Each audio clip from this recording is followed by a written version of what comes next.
I'm going to share with you the housekeeping guidelines.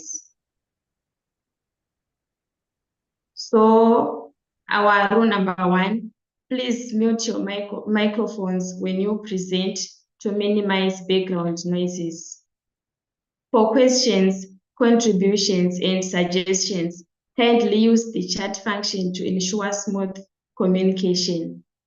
The conference will be recorded, so presenters are requested to have their video on while presenting.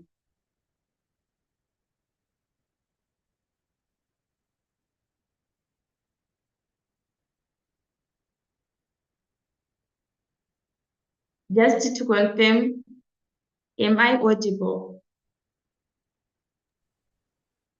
Yes, we can please go ahead. you. Thank you. Moving forward, so to all our presenters, maintain eye contact, avoid eating and other distractions during your presentation, and also present all at the allocated time to ensure the schedule runs smoothly and efficiently.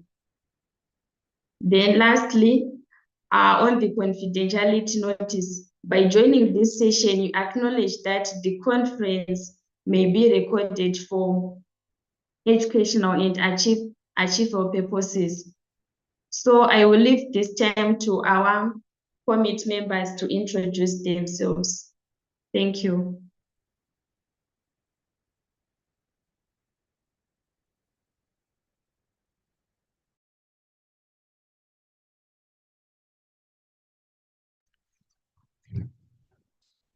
Yeah. Good morning, ladies and gentlemen. My name is Bazman Fosun. I'm a social worker, a graduate of the Swahili Medical Christian University, and currently a master's student in social work at the University of KwaZulu-Natal. I have the privilege of serving as the chairperson of the Africa Social Work Day and Social Development Student Conference. Thank you.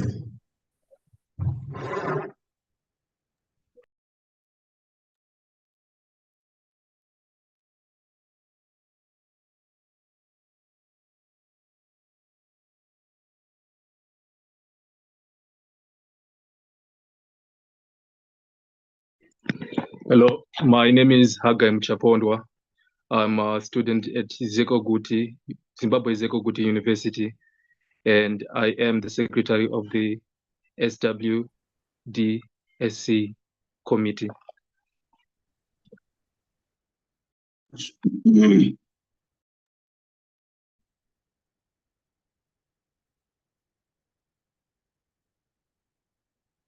Everyone, I am Tatenda Suklao and I'm the vice chairperson. Thank you.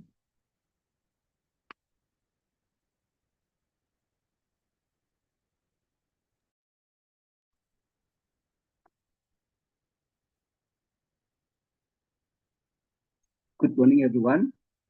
I hope you're doing well. I'm so excited to join you yet again for the third installment of the Student Social Work and Development Conference. My name is Denzel Radaman. I'm a social worker. I've completed my studies at the University of the Free State, South Africa, and I was the previous chairperson of the Social Work Student and Development Conference. Thank you so much.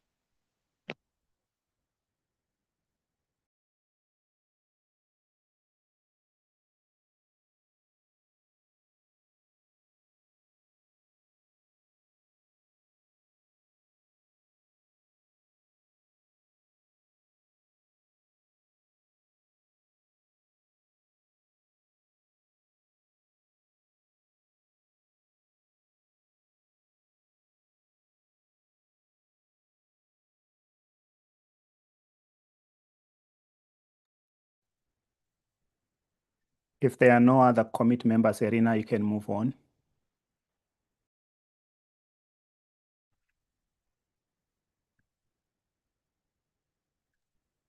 Okay. Good morning, everyone. My name is Rafael Mbenzani, and I'm from Mozambique. And now I live in Germany. I am exchange student in techno-social, and I study about international social work with refugees and migrants. Thank you. Good morning, everyone. My name is Devotion Tatinda Mahamba. I'm currently doing my master's in clinical social work from MSU, Midland State University, Zimbabwe. I'm a committee member. Thank you.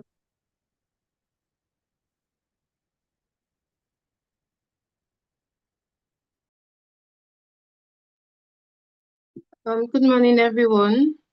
Can you guys hear me? Yes, clearly, Yes. Christabel. Okay. Good morning, everyone. I am Christabel Okrafo. I am a Nigerian social work student. I recently graduated. I'm also a committee member.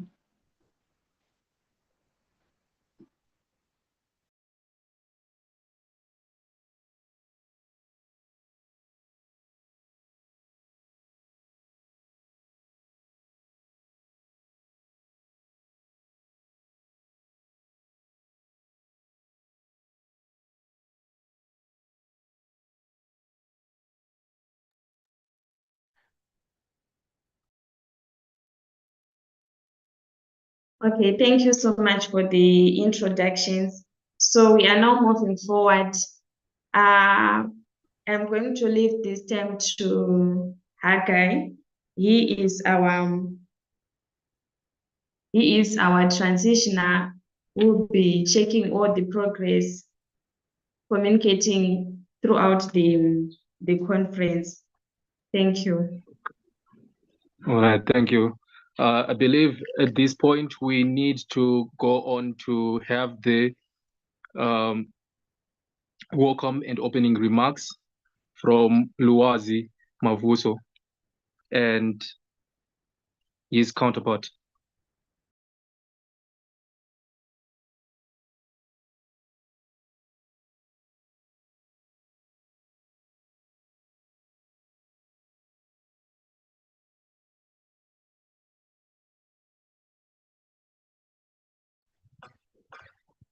Good morning, once again, distinguished colleagues, partners, and friends. It is with great honor. It is with great honor to welcome you all to this very conference marking the 49 years of policy and practice investing in child and school responsibility. Today, we come together not only to celebrate the progress made over the past 40 years, but also to renew our collective commitment to the rights and well-being of African children. This gathering is especially significant as it is held in the remembrance of the International Day of African Children, a day that honors the bravery and experience of young heroes of the 1976 Soweto uprising, who held the pursuit of injustice and demanded their right to quality education. Their legacy inspires us to fight for the future where each other has aspected, protected, and fulfilled. Over the past 40 years, we witnessed how responsibility becomes a powerful tool in translating child rights from policy frameworks into tangible outcomes. Responsible budgeting ensures that public resources are allocated thoughtfully and transparently, prioritizing children's health, education, protection, and overall development. It is through this financial commitment that policies become living realities, impacting the lives of millions of children across our continent. At the heart of this lies the profound African philosophy of good, again, because we are. Who reminds us that the well-being of every child is connected to the well-being of our communities and nation. It calls on us to embrace collective responsibility. Collective responsibility, compassion, and interconnectedness. Responsible protecting when guided by the spirit of good becomes more than a technical process. It becomes a moral imperative to ensure no child is left behind. Every day in this discussion, share experiences and exploring objective strategies throughout this conference. Let us hold the movement close to our heart. Let us inspire us to work collaboratively and activate fields and environment to wisely in the future of our children. For me, the planting lies the planting of all of us. Together we want that this is 14 years that I am committing ourselves to responsive budgeting that truly reflects the needs and rights of every African child. Thank you for the dedication, your patience, and your presence here. I look forward to a fruitful and inspiring conference. And also, I'm also pleased to inform you that this year we have over 140 registered parties joining us for the conference from the continent and beyond. This year we have 14 presentations lined up with a remarkable offering of which are all passionate target students. A testament to the vibrant future of social development in Africa. Long live to the forefathers of good long live. Long live to the forefathers of good long live. Forward to the decolonization of social and forward.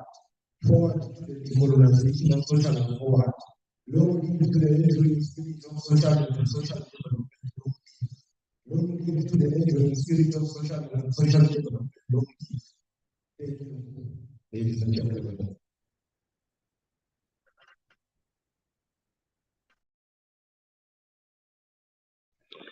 Thank you.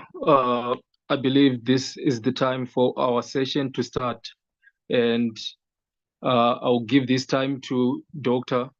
Rugare Magumbate to introduce himself, and his counterpart, who is me, to also introduce himself.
Sorry about that. I think my microphone was off.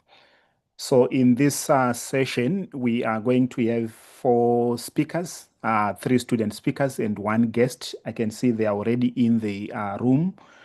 For this session, the first session, our theme is bridging policy and practice investing in child protection through responsive budgeting.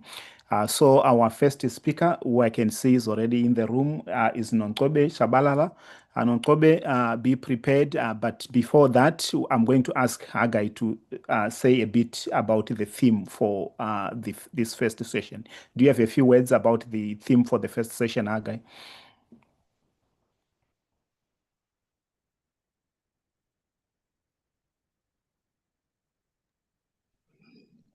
All right, thank you. The theme for this session is Ubuntu action, collective responsibility, and child protection. Thank you. Thank you so much for that. So can I check now if Nonkobe is ready to make a presentation?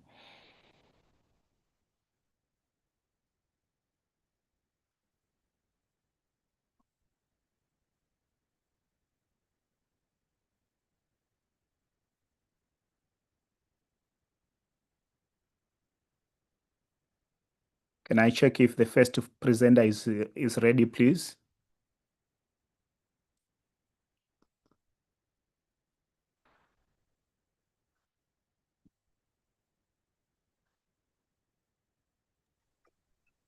I'm going to share your presentation from my end.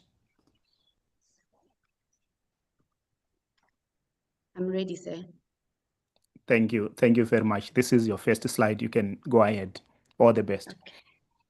Okay. Thank you. If the aim is to go far, you walk alone. If the aim is to go fast, you walk alone. But if the aim is to go far, you work together.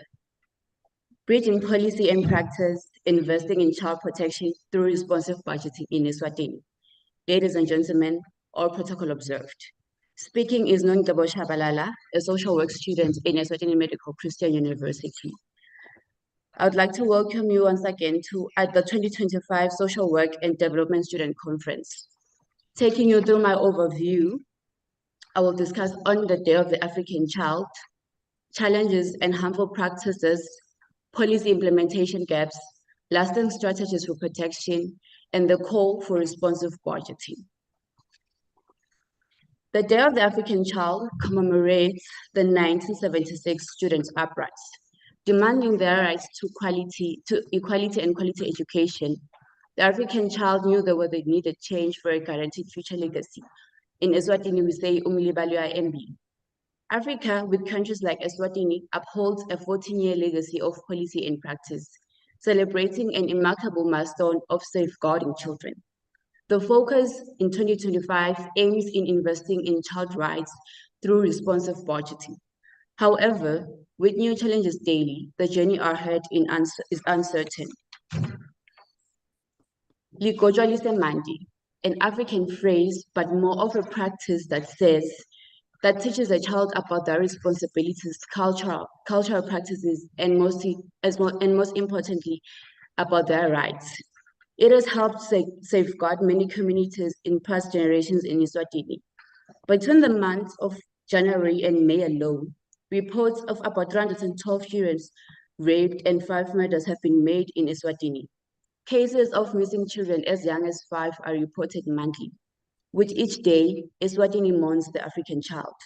Such incidences reflect on systematic failure in child protection through both organizations and policies intended in safeguarding children. Moving on with instances.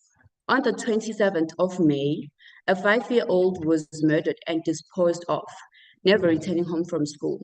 The 28th of May, the next consecutive day, an 8-year-old is abducted in broad daylight. 2 weeks later, her lifeless body is found with missing pieces of her. On the other hand, South Africa has been battling this pandemic, starting 2025 with numerous public protests demanding justice to Tswekwe, which begs the question, where exactly is the African child safe? This is a result to systematic gaps. Such disturbing cases prove ineffective enforcement of protective laws. It leaves one to wonder if our criminal sentencing is not harsh enough, or maybe we are granting unnecessary bail. The silence in our communities is too loud. Even so, others go as far as protecting these perpetrators, keeping a distasteful practice, what happens within these walls stays within these walls. This is also a result to weak social support system, stigma, and underfunded responses, the shutting down of national NGOs. In Eswatini, the Eswatini Action Group Against Abuse has been facing these challenges in supporting victims of rape and assault. What are the policy frameworks in place? In Eswatini, enacted policies such as the Eswatini Children's Protection Act of 2012 holds the responsibility of protecting children's rights, ensuring the right to life, education, and care within the country, just to mention a few. The Sexual Offense and Domestic Violence Act of 2018 ensures children are protected from sexual offenders in cases of rape, molest, and sexual grooming. This does go on global level, looking at the UN Convention on the Rights of the Child. Moving on, how can we therefore bridge these gaps that seem to persist? Social workers, as agents of change, need to advocate for the rights of the children, whether be it children in contact or children in conflict with the law. Lobbying for practical implementation of laws. This is to see the active practices, not only from police, but also legislation to create a conducive environment for children. Also empower communities to reject harmful beliefs, influencing a positive attitude. that a child is not a tool of experiment, their voice matters, their bodies are not to be sold. What is therefore our community responsibility? It takes a village to raise a child. A community is not defined by its structure, but rather rooted in the image and actions of responsible child care and protection. This means refusing cultural harmful practices and religions, beliefs such as any child marriages. Together, we can put an end to this distasteful practice. The duty of every member is to protect children, involving all key stakeholders, including schools, churches, and the community at large, even in our families. In summary, I call you all into action. Let us enforce existing legislations effectively, promote informed and community-driven budgeting, enhance policy visibility and accessibility. Together, we can uphold the rights of every child. I thank you.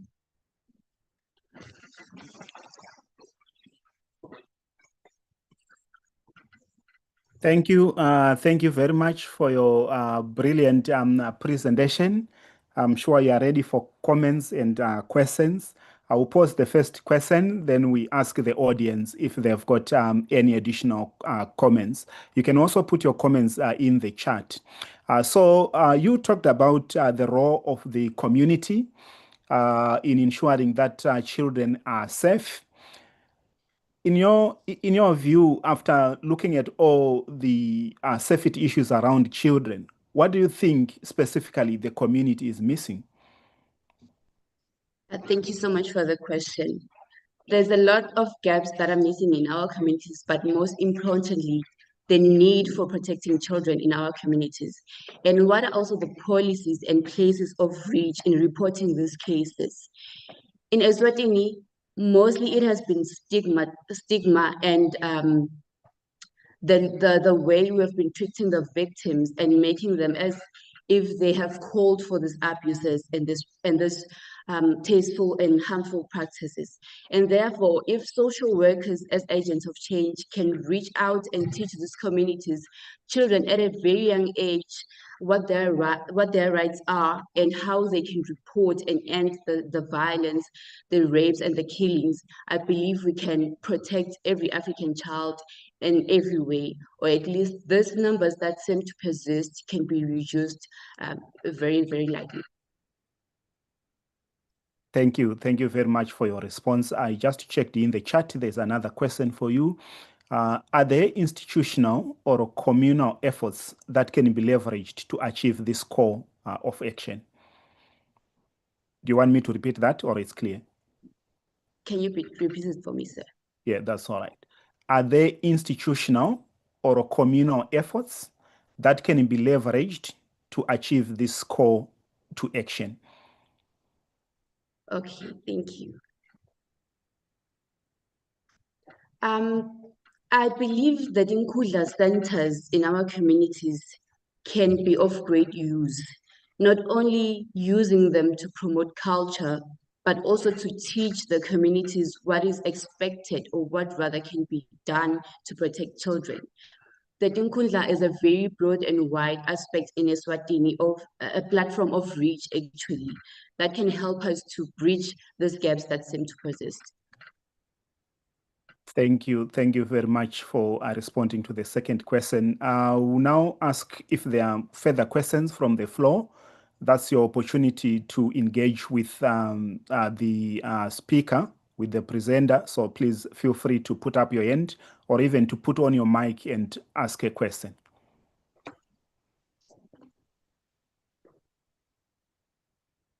You can also post in the chat.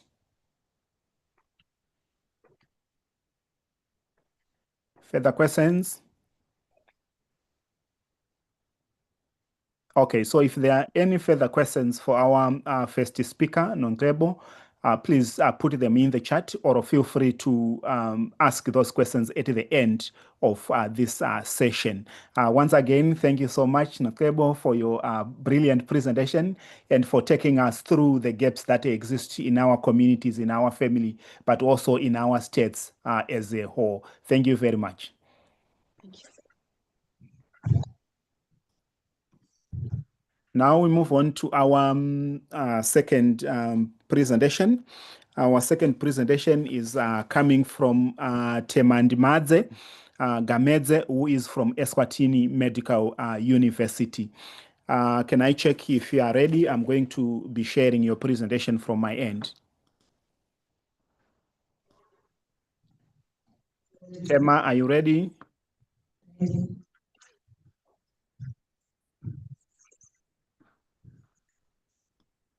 Okay, your presentation is coming.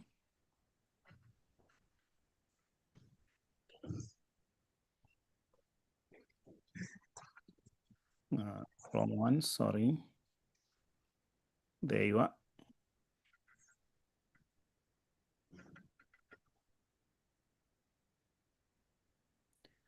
Okay, here is your presentation. Do you want to start with your introduction, then you go straight to your presentation? Ladies and gentlemen, a child is not a child, but a citizen of the future. All protocol is duly acknowledged. Speaking is Gamedze Temandimadze, a social work student from Eswatini Medical Christian University, here with the intention, or rather the aim, to take you on who raises the child from a social work perspective on responsive budgeting and collective responsibility. Ladies and gentlemen, indulge. For a brief overview of our presentation today, I will take you through the introduction to my study, moving on to the problem statement that encompasses the study, as well as the purpose of this study, as well as the underground theoretical framework. The key findings, responsive budgeting, and recommendations will all be intertwined. And then finally, hopefully moving on to our conclusion to sum up this presentation. To begin with, ladies and gentlemen, June 16 commemorates youth-led social change as it promotes the indelible role that the youth has in upholding and constructing a future that is better and brighter. In Eswatini, investing in a sustainable future for children creates fair opportunities for them to thrive in a conducive environment. Children are to be catered for by the community as a whole, namely parents, schools, municipalities, religious leaders, the media, and most of all, the government itself. Children are vulnerable and need collective protection. According to UNICEF 2020, all children have rights. It does not matter where they come from, what language they speak, if they are a boy or a girl. As social workers, we are the custodians of every child. Hence, it is our obligation to advocate for child rights, care, and protection. Ladies and gentlemen, as we move on to the problem statement, it is worth acknowledging that Eswatini has ratified international bodies such as the United Nations Convention on the Rights of the Child. It has ratified the Universal Declaration of Human Rights and the African Charter on the Welfare and Rights of the Child, to name a few.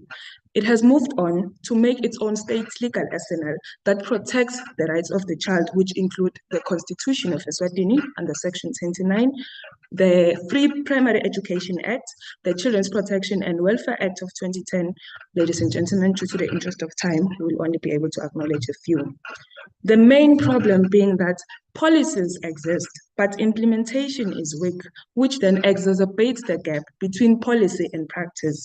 According to UNICEF 2020, children below the age of 17 make up 43% of this country's population. However, a staggering 70% of these children live in poverty, with alarming levels to exposure to hunger, health, and educational disadvantages.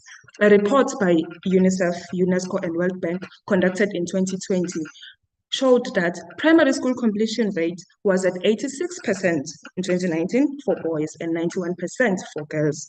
And then moving on to secondary school, there's 69% boys and 71% girls. What happens to the numbers in between? Where do they fall off to?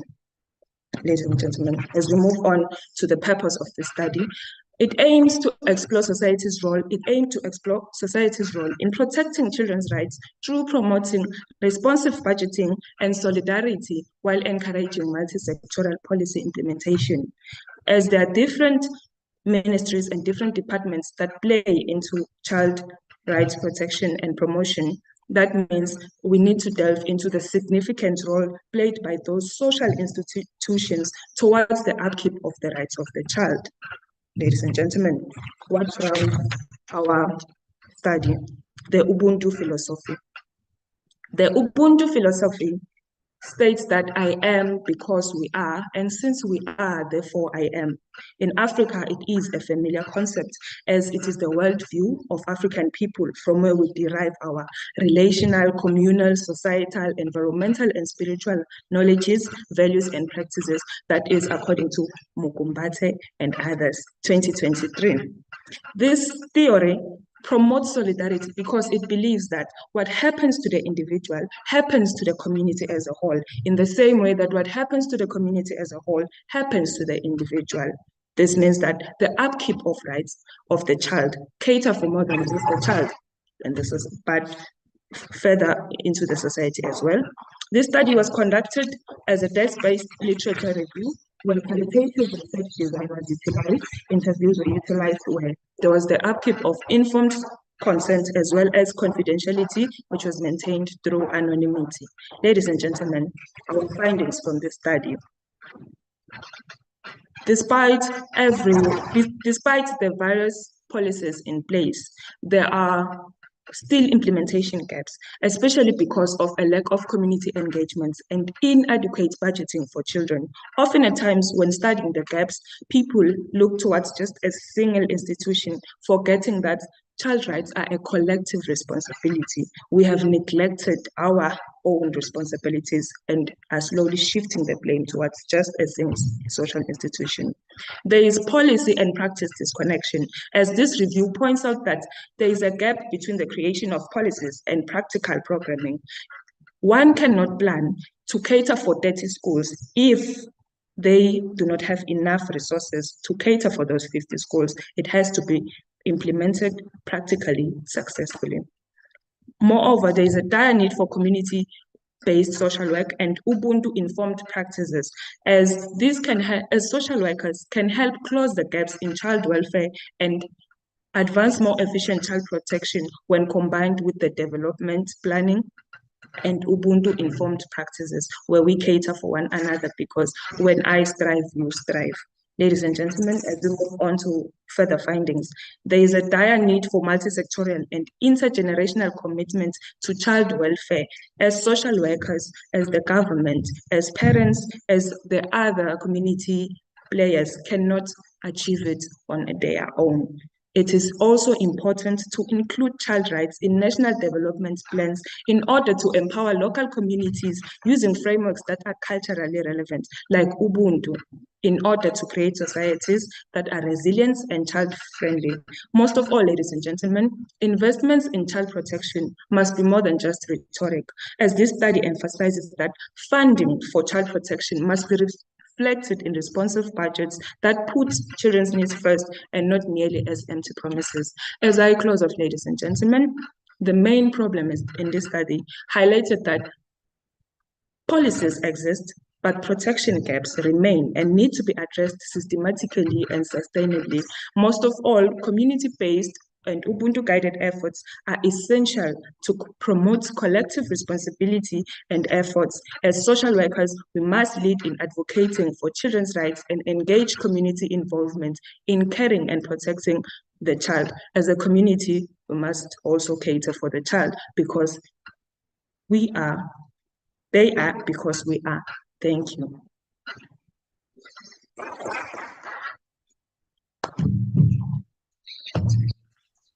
Thank you very much, Tema, for your brilliant presentation.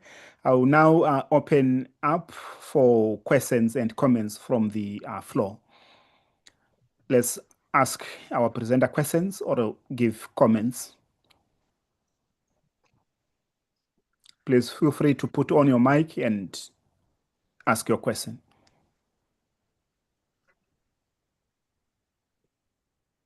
I'll check with my co-chair, Agai. Do you have any question for our second presenter?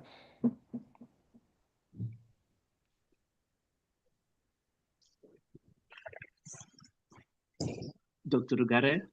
Yes, please go ahead. Thank you so much. What a fantastic, insightful presentation. I thoroughly enjoyed it. I'd like to ask from the presenter, one of the key findings that she highlighted was policy and practice disconnection, which was one of her main findings. So from her perspective, I would like to ask, what does she think can be done in order to ensure this alignment moving forward as far as responsive budgeting for the child is concerned? Thank you. Thank you very much. Over to you, Tema. What's your response? Do you want the question to be repeated, or you're fine? Can you please rephrase the question? Okay. One of your key findings of your study was that there's a policy and practice disconnection. So I would like to ask, what do you think are the practical or strategies that can be implemented to better resolve this issue? Thank you. Thank you. At this point in time, we can begin by ratifying the policies that are already in place. If policies are outdated, you might find that they're addressing the wrong needs, or those resources that are often sought are not enough to cover that current need. This also means that child forums should be set up to include children in policy forums, as they know what they need and when they need it. Most of all, in Eswatini, the Deputy Prime Minister's office has the legal mandate to protect children. So they need to cater for this.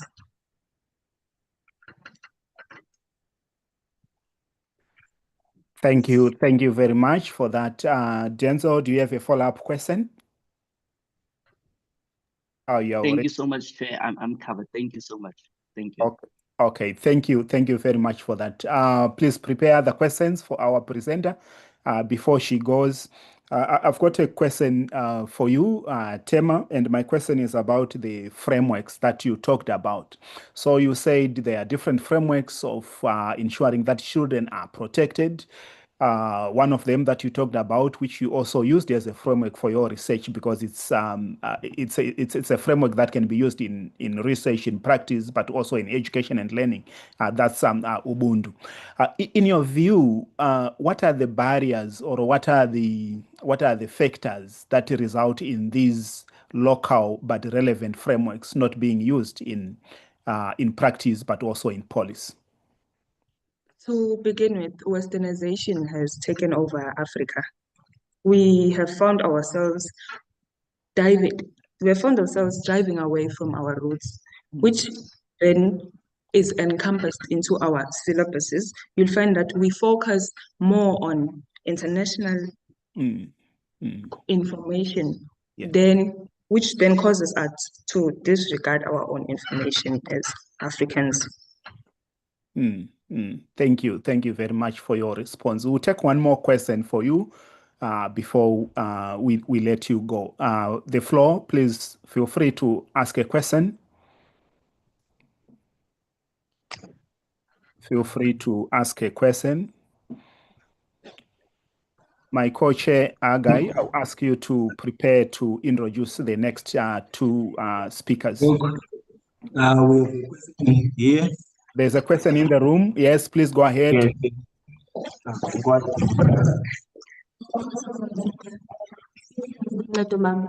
I have a question. Looking at the legal frameworks that Dema has talked about, how do we hold the people that are responsible for the policies accountable for the killings of the children in Eswatini, so that we minimize further killings of the children? Please go ahead. Thank you for your question. Social workers need to be included in such policies. When deciding on policies, especially that affect the child, social workers should be encompassed more. As it stands, there is no inclusivity, which then entails that there will be no transparency towards us, the social workers. And social workers are a few in the country structures. So as it stands, they are not recognized, which means that even though they might make big decisions, social workers will not really be there for those. Yes. Thank you very much for your responses, Tema. So on the program here, it says that you are a second-year student. Is that so? Yes, sir. Wonderful. It's good to hear such a brilliant presentation from a second-year student, and you have also responded to the questions very well. Thank you again, ma'am. At this moment, I'm going to hand over to my co-chair, Hagai Muchapondwa, to introduce the next speaker while I prepare to share their slides. Thank you, sir. The next speaker will be a guest speaker, Mrs. Z. Masuku from MSU Field Education. She is a field educator in Department of Sociology and Social Work at University of Eswatini.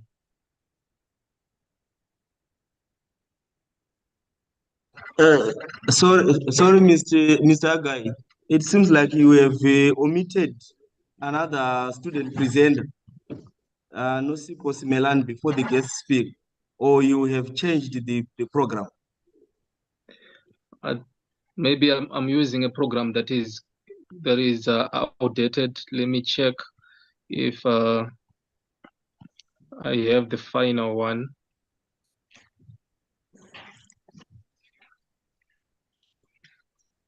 Yes, co-chair, I think Nosipo is the second one before the guest speaker. Yes, Nosipo. Yes, that's correct. Nosipo Simelani, who is a social work level 2. Can she please present if she is ready for the presentation?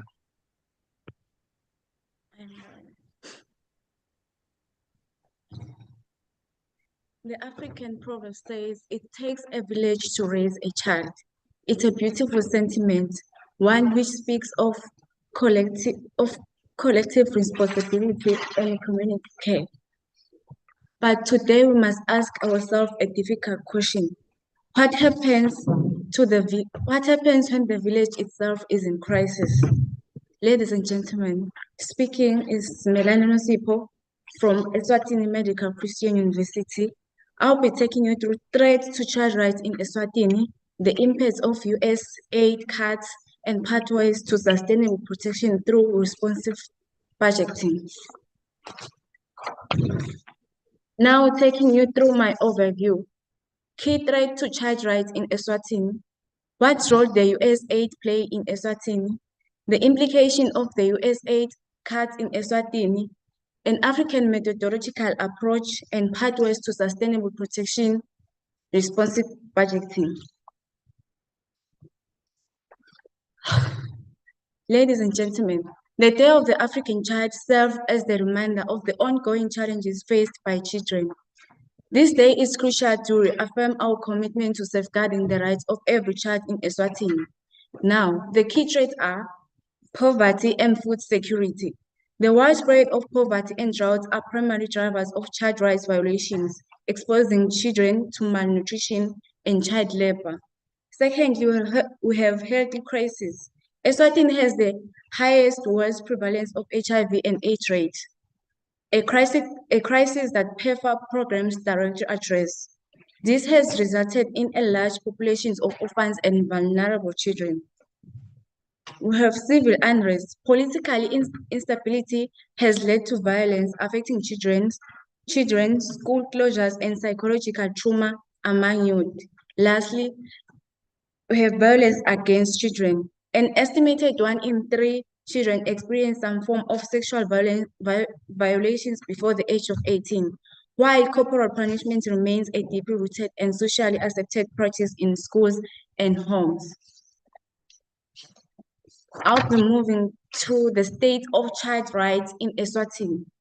Over a half of Eswatini's population is under the age of 18, making child welfare critical national issue. which is according to UNICEF Eswatini 2023. Legal frameworks in place. Eswatini has ratified by key international and regional child rights instruments, including the UN Convention on the Rights of Children, the African Charter on the Rights and Welfare of the Child, signed in 1999, the Children's Protection Welfare Act 2012, the Sexual Offences and Domestic Violence Act 2018. Now, what role did the USAID play in Eswatini? The USAID supported initiatives aimed at combating HIV and AIDS. It improved maternal and child health, enhanced healthy infrastructure. The USAID contributed to improving access to quality education and supported programs that promote human rights and protect vulnerable populations like children and women. Taking you through the implications of the USAID cuts on children in Eswatini. According to CELIA's 2025, 5.7 million Africans could be pushed to extreme poverty. This disruption of essential health services. Cut to funding from key initiatives like PEPFAR severely impact HIV and AIDS prevention and treatment programs critically to children and families. Increased vulnerability. A reduction in aid worsens poverty, potentially leading to a rise to child labor, early marriage, and school dropout as families struggle to cope. Lastly, there is weakened social support system.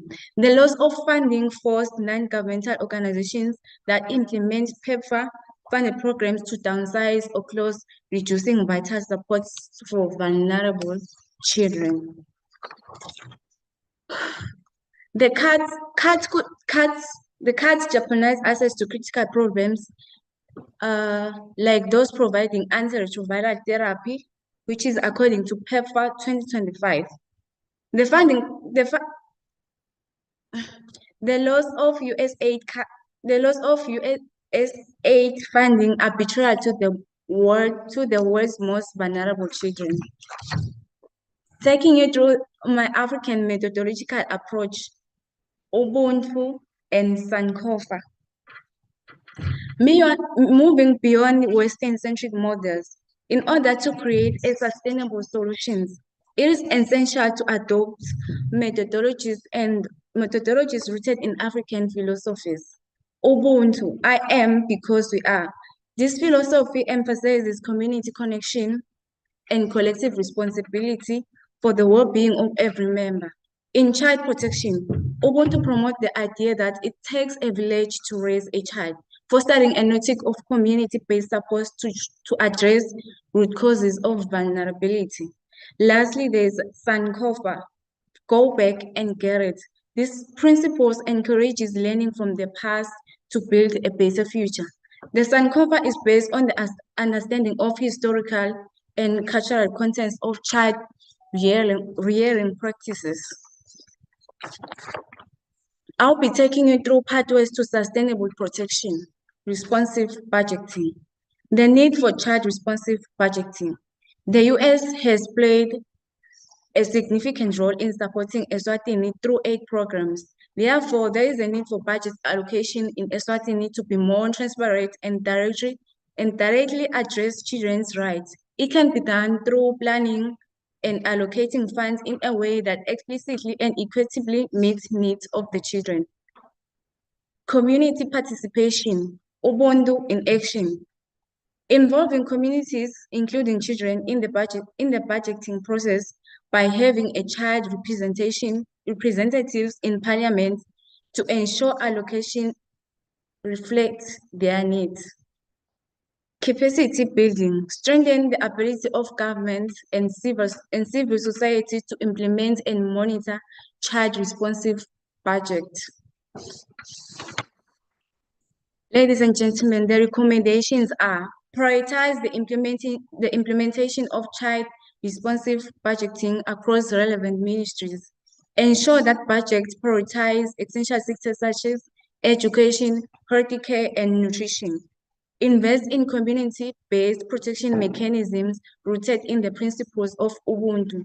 strengthen the Department of Social Welfare with adequate resources, and also proposed child forums.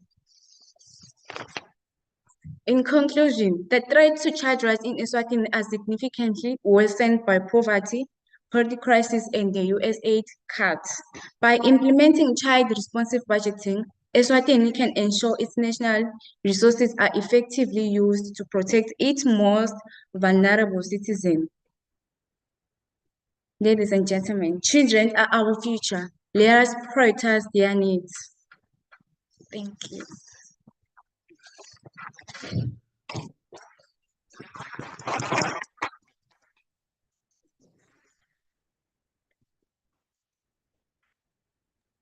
Now give this time to comments and questions on this presentation. Do we have any comments? Remember, you can type your questions in the chat.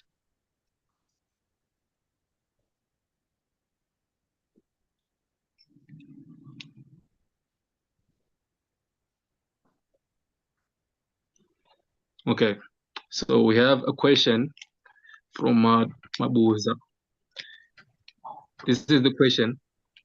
As a country, what measures are done to help besides being dependent on outside aid? As a country, what measures are done or have been done to help besides being dependent on outside aid? Can the presenter please answer the question if she can?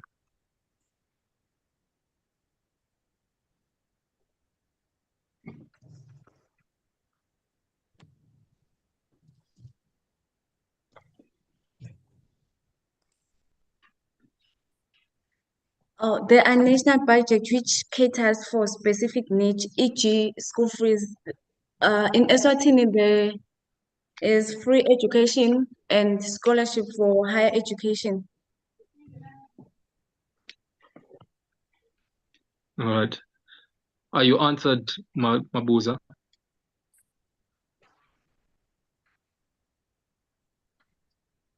Okay, whilst waiting for her or him, can we move on to the next question? The question states, on the African methodology approach, may you clarify on Sankofa? On the African methodology approach, may you clarify on Sankofa?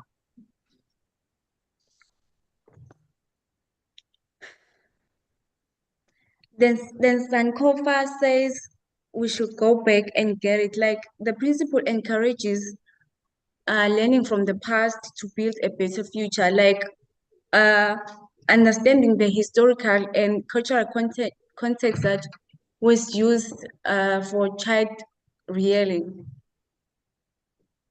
All right. Patrick, have you been answered? Yes, I'm answered. All right. So can we have one question before we move on?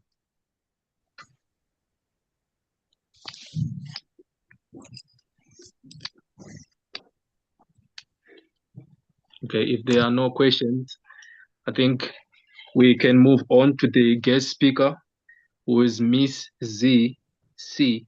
Masuka, an MSU Field Education Coordinator, and we'll give her the time to present.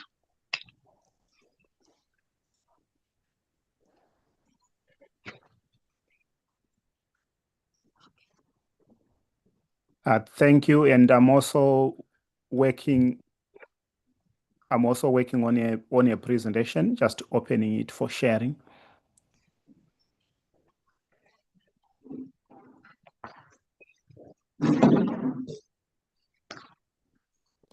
Can I just ask here to clarify something? So you send me a link with information about fieldwork.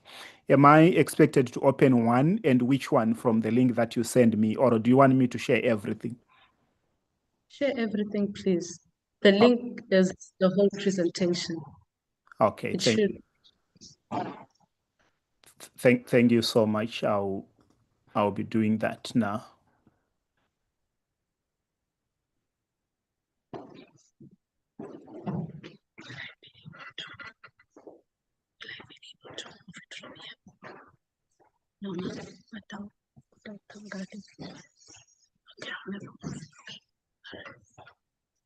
Can you confirm if it is the correct one that I'm sharing? Yes, it is. Could you start at the beginning? Yes, this is the correct one. That's the beginning? Going to the back, previous, yeah, until we get to the, yes, well, almost, yes, okay. Is that it? Thank you. Yes, that's it. Okay. Thank you.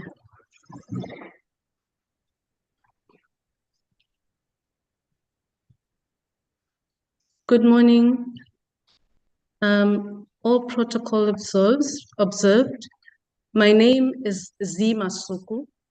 I'm the Field Education Coordinator at the University of Eswatini, UNESWA, under the Department of Sociology and Social Work, which is in the Faculty of Social Sciences. My presentation today is going to basically focus on advocating for school social work. Moving on to our to my outline. The next slide, please.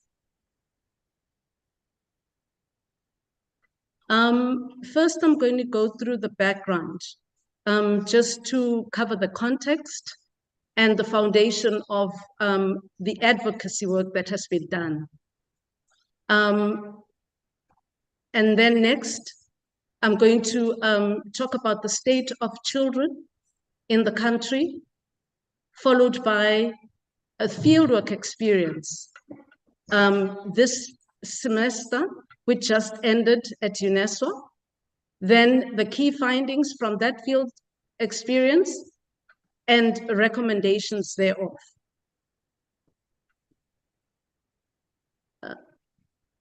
As a background,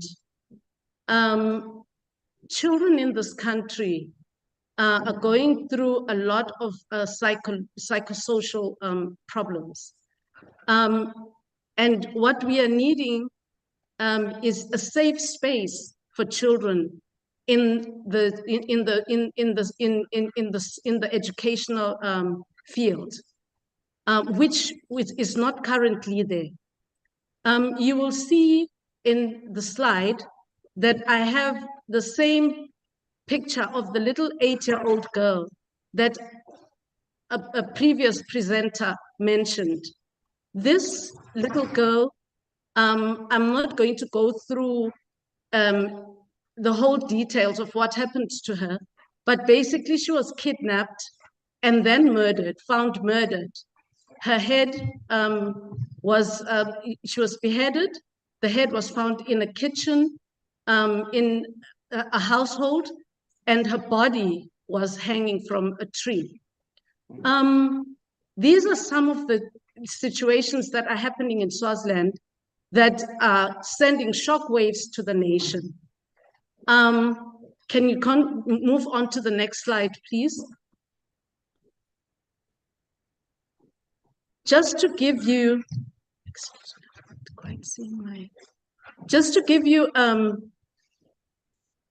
an idea of some of the issues that children in the country are faced with.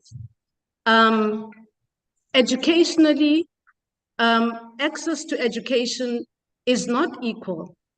We have children that are in school and children that are out of school. While this presentation is going to concentrate on the children in school, I just would like you to understand that there are children that are out of school for one reason or another. We have free primary education, but that means after that, secondary and high school is not catered for. Next, we have abuse issues. Children are suffering a lot of abuse, all forms of abuse, emotional, sexual abuse, physical abuse, neglect, abandonment. Another issue is drug and substance abuse. Drug and substance abuse is a major problem in the country, especially alcohol and marijuana. So it's a major problem in the country, and schools, children in schools are actually experiencing that. And then we have family problems. Children are going through family problems of divorce, gender-based violence in the home, single parenting. We have absent parents. Children are just without parents, or parents are there, but just basically in the evenings and not spending quality time with children. Poverty is also a great problem in this country, so that even if children are in school and catered for through free primary education, then they are not able to buy uniforms, for example. They don't have food, so that becomes an issue. Children in this country as well are experiencing mental health issues of depression, of low self-esteem, sorry, we're still on the, can you please go back to the, yes, of low self-esteem, of anxiety and suicide problems. Another issue is safety concerns. As we have mentioned, as I have mentioned on the kidnapping and murder of children in the past few months. The caption that you see, a clip that you see from the local newspaper, a clip that is familiar because you have seen it from another speaker, is basically highlighting that since January, we've had at least 312 children that have been raped, 5 murdered, and some about 15 that have actually been kidnapped. We can move on to the next slide, please. So my presentation today is basically centered around a fieldwork experience this past semester in one of the constituencies. We call it Inkundla, Gwaluseni Inkundla. This was done under our department, the Department of Sociology and Social Work, under the Faculty of Social Sciences. This was prompted by the USAID funding cuts, where we found ourselves approaching a semester of fieldwork, and with fewer, much less field internships for students to go to. That meant thinking out of our feet, out of the box, basically. Sorry, thinking out of the box to see how can we now still allow students to go for field placements. We approached our nearest Inkundla. The University of Eswatini is located in Gwaluseni, the same Inkundla that we are talking about today. So we approached the Inkundla traditional system that is headed by the member of parliament that has been elected in that particular Inkundla. Under the member of parliament, we have the leader that is called an Invuna Yenkundla, who then works with what we call Butopo. So we had to approach them to see if we can actually have our field placements there. So they agreed, and then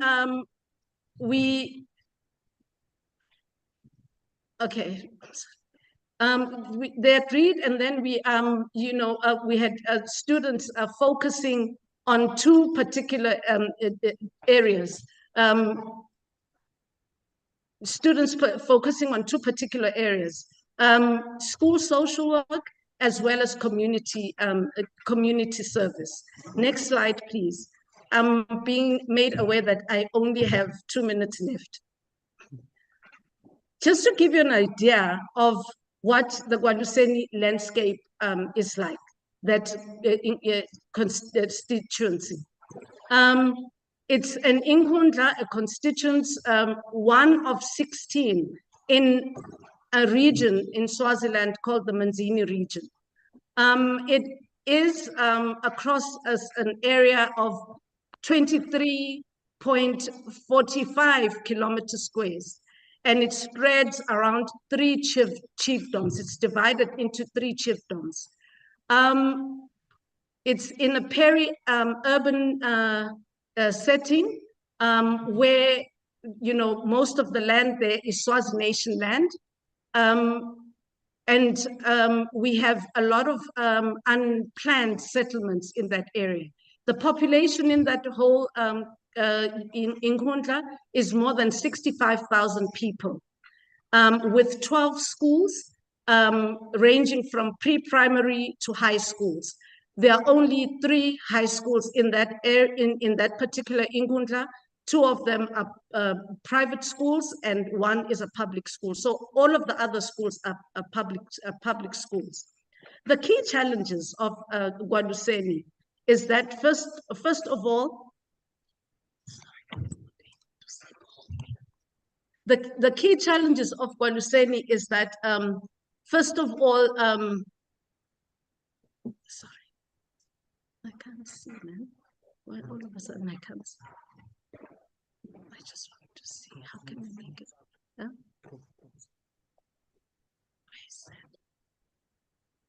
I'm sorry about this. Can you still see your slides? I can not the bottom. The key challenges I'm not able to see properly. Okay, it's visible from my end, so not sure why. Okay. Okay. It's okay. The key challenges is that basically it's within proximity. It's within proximity with the Matapa industrial area. So that means a lot of people moving into the area from the rural areas looking for employment. Therefore, it's densely populated. Issues of poverty, issues of crime, issues of HIV are an issue in this area, substance abuse as well. One of the key issues and challenges there is that there's no DSW coverage, DSW being the Department of Social Welfare. There's no coverage at all. So that people from the area will access coverage, social services coverage from Manzini or Malkerns, which is about 7 kilometers to 15 kilometers away. That means they have to pay, get public transportation to get to these areas, and it's costly. Next slide, please. So what did the students do? The major activities in the schools, because we're focusing on the school social work, which is what we're advocating for. The major activities were carried out by first-year students that visited 3 local schools. They visited 3 local schools that are within proximity to the university, because in addition to the fiscal challenges from USAID funding cuts, the university itself is undergoing its own fiscal challenges. Therefore, we've had to find ways of students actually going to fieldwork placements that are close to the university. The number of students that were reached through this particular engagement were 2,521.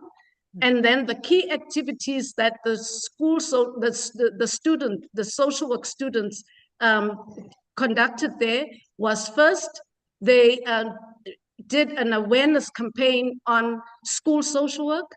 And secondly, they commemorated Social Work Month. being that Social Work Month was in March. Next slide, please.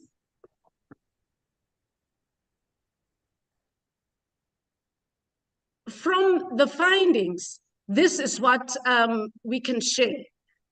On the local context, students that are attending the schools are local students, so they're from the surrounding areas.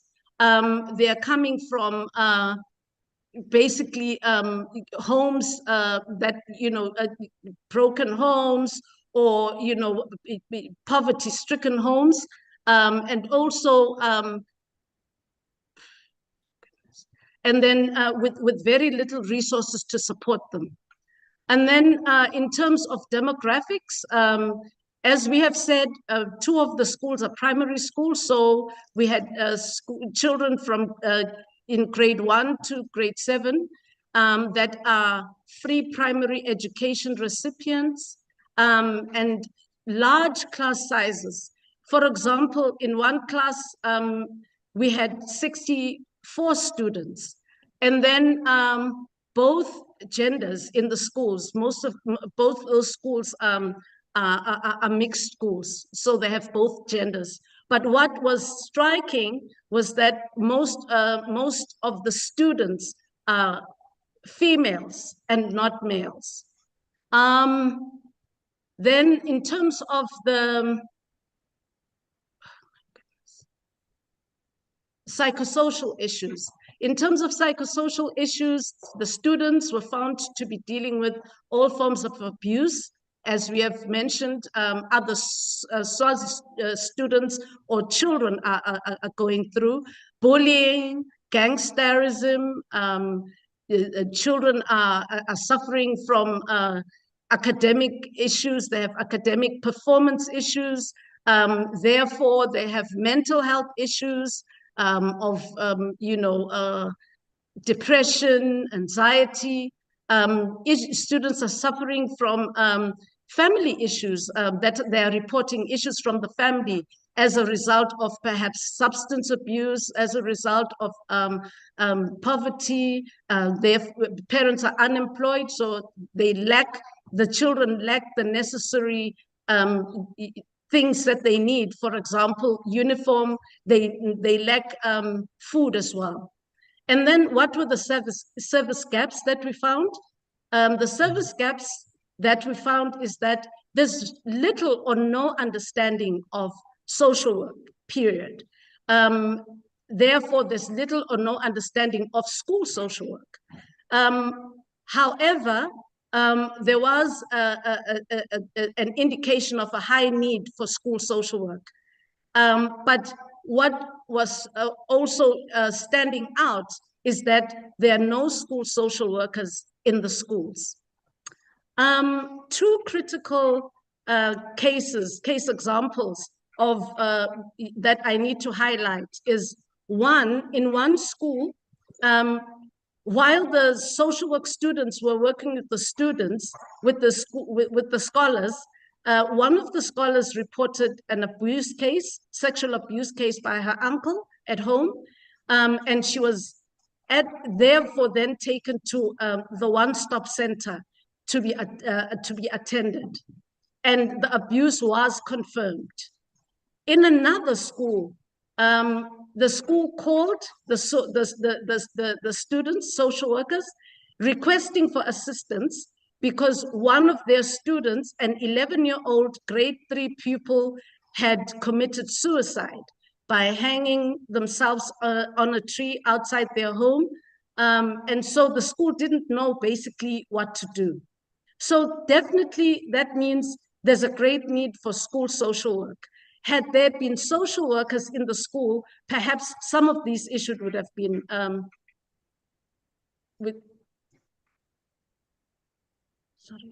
some of those issues would have been picked up.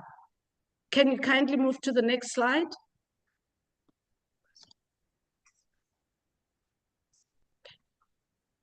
I'm almost wrapping up. This strategic recommendations, immediate actions being definitely exposing students to school social work field work in the Inkundla, so that they understand the real issues, the local issues. Two, to develop an integrated program, school social work program curriculum. And also to launch a graduate trainee school social work program.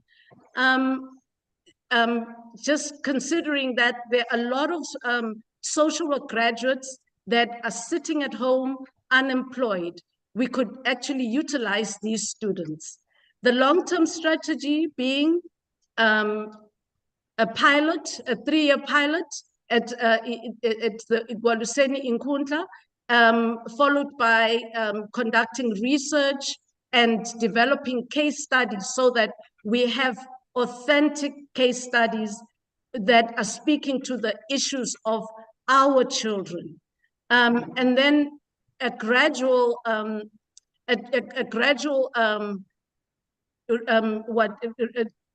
replication of the program throughout Eswatini.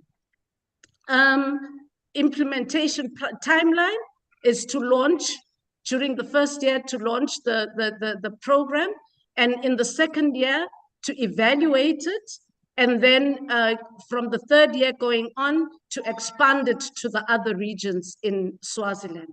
I thank you. Thank you, Ms. Masuku. There are questions that have already been sent, so I'll go through them. And the first one is, what roles are done by social workers to help children's brutality?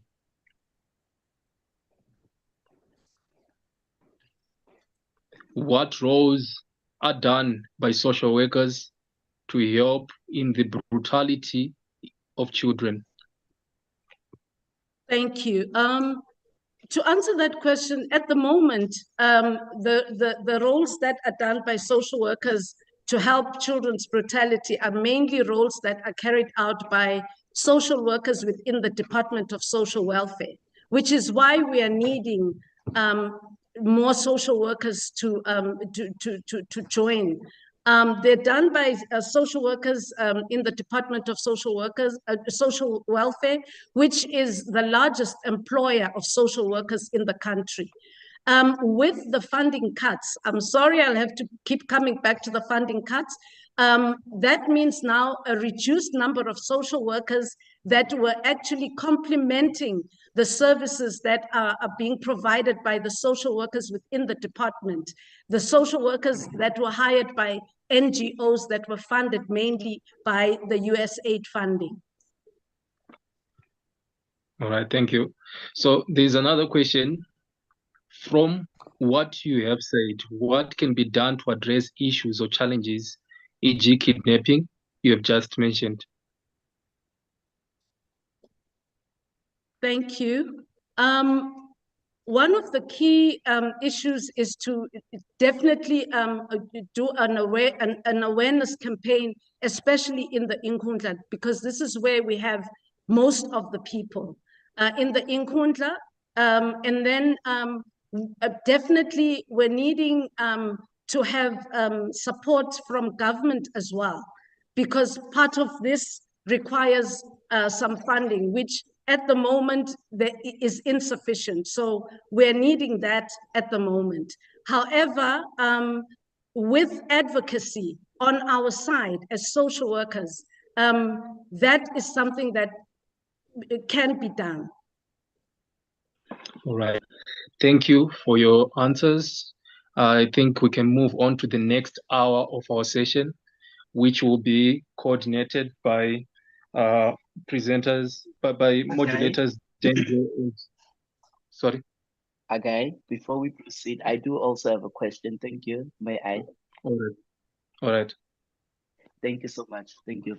Thank you so much to the presenter for this really interesting, captivating presentation.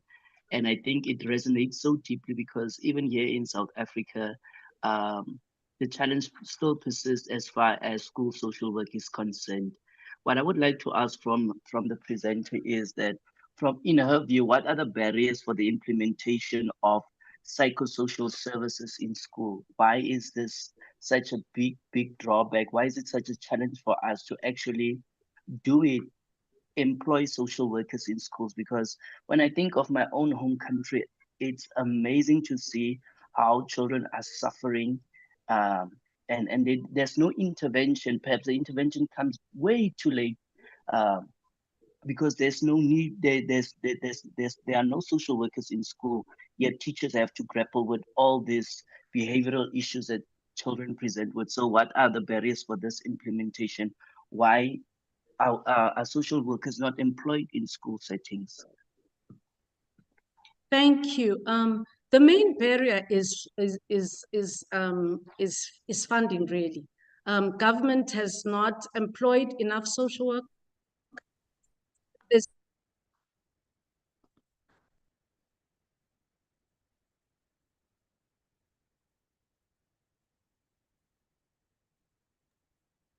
I can't seem to hear you. Me too.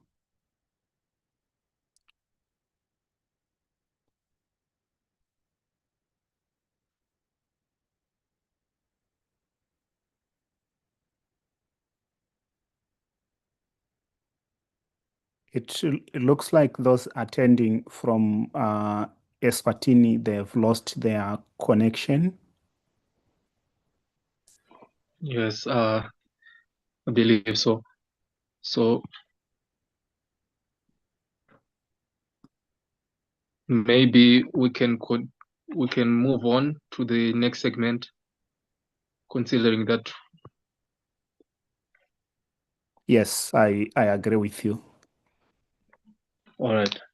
So the next segment, which is on Ibizo for Justice, Voices from the Margin, will be modulated by Denzel and Tandeka.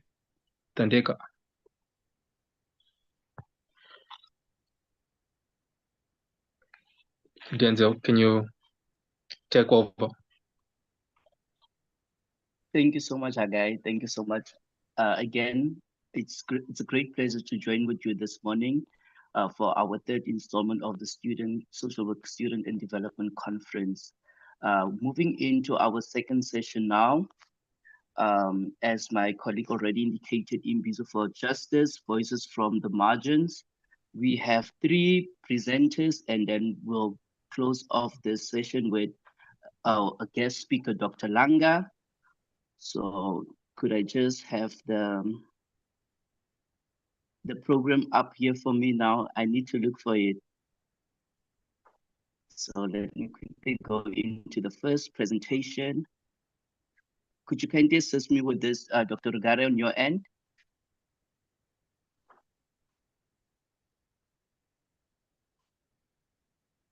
Yeah, doing that, just showing you the next. Thank you so much. Yeah, there are their names.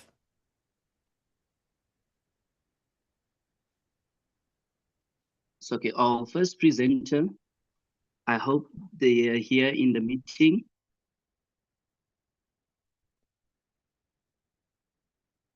My internet. Okay.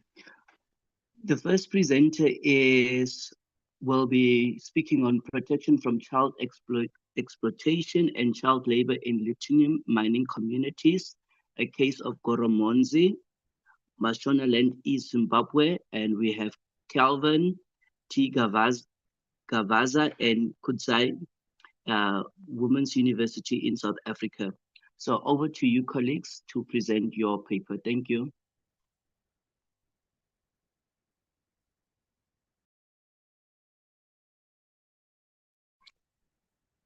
Good day, ladies and gentlemen. I hope you are hearing me. My name is Kelvin Gavaza. Yes. Okay. So my name is Kelvin Gavaza. I'm presenting on the filed topic: protection from child exploitation and child labor in lithium mining communities, a case of Goromonzi, Mashonaland East. So, ladies and gentlemen, this presentation shares perception from a qualitative study on the protection of children from exploitation and child labor in Koromonzi, a lithium mining community in Mashonaland East in Zimbabwe. Ladies and gentlemen, as you know that Zimbabwe is one of the global South nations that is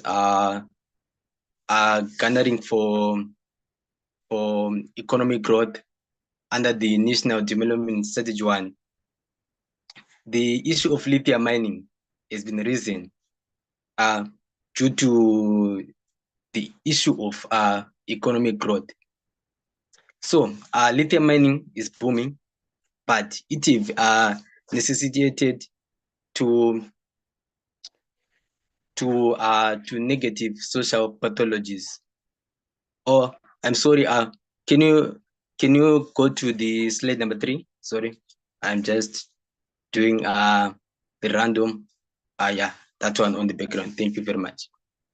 So as I'm saying, Zimbabwe is one of the third world nations. Lithium in Zimbabwe is booming, with Kromonzi becoming the most hotspot area. So yes, it brings economic growth and positive in terms of the socio-economic development, but it have necessitated negative pathologies in as far as the issues to do with children is concerned. The situation has increased child labor in informal mining and support activities, and the family disruptions as parents and caregivers abandoned their traditional roles for just soliciting mining income, thereby failing to cater for children. The normalization of child work due to poverty. So in that circumstances, children lack protection infrastructure, and protection structures that are meant to be provided by the community and the government.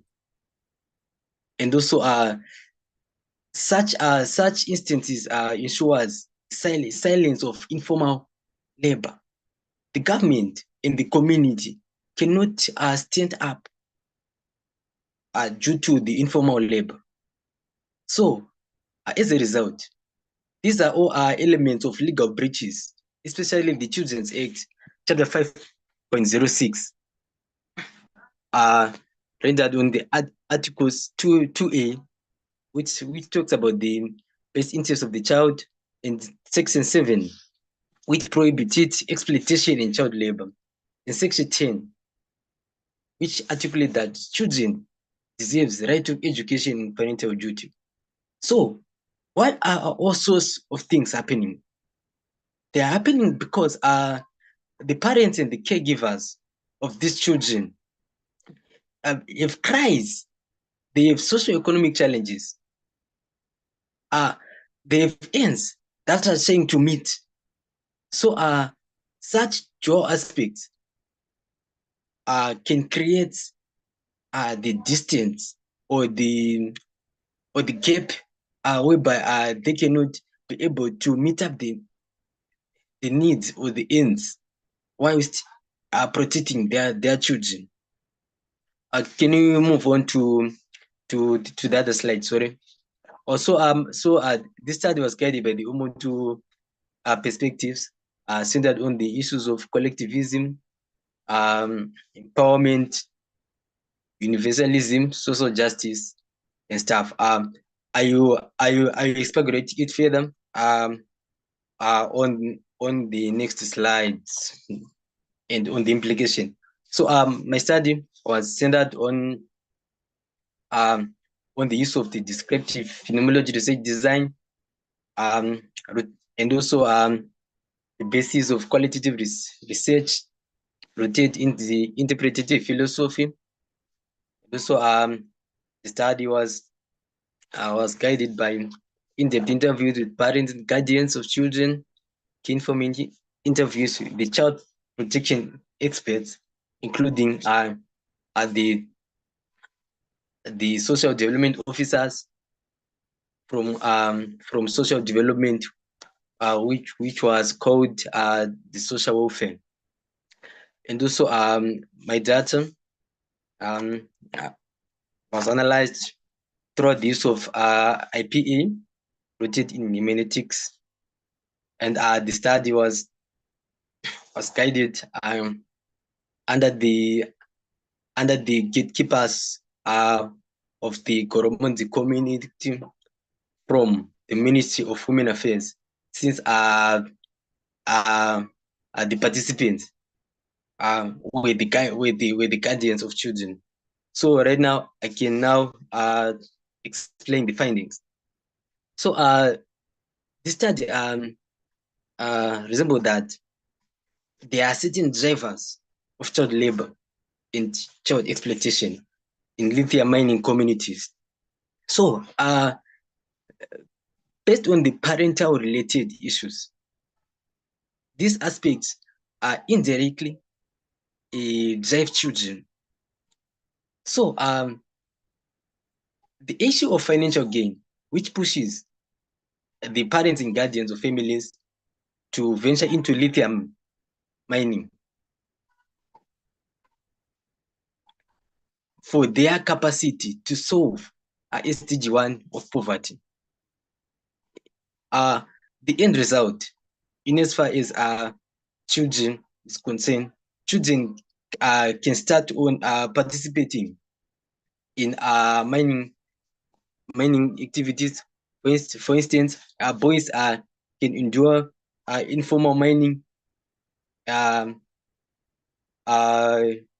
through mining on the shaft, and also girls can do vending. As a result, girls can assure and can be resulted in the forms of abuse, like sexual abuse, all sorts of abuses. When it comes to the other theme, there's another theme of the triple role burden, which is the drive of child labor. The mothers as parents of children, especially females, they are vulnerable to triple role, whereby they are forced to do caregiving. They're also forced to do the production, and they are also forced to attend community activities. So all such aspects overwhelmed themselves. And as a result, their children are now trying to solicit or to try to balance the triple roles of their parents through venturing into lithium mining. For instance, you can find boys doing the productive roles, like going to work in mining. They can collect scrap. They can even try to dig shafts, and they can even try to participate, even to join their parents that side. And you can also find children attending community roles. For instance, you can see female children attending funerals, etc., and even social gatherings, being representatives of their parents. And also have the issue of career advancement, which is another driver. Their parents are being pushed to lithium mining communities just to advance their careers. So by that, children can fail to be catered for. Hence, indeed, children can go far away, moving out from homes, in order to participate in mine, just to assist their adult. For instance, parents can fail to attain the money for school fees, and then they can go to lithium mining, and then children are rendered by the issue of attending school. So children can join their parents just to assist them, so that the money for school fees can come fast and quickly. So right now I can now express about the child related, which directly pushes children. Ladies and gentlemen, we all know that children have rights, and each and every right bears some responsibilities. So some children, they escape from their responsibilities. Why? They'll be avoiding too much work. So as a result, they can end up loitering in mining zones which are not safe. And then also have another theme of freedom and autonomy. Some children, for instance, some children who are around 17 years and 16 years, they need personal independence, and they need personal income, extra income, just to use for their personal needs. So they can end up picking up scrap in lithium mining so that they can resell it. Can you move on to the next slide? Thank you very much. So ladies and gentlemen, yeah, the recommendations from the findings of this study. I'm just doing random just because of time. Okay, there's a need to adopt the participatory approaches that draw from communal wisdom, which is Ubuntu, but reinforcing child protection laws. By that, I'm saying that the participatory approaches must be the approaches which must be proffered by the community members, because remember, Ubuntu applies best per community or best per society due to cultural issues. And there's need to establish rural referral mechanisms through child protection communities and child care workers is safe reporting pathways. And also there's need to encourage multi-stakeholder partnership among government, civil society, and community. By that, we need to ensure that all the awareness campaigns, they must be done in the presence of the government, NGOs, PVOs, the community, the chiefs, the village heads, and even the parents on its own. So there's also need to push for funding of community-based monitoring, including legal awareness programs in mining zone. Ladies and gentlemen, in most of the mining zones, less awareness campaigns are being done, but awareness campaigns are being done just far from the mining zones. And also they need to enforce legal frameworks for children with support from the police, chiefs, and civil society. Can you move on to the next slide, which talks about the implication to practice? Thank you very much.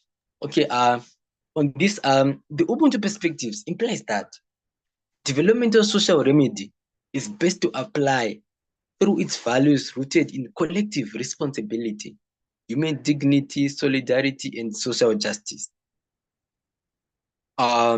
So by such, there's a need to train child care workers, which are called CCWs, and implement social workers through community-based approaches.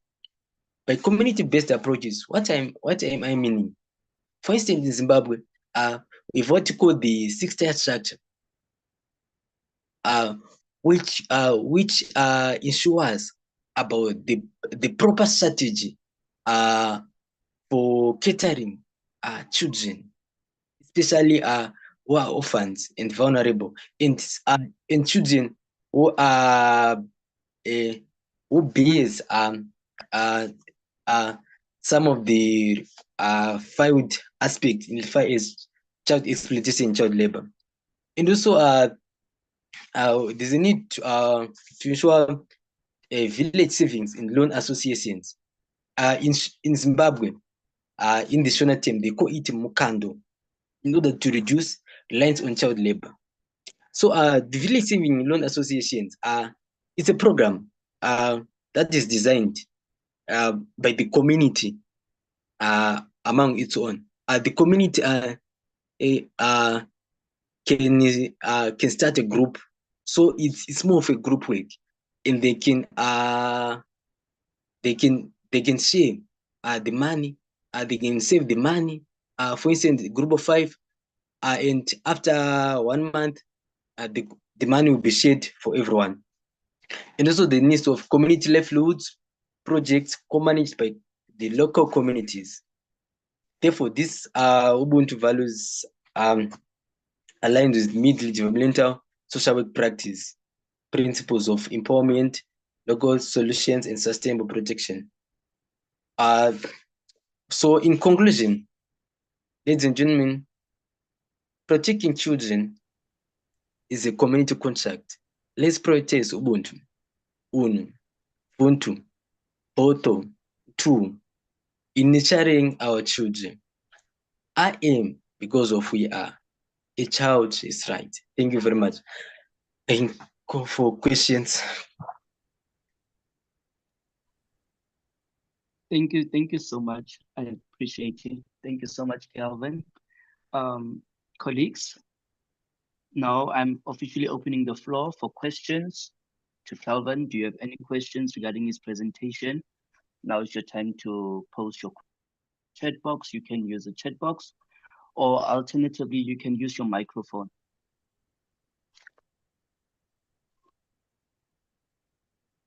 As we perhaps wait for questions to come in, just a reflection on your presentation for me is that it's such a great way to actually make us more aware of how child labor infringes with children's rights. And looking at it from the South African perspective also, we have what we call the Children's Act here. And Section 202 states that it's our responsibility as social workers, whenever we identify, when we observe, when we know about instances of children's rights are being infringed as far as child labor is concerned, we have a responsibility to report this. We do have a responsibility to report this.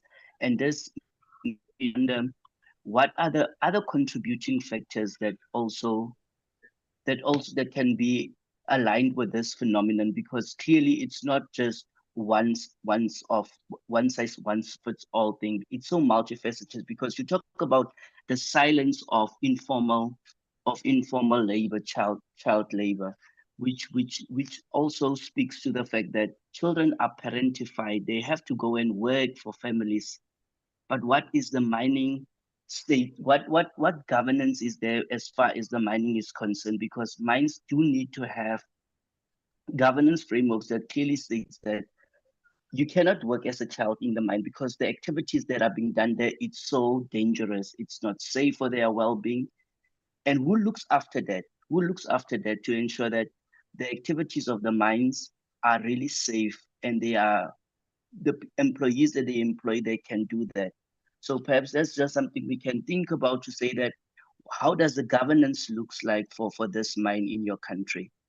Who actually looks after their mining license to say that, can they mine if such things are happening? Who looks after that? Because clearly in South Africa, we have the Department of Mineral and Energy Resources. We have IRMA. These are just governing bodies to ensure that instances such as child labor, we don't advocate for that. It's not happening. What are the governance framework in your country that you think can assist in this phenomenon? Okay, can I answer? Yes, you may. Are you hearing me? Thank you so much. Let's engage. Yes. Okay, thank you. in Zimbabwe, we have the we have the Department of Mines, which is the Ministry of Mines and Resources. So this department, like for instance, in Africa, we all know that Zimbabwe is one of the breadbasket in terms of minerals. For instance, gold. So aspects they are the backbone of the money in terms of SADC and stuff. So whenever the environment has been detected that they are minerals, those people who live at point, they have been forced to move away. So there are steps in as far as policy that mining sites must be placed or must be far away from human beings and even from children. But right now, when it comes to practice, there is something like what you call ethical dilemmas. It may take place. Yeah, in as far as politics, the law, in everything. So, but however, responding to your question, the government said that the Department of Social Development PS what you call the guardian related interim. By guardian related interim, I'm talking about the child protection officer. Can I just interrupt you a moment? Okay. Yeah, just wanting to pass a message to the chair that our time is not looking good. The current presenter has used a lot of time. Thanks. Okay, thank you so much, Dr. Garrett. All right, then perhaps we can just quickly go over this other question that was posed to you. But I do hear your point. Thank you so much for that, Calvin. May you clarify on point number 1 on your recommendations? Could you just give a brief overview of that? Okay, thank you very much. I was talking about the adoption of participatory approaches. Okay, thank you very much. Also, by the adoption of participatory approaches, I'm talking about the interventions starting from the community or from the grassroots levels. For instance, the community members must start to volunteer to be what you call the CCWs, child care workers. That is more like social workers. So they need to be a volunteer to be foster parents. Those are the participatory practice rooted in the common wisdom of Ubuntu, because they prioritize collectivism and social justice and nurturing, thereby reinforcing the child protection laws like Children's Act. I hope I have answered the one who raised the question. Thank you so much. Thank you so much. If the question has been answered or not fully, we can also engage in the comment section. Thank you so much, Calvin. But for time, I would like us then now to move on to the next presenter. The next presenter, I hope she is here, he or she is in the room. The role of social workers in providing services to unaccompanied refugee children in South Africa. I hope I am going to pronounce your name correctly. Yukai Pedziza from the University of Pretoria in South Africa. You can now present. Thank you so much. I hope you can all hear me. Yes, I can hear you. Yes. Okay, thank you so much. Good day, everyone. All protocols observed. So my name is Yokai Pedzisa, and I am a master's student at the University of Pretoria. And my research was actually looking at the role of social workers in providing services to unaccompanied refugee children in South Africa. And then I'm just going to go to my overview. So I'm just going to give a brief background of the study, as well as look at social work in relation to children's rights, as well as recommendations that I found for the government specifically. And then I'll just move on to the background. So my study aimed to identify the services that social workers provide to unaccompanied refugee children, and I was mainly looking at a city in South Africa, mainly in Pretoria. So I wanted to know like what role are social workers playing when it comes to the services that are offered to unaccompanied refugee children, because South Africa now is recognized. You can move on. You can click next to go to the next point. South Africa now is recognized as a major destination for migrants and also the biggest migrant settlement in Africa. And amongst these migrants, it has been noted that there's a growing number of unaccompanied refugee children that are migrating to South Africa. They are migrating alone, and sometimes they get separated as they are coming from their countries of origin to their destination countries. They get separated from their parents. Sometimes they just migrate on their own. So there is an increase in that, and this is because to a different pull and push factors, like for example, wars that are experienced in Somalia, in DRC. There is also low standards of living. There's terrorism, and most of these children come from Zambia, Zimbabwe, Somalia, the DRC, and then to move on. Globally, the rights of children are recognized, and there are 196 countries that have signed the Convention on the Rights of the Child, and South Africa is also part of the countries that signed this convention. And in adherence to its constitution, South Africa has also signed and ratified this convention, and this convention then says that they have to respect like human rights. So I was also looking, I took the lens of the human rights perspective, where everyone has got rights because they are human. So I was looking at everything from a human rights perspective. And also Section 28 of the South African Constitution establishes that children, this also includes refugee children, they have the right to social services, the right to care, and the right to protection.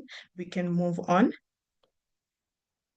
However, lawyers for human rights underscore that there is lack of coordination, capacity, and specialized knowledge amongst relevant stakeholders regarding unaccompanied refugee children, leading to inadequate protection and children falling through the cracks. So you can continue. The research identified that social workers do offer a number of services to unaccompanied refugee children. For example, they do assessments, they offer basic needs, they offer documentation assistance, as well as psychosocial services, because these unaccompanied refugee children, they go through a lot from their country of origin until they get to their destination country. There's a lot that goes on. There's sexual abuse that they encounter, but also the social workers also identified that the use of policies and legislation has helped them to advance the rights of children in their practice. You can go on to the next slide. So this then just takes me to the link between social work and children's rights. So social workers mainly advocate for basic human rights. Furthermore, social workers play a very significant role at different stages in the refugee children's lives, because they challenge unjust policies, programs, and services as well. And from the interviews that I conducted, social workers identified that their use of different legislation and policies were very effective in the quest to advance children's rights. They used policies such as the African Charter on the Rights of the Welfare of the Child, which is a broad regional instrument that outlines the rights of the children. They also identified the use of the Children's Act, 38 of 2005, which provides specific guidelines for the treatment of migrant children. They also use the Refugee Act 130 of 1998, which enables individuals from other African countries to seek asylum and access education and employment within South Africa. And they also use the South African Constitution. As mentioned before, the South African Constitution now it advocates that it incorporates everyone, every child that is within the borders of South Africa has got rights as long as they are within the borders of South Africa. So from my findings, I managed to identify like barriers that were encountered by the social workers. They faced a lot of barriers that hindered the effectiveness of the services that are rendered by social workers, such as financial constraints in terms of basic material support. As social workers, there is also like a basic needs that they should give because the children have got basic needs. So there's a financial constraint in terms of providing for these children because a social worker, when they go into the community, and when they go into the community and they see that there is a refugee child without uniform, without school uniform, there's no way that they're gonna be able to take from their own pockets to cater for that child. So there's financial constraints. There's also documentation assistance. They need to go with the children to Home Affairs to assist with documentation, and there's inadequate funding leading to termination of dedicated refugee children's program. There's also limited resources, including a scarcity of organizations dealing with refugees and a lack of familiarity among social service organizations in handling these cases. There's also a limited number of social workers that specialize in refugee children, and they also have other caseloads that are too high. Those that are specialized, they also have to cater to other cases that are not of refugees. You can continue. There is also a barrier in terms of implementation of laws, policies, and procedures. Like all the other presenters have identified, that the implementation of these laws and these policies, they are quite slower and they are complex. On paper, they seem like they are going to move like so fast, but when it comes to the implementation, these laws, these policies, they are slow and they move slow as well. And then language barriers as well, since these children come from different countries. Some of them, they don't know English, so there's a lack of interpreters that can interpret, because some of them, they speak French, and this impedes on the effectiveness of communication. And then I'll move on to the recommendations. So these are mainly recommendations for the government. The government should employ more social workers and provide them with specialized training in refugee issues, particularly concerning children, employing interpreters, and allocating sufficient funds to NGOs that work with unaccompanied refugee children is also very, very crucial. And the Department of Home Affairs also needs to be more flexible and have systems that allow for children to be documented without the need of parental information, because these children don't have parents. And when social workers go and say, yes, I'm the caregiver, they say, but we need the actual parent. So now that also hinders like the process as well. And the government also needs to actively engage and oversee the timely and effective implementation of policies related to services for unaccompanied refugee children. In conclusion, this underscores the urgent need for responsive budgeting that directly translates into practice, ensuring that every child, regardless of their status, fully benefits from South Africa's child protection framework. It is a call for action to bridge the gap between policy and practice by investing strategically in the systems and people that safeguard the rights of unaccompanied refugee children, like social workers. Thank you so much.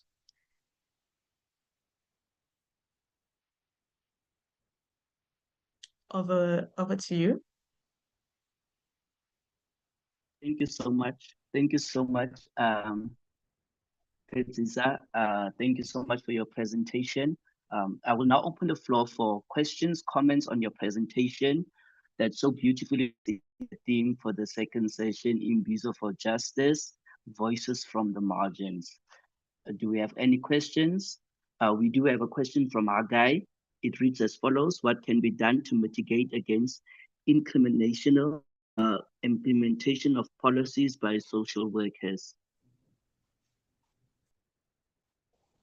Just gonna answer that. So implementation actually is, it's like on paper, the policies like just say you move from A to B to C, but on ground, it's not like that. There are processes that have to be done. The processes take longer. Instead of, yeah, on paper, you could say it's going to take 3 weeks, but when you're on ground, you realize that it's not going to take 3 weeks, because when you have to go with the child to Home Affairs, they're going to return you. They're going to say, you missed something, you don't have something, or you have to come back next week, you have to book another date.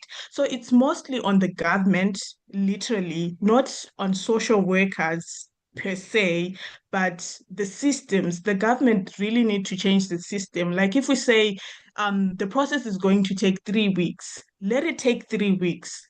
Let it be that it takes 3 weeks, not that it's going to take months and months.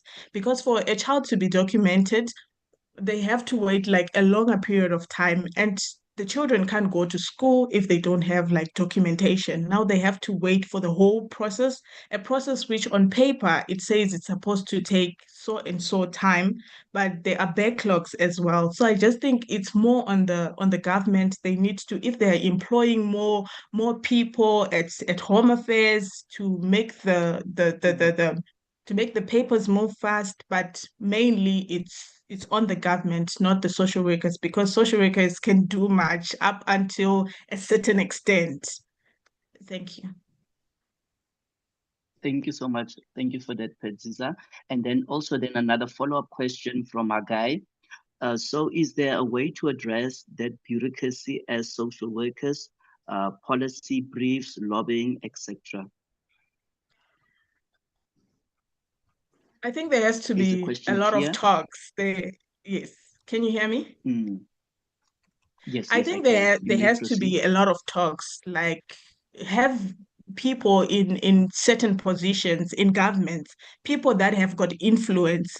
We have round table discussions with those kind of people, because they wouldn't know what social workers are really going through on ground, because they're not on ground, and they need someone to tell them like, this is what is really happening on ground. So I think there has to be like round table discussions with people with influence, people who can be able to influence things, to influence policies. I think as social workers, we just need to have roundtables with people in government. We just need to have a lot of conversations with people in different parties, in different seats, so that they can represent, they can take our griefs to the next person with the highest influence.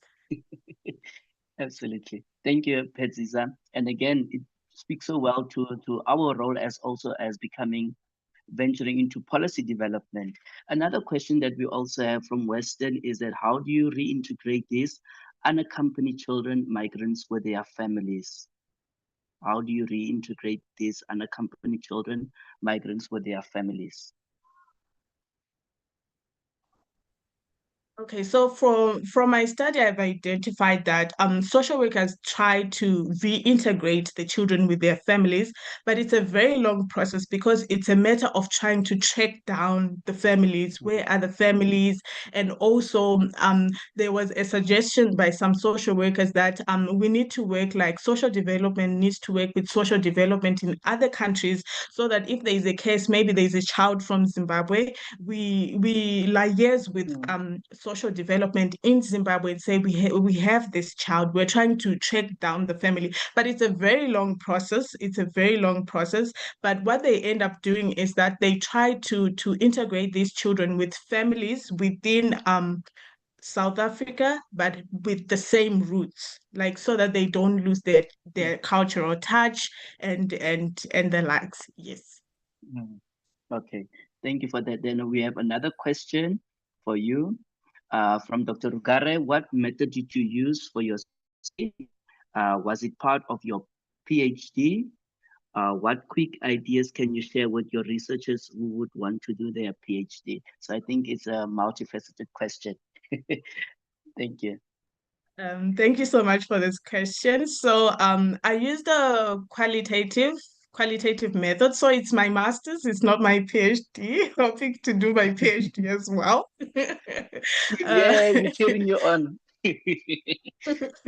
So quick ideas is just to, like, if you want to do something, I'll just encourage people, like, if you want to do something, right, just put yourself in it. Just be there. If you want to do a PhD, you have to, because it's going to be like it's going to be a roller coaster. It's not really easy, like, because I was doing my research fully, it was a full dissertation. So sometimes you'd feel like, okay, am I doing the right thing? Am I on my own? But you just need people around you. If you want to do your PhD, your master's, you just need people that are going to encourage you. Like, you need to have colleagues, you need to be like talking with your supervisor, even people who have done their PhD. You just need to have connections. For me, it's just connections. Yes. And then, yeah, I see someone saying time management. Absolutely. Okay.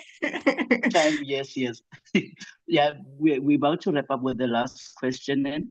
Regarding the language barrier issue, how can social workers tackle that in order to provide efficient intervention when working with child refugees?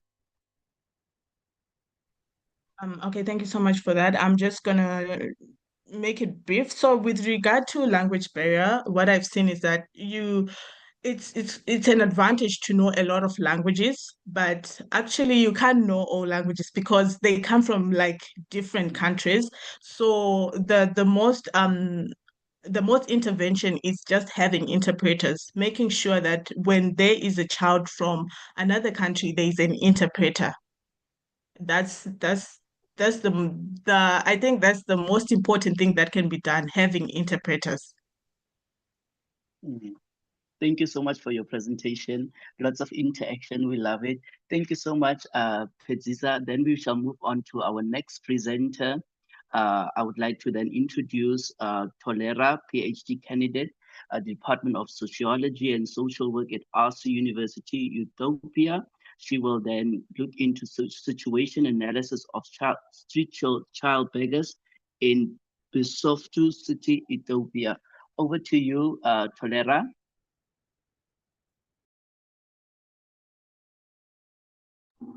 Yes. Hello? Yes. Yes, I can hear you. You may proceed. Thank you so much. Your voice is not audible, in fact. Can you hear me now? All right. Yes, you may proceed. Thank you so much. Can I proceed? Sorry? Yes, you may. All right. Thank you very much. This is Margarsa from Ethiopia. My topic is on situation analysis of street child beggars in Bisoftu city. Bisoftu is one of the biggest cities in Ethiopia, and my study focuses only this city, I mean the Bisoftu city. And I am, yes, let me go to the introduction and show you an introductory part. Over 1 million children globally live on streets or in hazardous work environments, and this is a global statistics. And in Ethiopia, poverty, family breakdown, and the lack of education push children to begging, and most children we found is because of poverty, family breakdown, and the lack of education as well.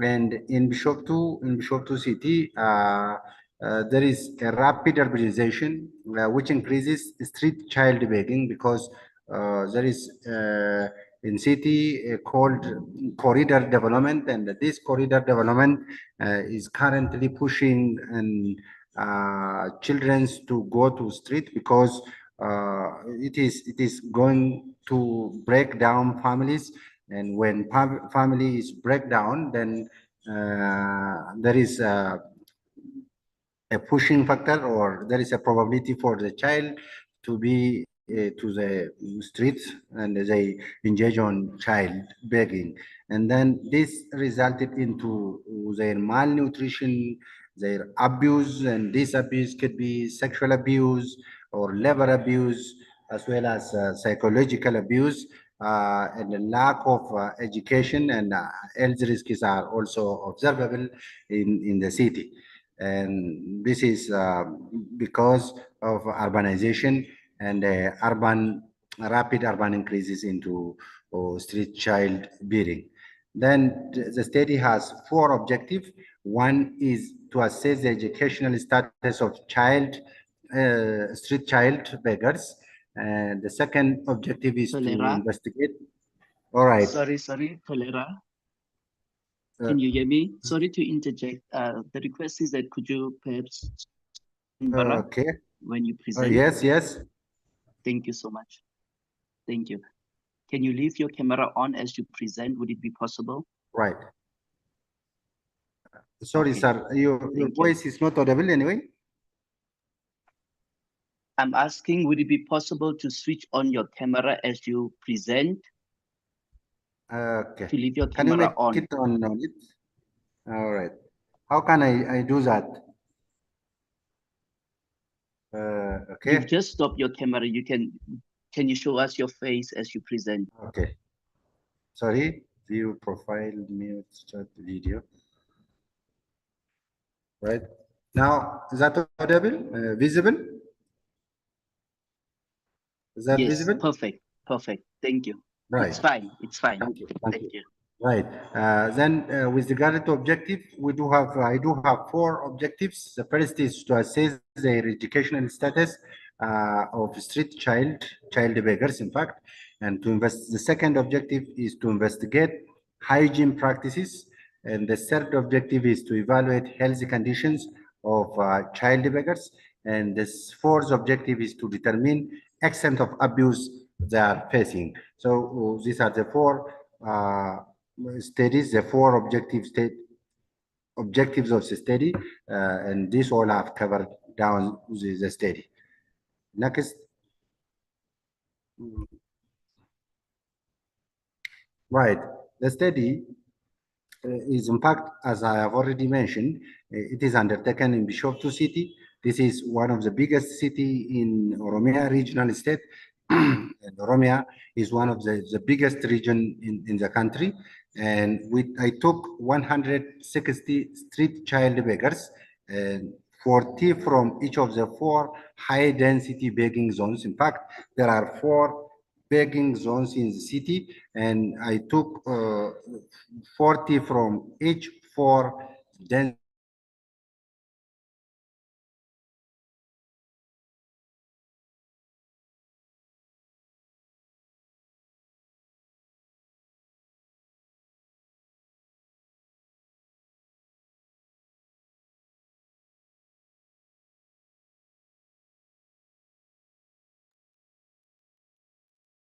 Do we still have the speaker?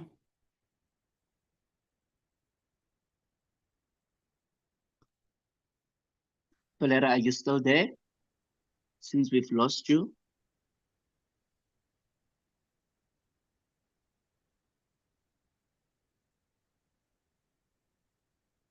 Tolera, are you still there? Can you hear us?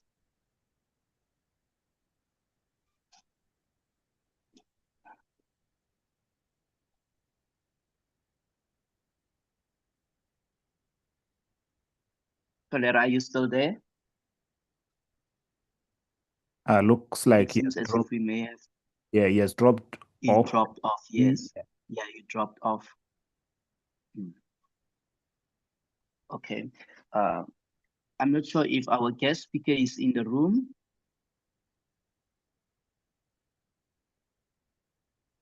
Dr. Rugare, could you kindly confirm if our guest speaker is here? For the sake of time. Yes, yes, I'm checking now. Our guest speaker is Dr. Clement Langa. Can anyone confirm if he is in the room? Probably in the room with others in Eswatini.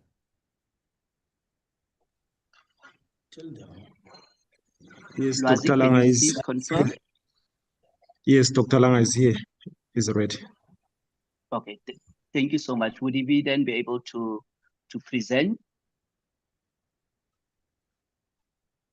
Yes, I've got, I'm going to share his title, is presenting without slides.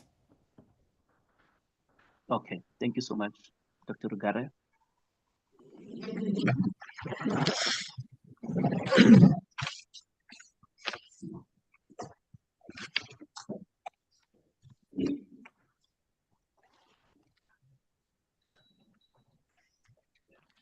Then I would like to introduce to you to our guest speaker for the second session under the theme of Imbizo for Justice, Voices from the Margins, Dr. Clement Langa, Senior Lecturer and Dean of Student Affairs, Eswatini Medical Christian University, Kingdom of Eswatini, a pariah in his land, stateless African children.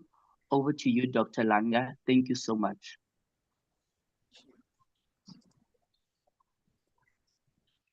Morning, brothers and sisters.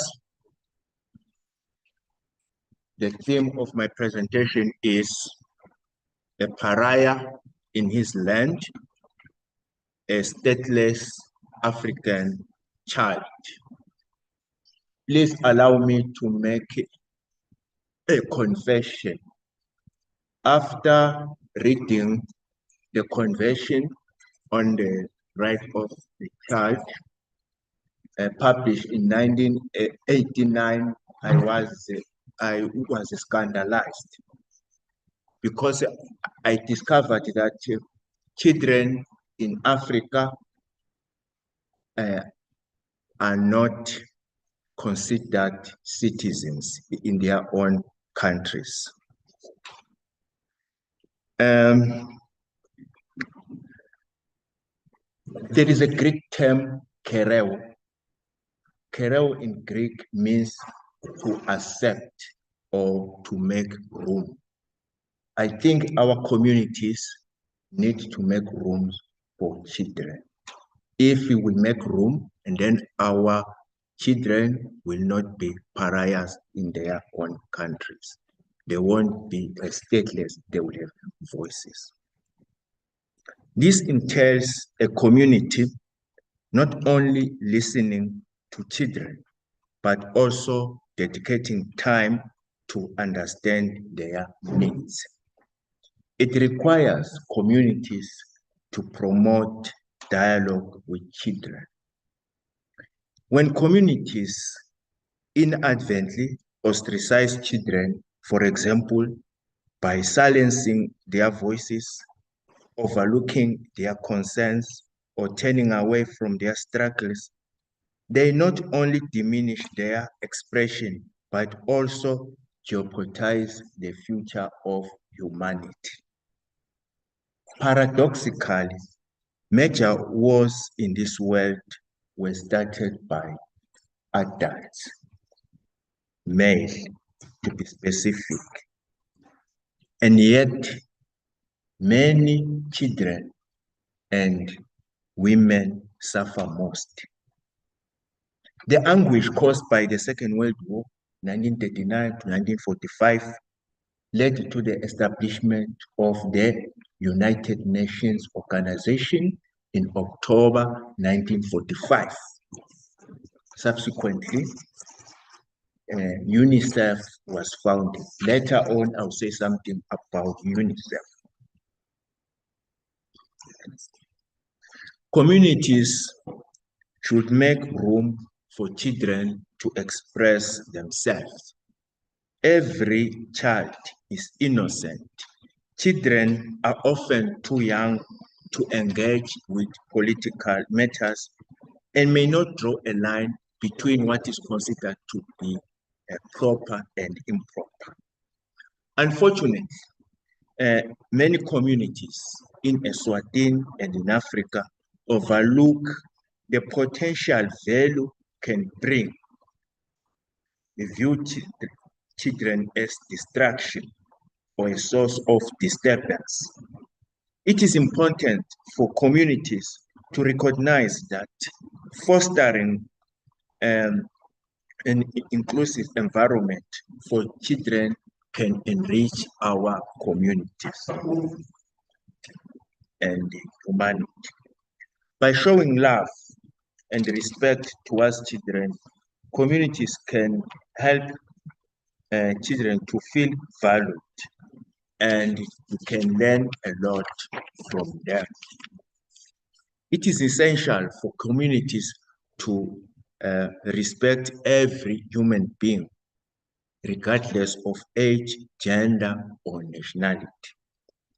Children, in their weakness and vulnerability, have much to teach adults. In fact, as people grow older, the harshness of this life makes their hearts colors and hard, and they become even stubborn. Children possess a unique perspective, and their vulnerability can offer profound lessons for communities. As they encounter the challenges of life, it is beneficial to remain open-hearted and compassionate, allowing their innocence to inspire humans to cultivate kindness and empathy in their interaction with each other. What needs to be done for children of Africa? This is a $1 million question. Two things. Number one, we need to listen to them.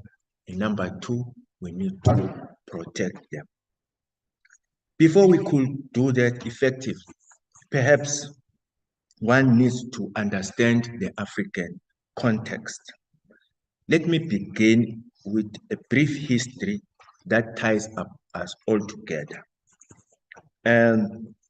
During the Second World War, millions and millions of children died in Europe, not only from bombs or bullets, but from starvation, abandonment, and war-driven poverty. In response, the international community came together and founded the agency UNICEF, the United Nations International Children Emergency Fund, known today. Its mission was clear: to protect the rights and restore the dignity of every child, especially those whose lives have been shattered by conflict and poverty. But UNICEF did not stop there. In 1989, the global community adopted the Convention on the Rights of the Child, the most widely ratified human rights treaty in history. And amongst its most sacred promises are two articles that I believe speak directly to the challenges we face here in Eswatini today. I will only pick two articles and I will say something about them. Article number 6, which speaks about the right to life. It reads, every child has the inherent right to life. States must ensure to the maximum extent possible the survival and development of the child. This is not just a statement, it is a moral commitment. And yet, here in Eswatini, we still read headlines and hear whispers of children whose lives have been cut short through violence, ritual killings, abandonment, neglect. How do we claim to protect our future while we bury our children in silence?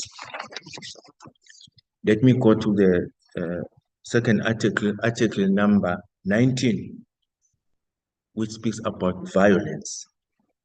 It reads, states must take all appropriate measures to protect children from all forms of physical or mental violence, abuse, neglect, or exploitation while in the care of parents or others.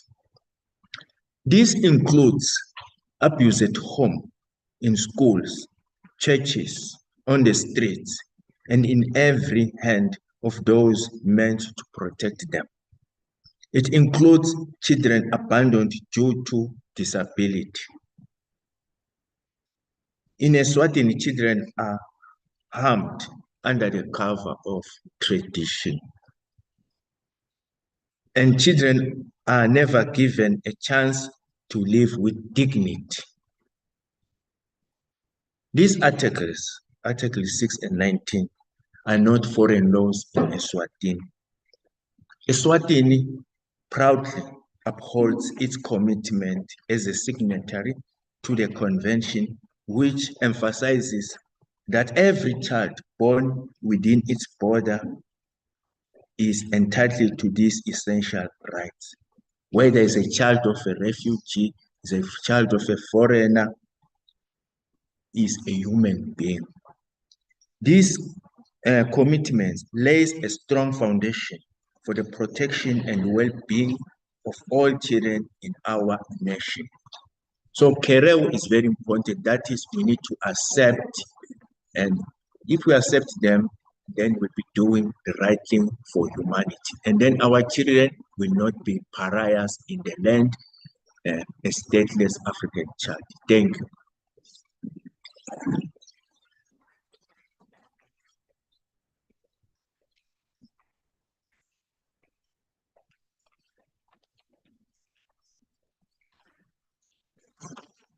Thank you so much, Dr. Langa. Thank you so much for that great presentation on a pariah of a streetless child. May I then ask if we have any questions, any engagements with Dr. Langa on his presentation?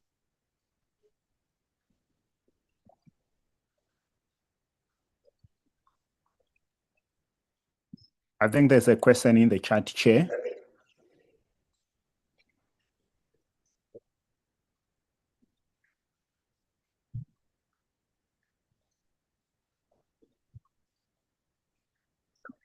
Did you see it? Oh, okay, sorry, I didn't see it. Let me read it. Please give me 30 seconds to read it. The chair can also read it if you've seen it, Denzel.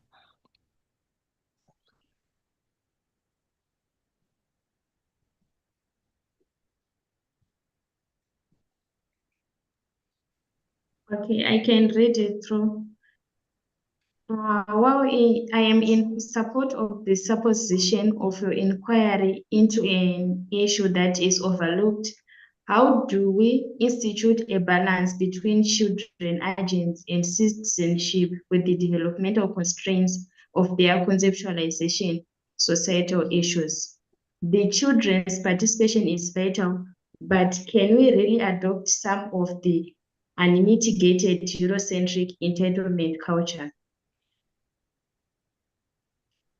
That's the Thank question. you very much. Thank you very much for the question. I think, you are saying that this issue is often overlooked. I think before we could do what you asked me to suggest, I think we need to open dialogue. We need to talk about this issue. We need to brainstorm. And then from there, we can start working towards something. It would be premature to bring a concrete suggestion. I think we need to brainstorm on the issue because it is often overlooked. and researched. Thank you.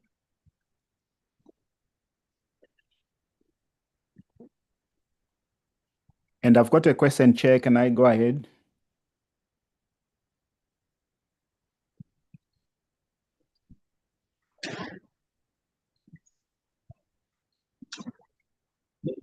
Okay, I'll go ahead.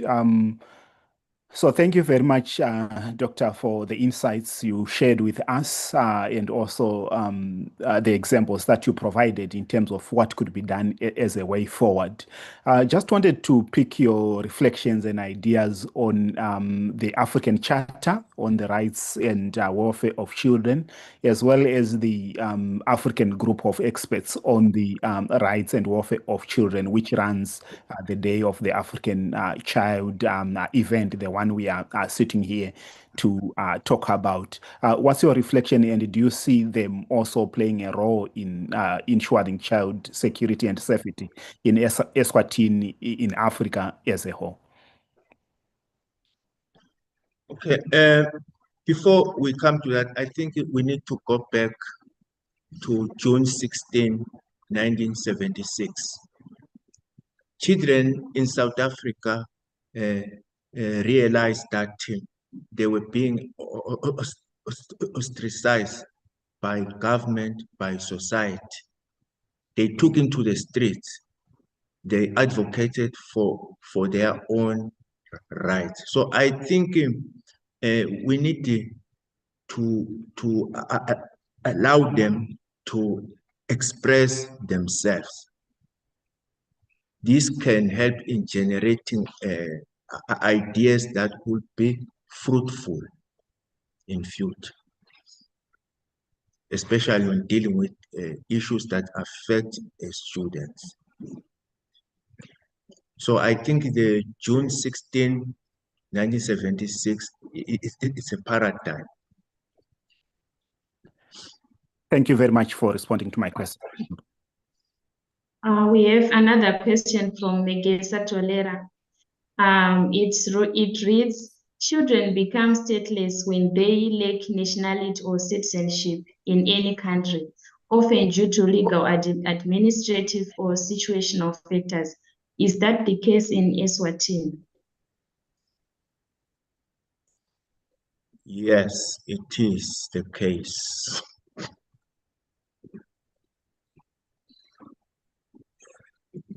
Okay, thank you so much for your response. I think our chair have some network problems. So thank you so much, Doc, for your presentation. Don't mention. Moving forward, we are going to ask Megesa Tolera to take us over his presentation. He had a challenge of network maybe lately. So Megesa Tolera, are you ready now?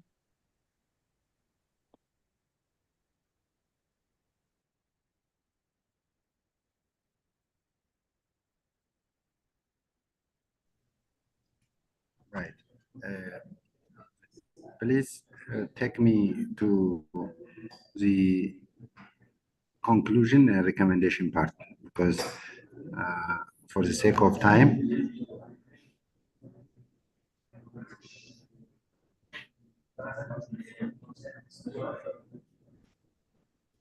right, here it is. Right. This is the conclusion part. In fact, in order to use the time, let me speak on this only. In Ethiopia, specifically in Bishoftu town,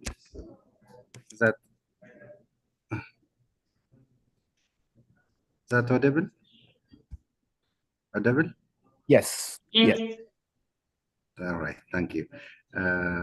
About 54.4% out of 160 were illiterate, and 84.4 is underweight, while 65.7 are abused of different kinds. This could be lack of food, lack of care, or they may be neglected. and they need urgent need for education, health care, and the safe living conditions. And mainly the root cause is poverty, social injustice, and the lack of a support system. As I've already speak on the introduction, poverty and high urbanization is leading route cause to take children to the street. Next. Right. And then the following are the recommendations that the study ought to provide. And provide stable housing for families. This is the responsibility of government, and the government should provide stable housing for families, as well as NGOs should be strengthened to run schools and integrate with formal education, and raise public awareness to reduce stigma, because in the study I found very large, very huge stigmas, and therefore the government as well as NGOs should raise the public awareness to reduce this stigma and discrimination in the city. While the government also should enforce penalties for abuse and exploitation of children, and then the police or any enforcing part should penalize those who abuse children on the street. And the government should improve also access to public toilets. And on the lines, on the roads, there are no toilet, and the government should improve access to public toilets as well, healthcare and recreational facilities as well. And there must be an implementation of child-friendly policies and legal aid. In fact, there are policies as well as legal aids, but these policies as well as legal aids are not implemented into the local area. Therefore, the government should enforce the implementation of child-friendly policies and a legal aid in the country. And thank you very much for giving me time. Thank you. Thank you. Thank you.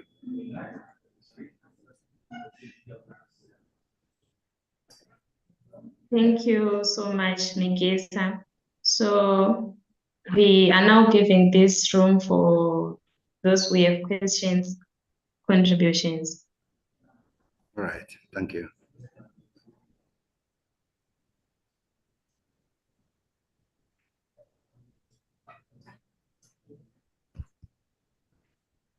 I've got a question. Megesa, thank you very much for your presentation. So I just wanted to ask, what's the situation like in other cities like Addis Ababa? Right. Relatively, Addis Ababa is better because Addis Ababa is currently serving as a model, as well as actually children on the street are not found on the street, and Addis Ababa is in speed in its growth, and so this kind of problem is not found in Addis Ababa, but many local as well as small cities are facing this problem, except Addis Ababa. Thank you.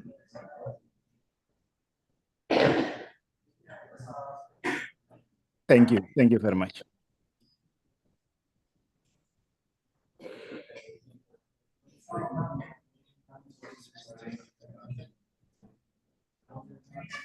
There is another question from Hagai Muchapondwa. It reads, are there study gaps that require further research adjunct to your situational analysis? Yes. Yes, my response is yes, because the study only takes for a high density population of children. Therefore, all inclusive city inclusive study would be better and would be taken and can show even more information, more data with regard to child begging on the street. Therefore, there is a need for further research to be taken in the city. Thank you.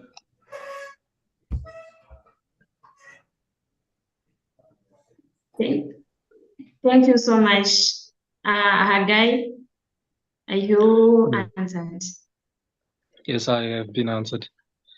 I suppose we can transition. Yes, As of now, I agree. Yeah. As of now, we have a 10-minute break, and afterwards we have the next presenters going under the theme Sankofa Futures, Education, Innovation, and Climate, which will be moderated by Weston and Jennifer Benita. I've got a suggestion, moderator. Given that we are behind time, I'm suggesting that we proceed without a break. All right. Okay. All right.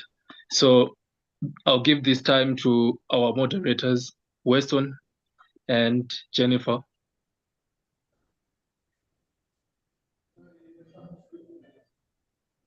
Thank you, Hagai, for the smooth transition. May I check if Jennifer is around?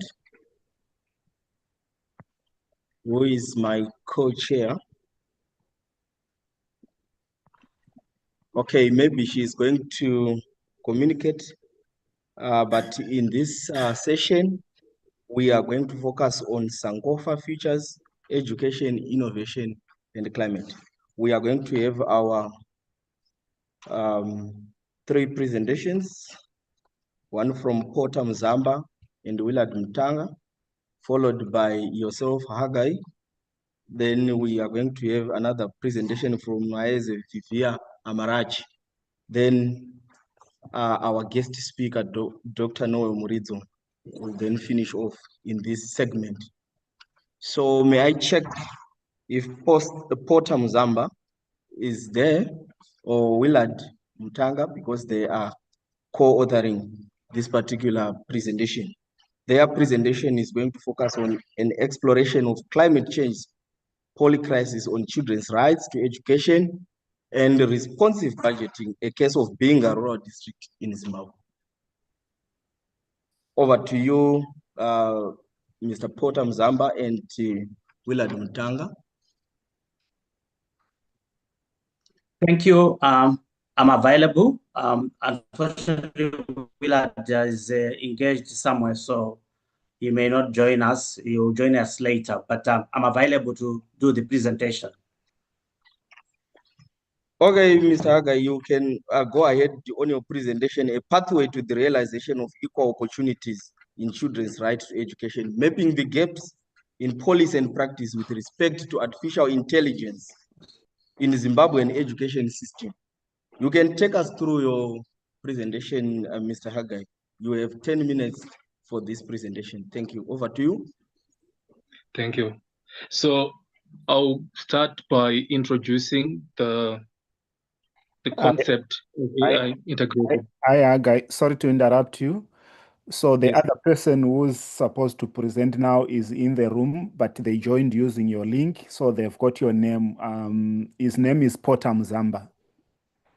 So you can go ahead and you can present after him. All right, all right.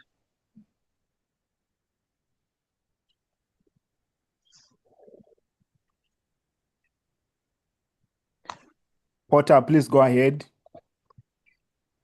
Thank you. Do you have slides? I'm kindly requesting. Yeah, can we kindly beam the slides? Can you put them in the chat, because we did not receive your slide? Did you email them? Oh, I have shared yes, them we in did. to your inbox, Doc. Was Can you check? that today? Yes. Not in your inbox, in the group. In the group. Yes. Okay, you can introduce yourself while I go through the messages. Okay. My name is Potam Zamba. I'm a sociologist by profession and also a disaster risk reduction specialist. We've been doing jointly with Willard Mtanga, who is a student at Great Zimbabwe. We're doing a study on the polycrisis nature of climate change on children's rights and also on responsive budgeting, where we were looking at the Binga community in Zimbabwe. Binga is along the Zambezi Valley. To really understand how the rights of children are being affected by these intersecting challenges that we are faced with as a world and also as a country, as Zimbabwe. So we firstly defined what polycrisis is all about or it means. And we borrowed two definitions, one which mainly focus at macro level, where they are talking about wars, climate change, and pandemics. But also we borrowed a definition from World Vision, which is more very localized, in where we are talking about the simultaneous occurrence of several catastrophic events or challenges, which forms the polycrisis, the issues of hunger, the issues of refugee crisis, issues of natural disasters, issues of the conflict, and so many events. So we decided we are in a polycrisis situation because of these intersecting challenges that we are faced with. Let's move on.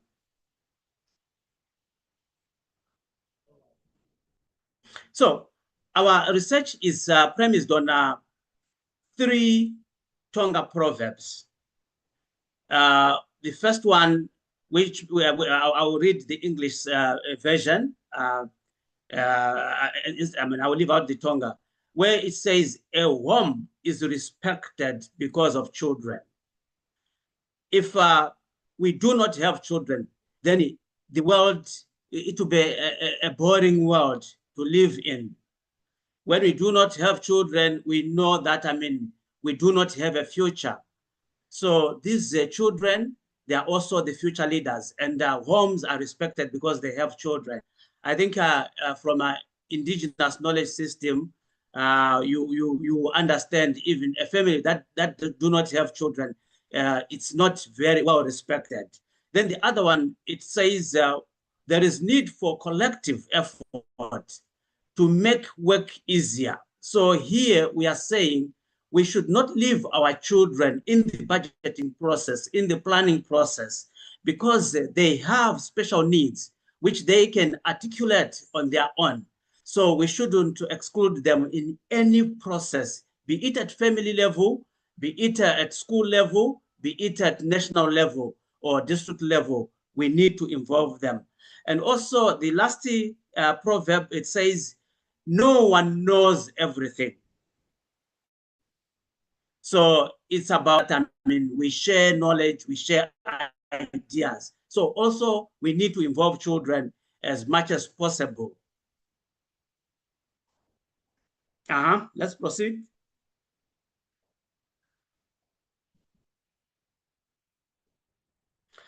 These are the objectives that we're trying to research on to identify the impact of climate change on the rights of children to education, and also the impact on their responsive budgeting, and to examine the effectiveness of climate mitigation, adaptation, intervention, and responsive budgeting on children's rights, and to come up with dependable solutions on addressing situations faced by children in rural communities.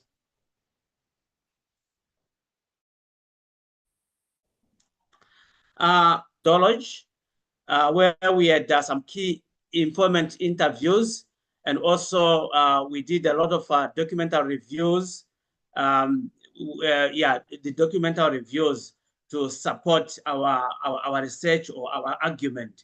We read some journals, newspapers, books, and so on to understand how climate change affect the right to education, and also its implication on responsive budgeting. We had 25 respondents, not 19, but 25 respondents. And this study was done in Ward 5 of Pinga.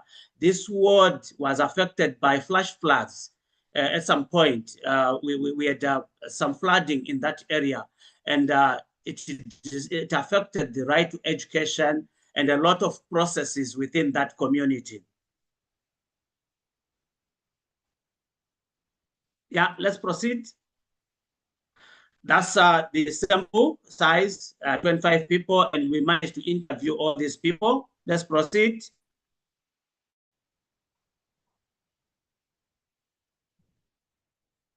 Let's proceed. So, key findings. We noted that climate is disrupting access to education. Climate change is bringing a lot of challenges within, in the promotion of right to education. The first issue was the issue of COVID, which affected the whole world. And through our research, we came to understand that this is also a climate-induced disaster because of the changes in the ecosystem, because of the interactions that happens now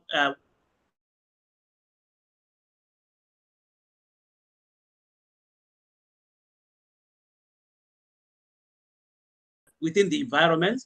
It is bringing different pandemics. So the COVID-19 in being a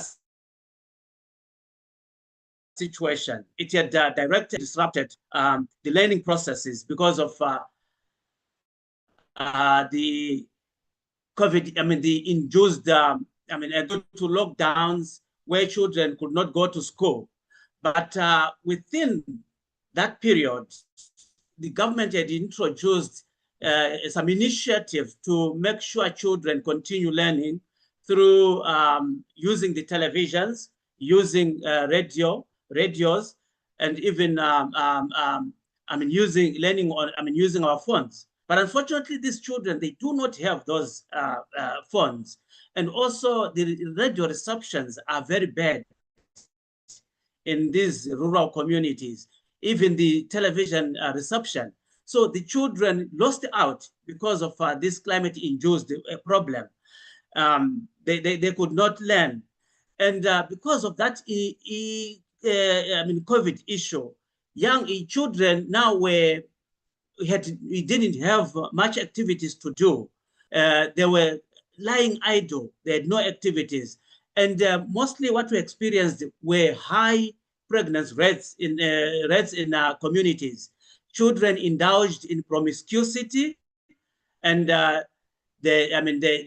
some got married at a tender age, some got pregnant at that age. So because of these climate-induced problems. And also we experience floods in communities when we have rains, some floods, but because of the poor infrastructure, which is as a result of non-responsive budgeting, young children do not manage to access schools during the flooding because the rivers have got no bridges to cross. Most the crossing infrastructure is in form of culverts, and culverts it also get flooded when there are floods. So, and also when these events happen, the rural child loses 22 days. They do not go to school because of these floods. The schools are not accessible. The learning gets disrupted because of the poor infrastructure. So they lose number of days without going to school. But we are saying this is the future generation which should spearhead development. But while they are losing in terms of the learning process, so it really affects, climate change is affecting children in terms of learning. Let's proceed.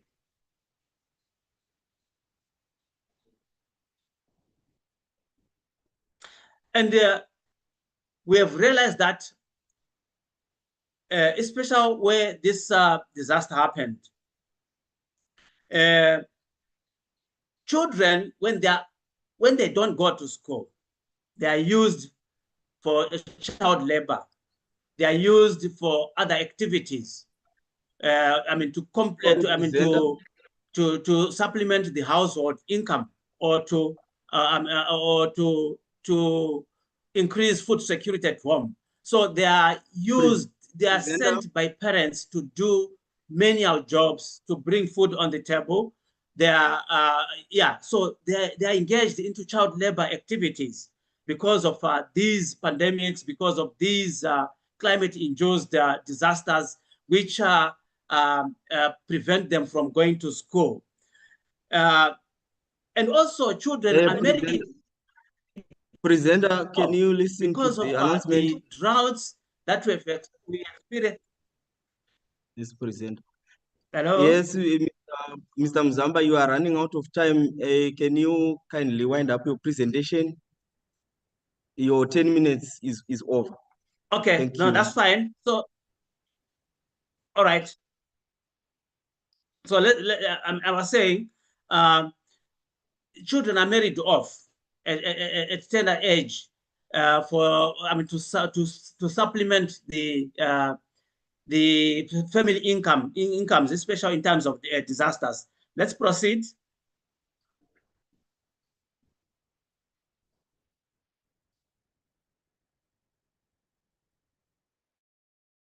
So also there's inadequate or absent responsive budget mechanisms to support rural schools and rural children. And also one thing that we noticed was that children are not consulted during this budget consultation. Even at family level, we normally leave them out. We don't consult them. And this trend is actually even going to at a district level, at national level, we leave them out. We do not consult. So the budgets that are formulated are not responsive to the needs of children. We tend to represent them. I remember one child said, we also want to participate. We also want to contribute because we've got special needs. So they are left out, and hence the budget do not respond to their needs adequately. Maybe let's move on to the conclusion.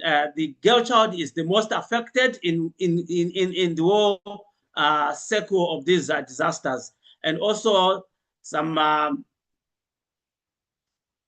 So as our conclusion, we are saying, as being a rural district council, we have already illustrated the polycrisis nature, the interconnectedness of environmental, economic, and social shocks, which undermines children's rights. And also lack of responsive climate-sensitive budgeting, together with a systematic neglect of rural vulnerability, entrenches intergenerational poverty and inequality. So we are saying there's need for an urgent reform in the local education financing frameworks, and also coming up with gender responsive policies, school-based adaptation infrastructure, and the community inclusive planning and budgeting mechanism, so that we address the needs of children, and also we deal with the issues of climate change, so that the rights of children are continuously promoted. Thank you. Yeah, thank you very much, Mr. Porter Mzamba, for the insightful presentation. Time was working against you. You had a lot of information to share with us. Do we have any questions from the participants, or do we have questions from the house? You can raise up your hand and proceed with your question. You unmute, then you proceed with your question, or you can type it on our chat board.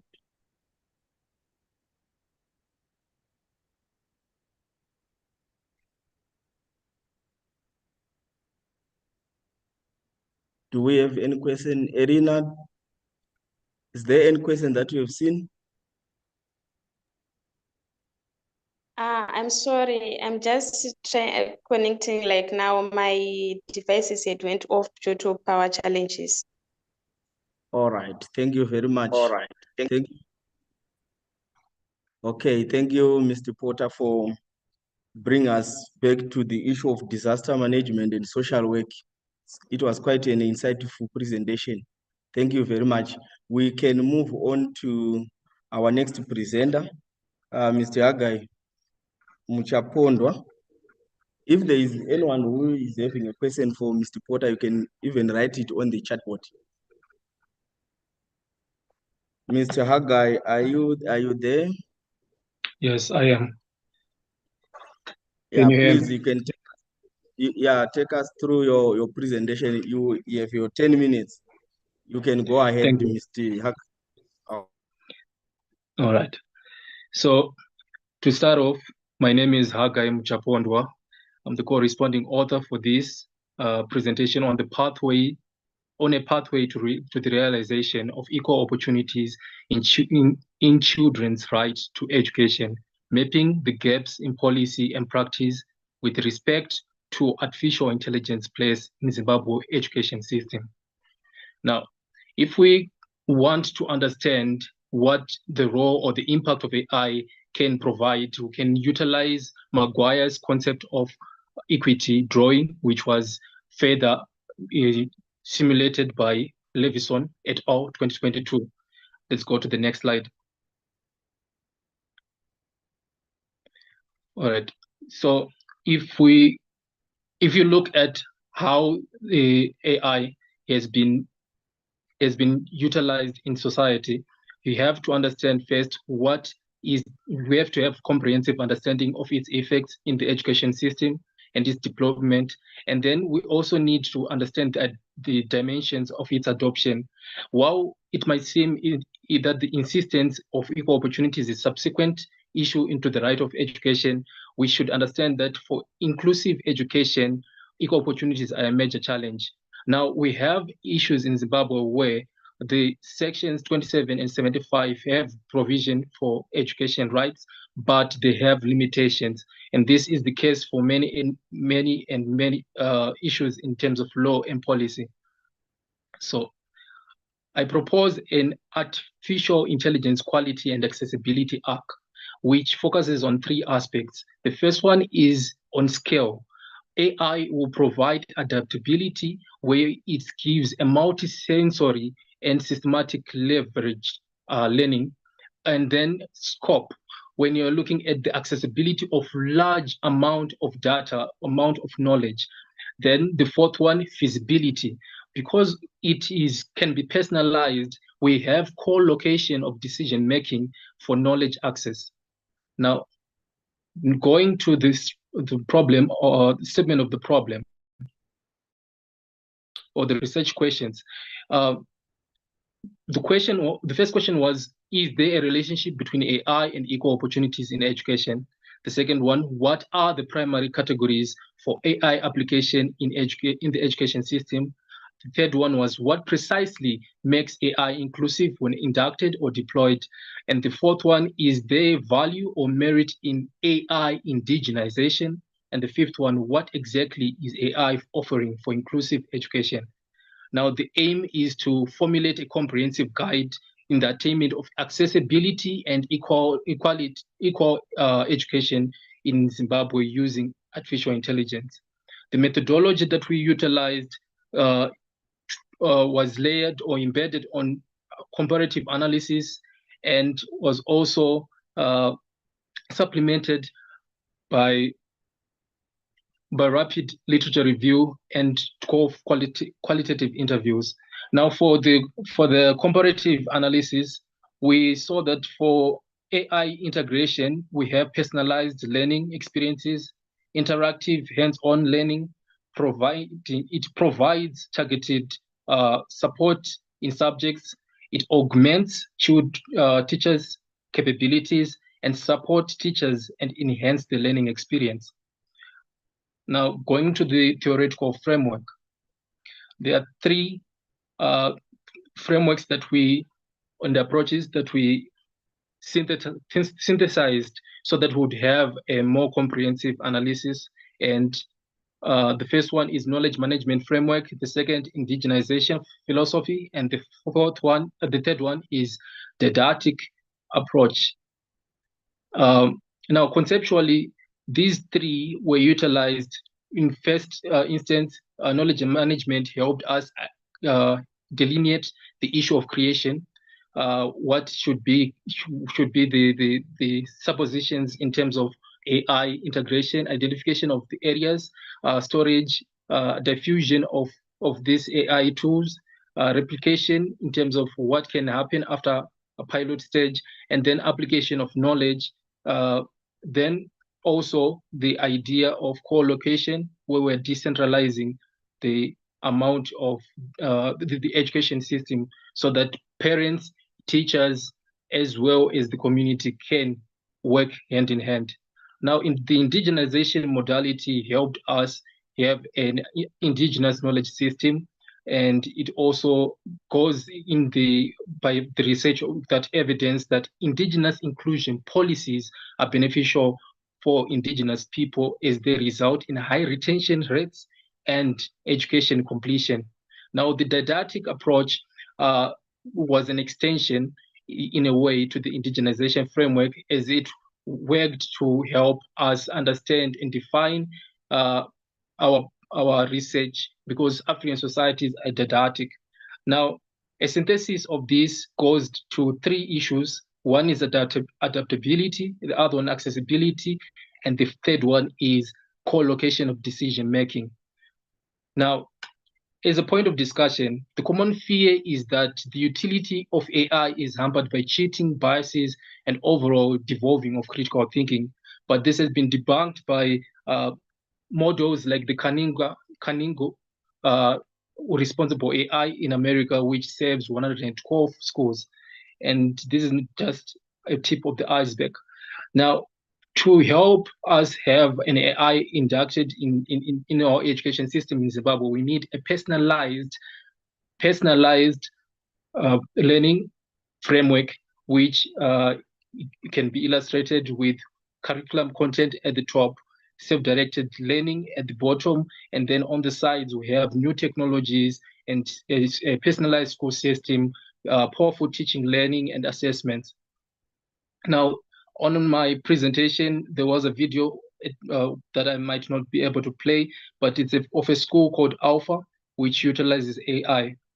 Now, as of the findings, there are generalized findings. One of them is digital divide. The second one is lack of comprehensive regulatory and technological guardrails. The third one is lack of responsive and tenable investment capacity.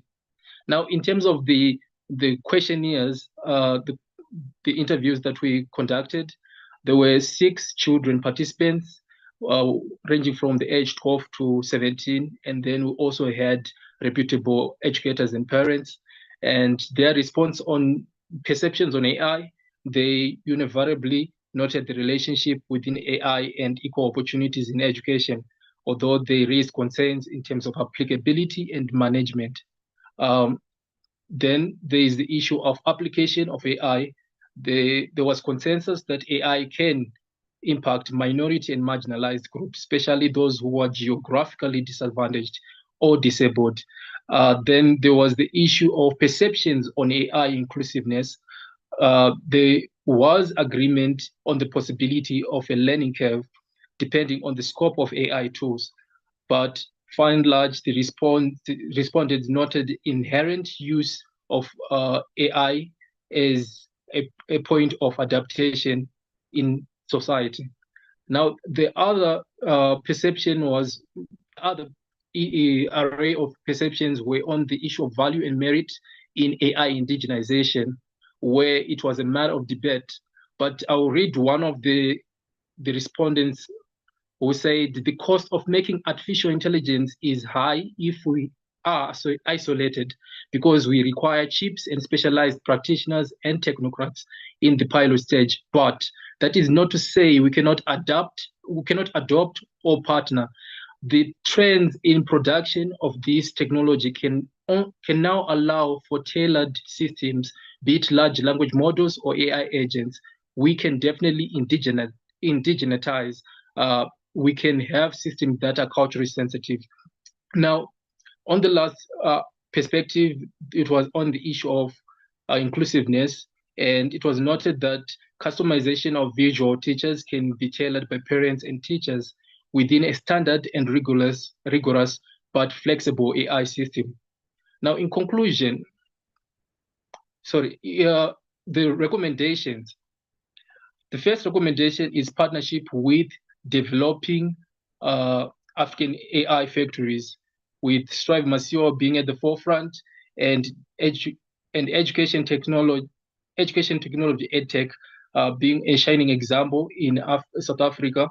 And then there is the issue of reconstituting child-centric AI in education policy. Our education policy as of now is not really addressing issues of AI comprehensively. So there is need for that transformational change. Then there is the issue of creating a regulatory sandbox. This is because the rampant use of technology without guardrails is not feasible for children's development. So we can use what was defined by the International Telecommunication Union and World Bank to have a controlled regulatory environment for piloting innovative systems to protect children in the AI environment. Now, when it comes to providing technological tools, we need to make sure that rural areas and demographically... Presenter, your Yes. 10 minutes has lapsed. Consider winding up your presentation. Thank you. Okay, this is the last recommendation. So that is it. We provide technological tools to all these demographically necessitous areas. So in conclusion, utility of AI in upholding children's rights to accessible and quality education is evidenced, and it can bridge disparities, resource management with offline platforms, institutional utility, stakeholder engagement, and outcome generation modality. Thank you. Right. Thank you very much, Mr. Hagai, for the presentation. Do we have questions from the participants? I can read through the chat board. There is a question from Mr. Mzondo on the chat board. You said there exist some challenges in access to AI based on geographical location and disability. How does disability interface with AI in education? Can you respond to this one, Mr. Hagai? Yes. So when it comes to AI, we need to understand that AI is not just ChatGPT. There are various applications or various tools that have been utilized. So depending on the disability, because some are disabled in terms of motor skills, so it can use voice modulation. It can actually speak to the disabled child. Others are others are more inclined on trying to gamify some of the learning, because of intellectual disabilities might make someone a bit slow in uptake of information. So all these aspects have to be personalized according to the needs of the individual.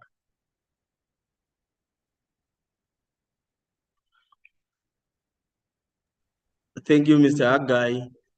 Is Mr. Porter still around? There seems to be a question in the chat board, and we also have a question for you in this room. Mr. Porter, can you unmute so that we can communicate? Porter Mzamba. There are questions for you. It seems Mr. Porter is not there. Can you post your question in the chat box as well? Okay. Do we still have any other question for Mr. Haggai?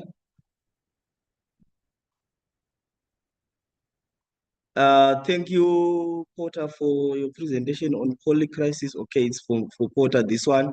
I like the idea of Afrocentric and child-centric, including generative AI. Great presentation, Haggai. Those are complimentary messages. Thank you very much, Thank Mr. you. Haggai. Thank you. Okay. I hope Mr. Porter will be back for attending to his questions. Thank you, Mr. Haggai. Can we move on to the next presentation? Is there anyone who is raising up a hand?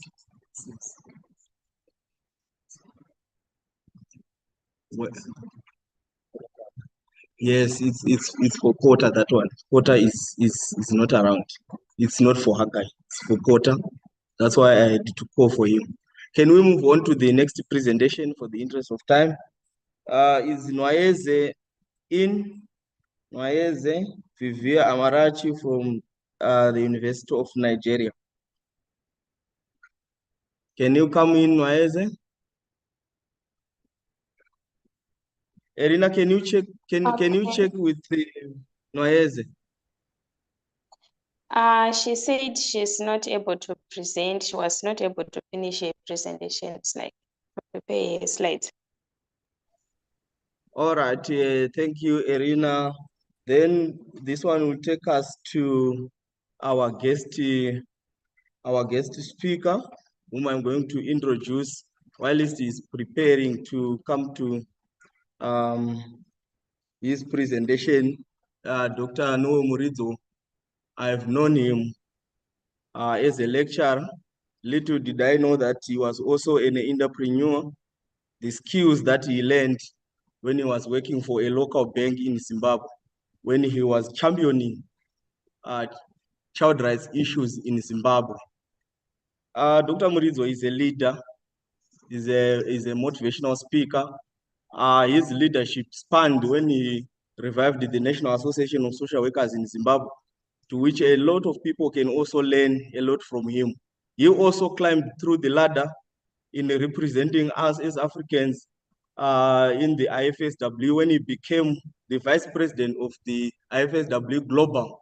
During that time, he was also serving as the vice president of IFSW African region. He is a researcher, he is an academic. His PhD thesis, which he did when he was at Witwatersrand University, South Africa, was covering issues of child rights, focusing on child abuse cases. He also managed to publish quite a number of articles which were emanating from his PhD thesis. So today, he's going to share a lot with us in respect to child rights issues. Remember, Dr. Noah Murizo is a charismatic speaker. He is an inspirator. Please, can you fasten your seatbelts while you are going to listen to an inspirational speech from Dr. Noah Murizo. Dr. Murizo, I hope you are present. Can you take us through your presentation, which is looking at the gaps in the victim-friendly system, confirmation of friendly child budgeting? Over to you, Dr. Noah Murizo. Thank you very much, Mr. Chijigausiku. I used to call you the Chief Justice. Colleagues, can you hear me and can I proceed? Yes, we can hear you loudly. Thank you very much, Mr. Mgumbate and colleagues, you will help me. So today I thought I could talk and reflect on the gaps in the victim-friendly system, and to say that these gaps are a confirmation of an unfriendly budgeting, child budgeting system that exists in Zimbabwe. Maybe we could move on to the next slide as a way of background. And to say, how do we come to this day? And to say that this day is a commemoration of Africans where we reflect on children's rights, and that this year's theme is focusing on budget and the need to plan and budgeting for children's rights, and then reflecting on what has been done since 2020. And our conference today is investing in children's rights through responsive budgeting. And my argument today is that we have not fared well in this regard in Zimbabwe. And how do I come to that conclusion? I'm reflecting on the gaps that are in the victim-friendly system that was established to provide services to sexually abused or survivors of child sexual abuse children and also adults in Zimbabwe. Can we move on to the next slide? So if you look at that tree, you will find that it is wilting and it resembles some form of drought. And the drought that I am talking about here is the funding and the lack of funding in child protection issues, and in this case, in responses to child sexual abuse. Maybe what I would start by saying is that we established the victim-friendly system. We have a progressive constitution adopted in 2013, but child sexual abuse issues and child rights, including child sexual abuse, remain topical in Zimbabwe. And our argument is that it is multifaceted and which affects children's rights. It is also connected to other rights issues such as poverty. We had people talking about children in working in informal mines and such issues, which are also related to child sexual abuse. Now, the victim-friendly system is a set of measures that were designed to ensure the protection and active participation of children and also other survivors of violent abuses in the system, and providing medical, social, psychological, and legal services. So this system was established by government to respond. And the system has social workers, psychologists, doctors, officers, the police, and all other legal instruments. We can move on. Now, this is to try and say, why are children abused in Zimbabwe? But we can move forward. We might come back to it if time allows us. Now, what is the argument that we are making? We are saying that there are gaps in the victim-friendly system itself, which show a deficit in child budgeting. These gaps also show challenges that are faced not only by survivors, but also by social workers as part of the victim-friendly. And this is confirming the budgetary deficits that are inherent in the victim-friendly system.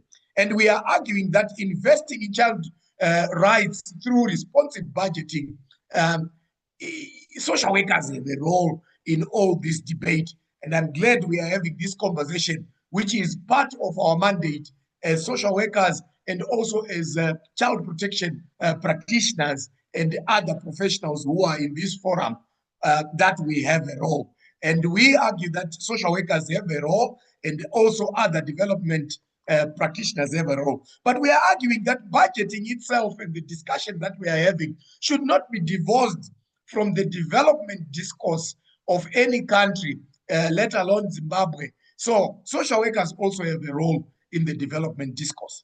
So what are these gaps in the victim-friendly? You'll find that from a qualitative research that was done by Murizo, he identified that the victim-friendly has limited coverage, that it is mainly urban-based, that there is poor visibility, that there is a cost burden on the children and families to access the services, and that children with physical and other needs have difficulties, and that there are staff shortages. We are saying that these gaps in this system illustrate and demonstrate a glaring gap in the budgeting and resources for the victim-friendly. Can we move on to the next slide? We also then picked out specific challenges that social workers face within the victim-friendly. And these challenges, the argument that I am making now, that the challenges that social workers face who are in the victim-friendly, either in the police, the Department of Social Development, which is the legal guardian of children, social workers in hospitals, social workers in the judicial system, they face these challenges. These challenges include skills gaps, withdrawal and suspension of cases, shortages of staff, limited access to appropriate infrastructure and equipment and logistics. This also finding confirms Mupenziswa and Ushamba's observation that challenges that social workers face also increased inaccessibility of remote areas and absence of professional care, which is important for social workers, considering the trauma and the secondary trauma that the children can also face by them also not being adequately taken care of. Now, we can move on to the next slide. So the argument that we are making, colleagues, is that the challenges in this system, which in all purposes is well-meaning, show a lack of funding and budget. And the argument is, therefore, what then can be done and what should we do? We have identified that the victim-friendly system is lacking. How can we water this tree and provide it with the necessary water and other nutrients that it needs, and in this case, resources? The argument that we are making is that such budgeting should not only be reflected in the budget or the fiscus or the budgets that are presented in Parliament, but such budgets should also go further to be gendered. The argument is also to look at the gaps in terms of the gender dimensions, looking at the girl child as being more vulnerable. Yes, we argue that all children are abused, male and female, but we are also saying when we talk about budgeting and providing for resources, in this case, we should also have a gender dimension. But also to move forward to say our budgeting and our provision should also look at children with special needs. The argument that we are making, or that I'm making, is that we should also look at children with special needs, and as we try to level up. I've provided the presentation on the chat box, and colleagues can go through and look at some of the references that I've shared. The argument is that we are not doing enough. There is not much that has been happening, but the argument is we can do more. And as child protection professionals, we have a role to play. And this then brings us to the questions and discussions that the next slide provides. And I am presenting to you an argument to say, so what can we do as child protection professionals in terms of making governments accountable and budgeting and resourcing for child protection mechanisms that are there? The argument is, it is not that we do not have enough legislation or enough systems. Perhaps we are not resourcing them. And we have a role as professionals to make sure that these systems are oiled in terms of resources. With that, colleagues, I thank you. I hope I was within the 10 minutes. Back to you, Mr. Chijausiku. Thank you very much. Oh, thank you, Doc. Hey, yeah. What a well-packaged presentation. Doc, I understand that you are a role model. You are a source of inspiration to many social work students there in Zimbabwe. you would also wish if you can have your replicas or those who can imitate you. Can you provide the recommendations on areas of further research? Maybe probably we can have the young Dr. Muritzos in the room or as part of the participants. I can do not take myself as a role model. I also look forward and up to others that have contributed to social work. I'm glad Prof. Mpedziswa is here. I was his student, so perhaps I also aim to be like him. And it is comforting that you believe that there are other little Mpedziswas that we should also produce. I believe that we should continuously research. So this is one of the arguments that I make or recommendations that I would want to make, but also to say that the issue about resourcing goes beyond us just talking, but also to appreciate the economic dimensions in different countries and appreciate issues around budgeting, so that when we make the noise, we also make noise from informed decisions.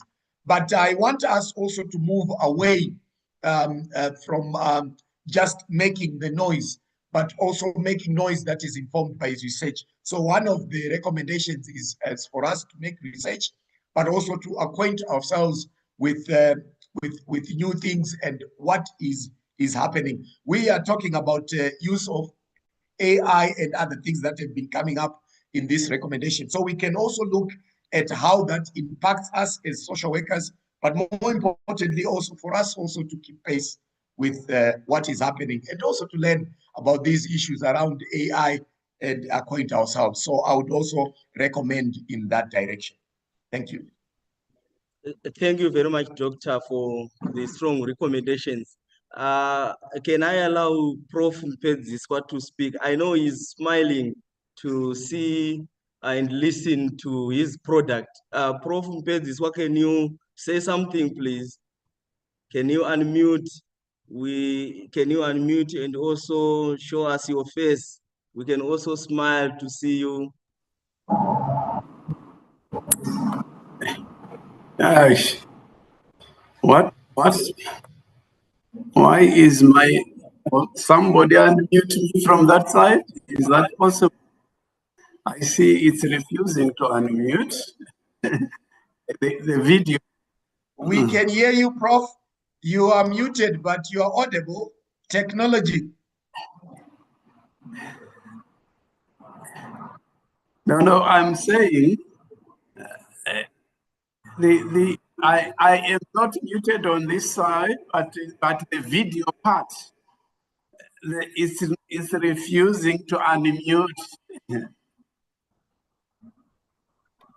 Can you go down on your machine?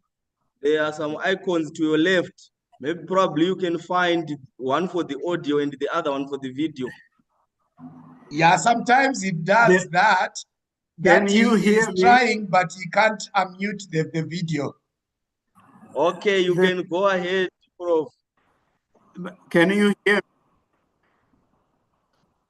me? Yes, we can hear you. Oh, okay. This is yes, go ahead. It's a sad that okay. Video settings. You can also check on your screen, because here I've clicked the button that allows you to, that asks you to put on your video. So it appears on your screen. Okay, this one again. Start my video. Okay. No. This is sad.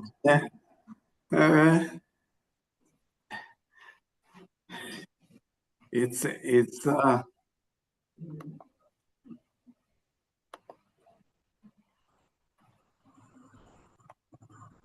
video.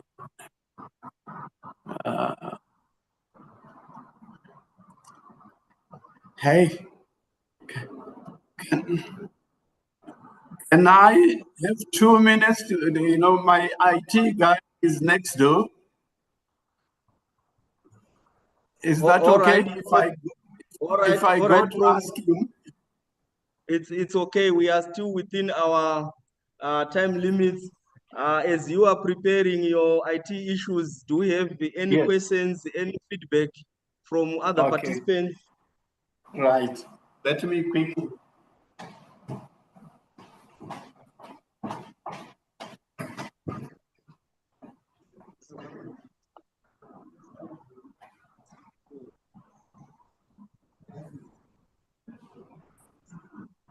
Is there anything from the chat board?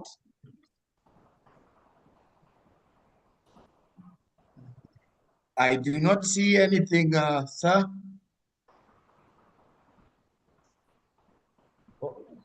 Okay, in the room, we are also being joined by a senior lecturer from Eswatini Medical Christian University from the Department of Psychology, Dr. Chihambakwe Webster. He has something to share. Come close, come close. Come close. While we are waiting for Prof. Mpezi. Yes, talk. Go ahead. Okay, thank you so much. Thank you, Doc, for the presentation.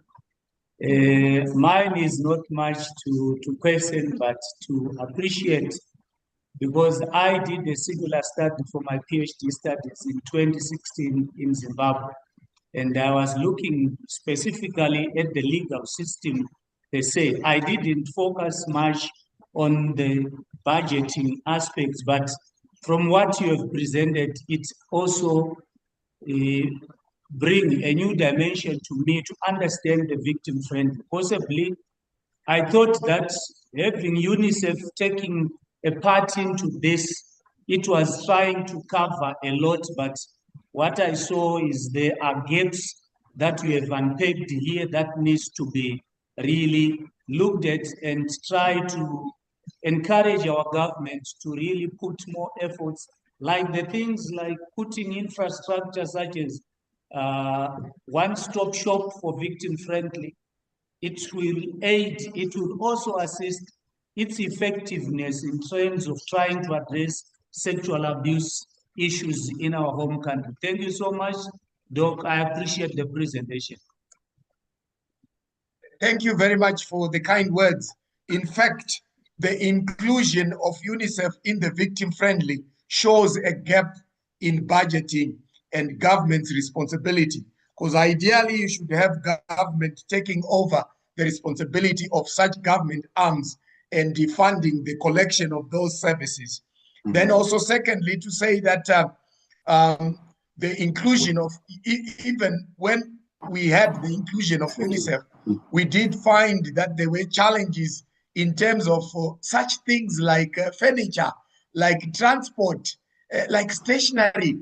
Yet these are rudimentary things that you would think that professionals are provided with, and that becomes also a challenge. Now, if you then fast forward and look at what the withdrawal of funding from USAID has made on the victim-friendly system, one would wonder what that would mean. So that can also be one of the areas that we can look at as researchers, to look at the impact of the withdrawal of funding from USAID on child sexual abuse prevention and the victim-friendly as a system, because most of it is donor-driven. Thank you very much for your comments, sir.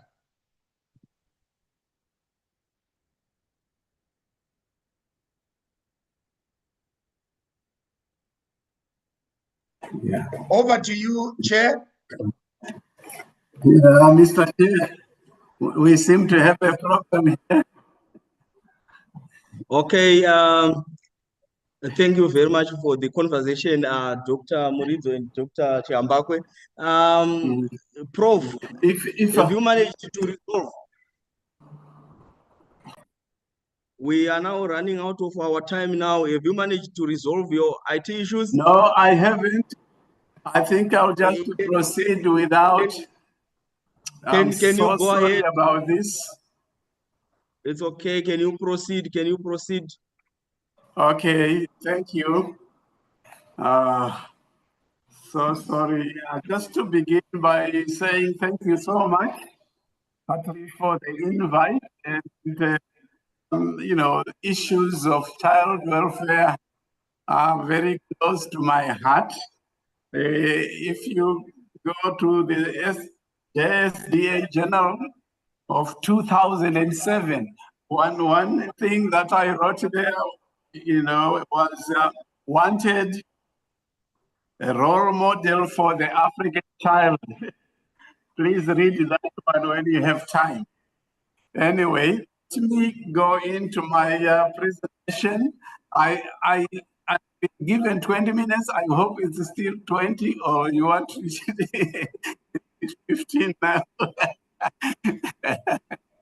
And not now, Prof. You'll be given your opportunity. Yeah. You can have No, that's comment for a minute or so. No, sorry. I'm saying not now. You will be given your opportunity to do that 20 minutes presentation. For now, just a comment maybe in a minute or so. What do you want me to do in a minute or so? Okay, just to make a comment on the last presentation. Sorry, I didn't quite follow the thing. Sorry, I'm sorry about that. People were coming in and out. Oh, I thought you said this is now time for my presentation. Oh, sorry about that. All right, Prof. They will call you on your exact time. So. Oh, I see. All right, Prof. Also welcome Professor Chinwe Nwana from the University of Lagos. You are welcome on the conversation. This marks the end of my session to you, the chairperson of this particular conference. We have had presentations that were looking onto the issues of such as education, innovation, and climate, where we also reminded that we can make use of proverbs in our practice as social workers. Then there was also the issue of embracing AI into education and practice as well. Then the presentation from Dr. Noel Muriz was focusing on the child rights issues, looking at the victim-friendly approach that is being used in Zimbabwe. Thank you so much, my presenters, for this particular segment. Over to you, the chairperson for the conference. For now, bye. Thank you. Bye. All right. Next up, we have the fourth hour, which will be focusing on pronunciation is and identity, culture, language, and socialization.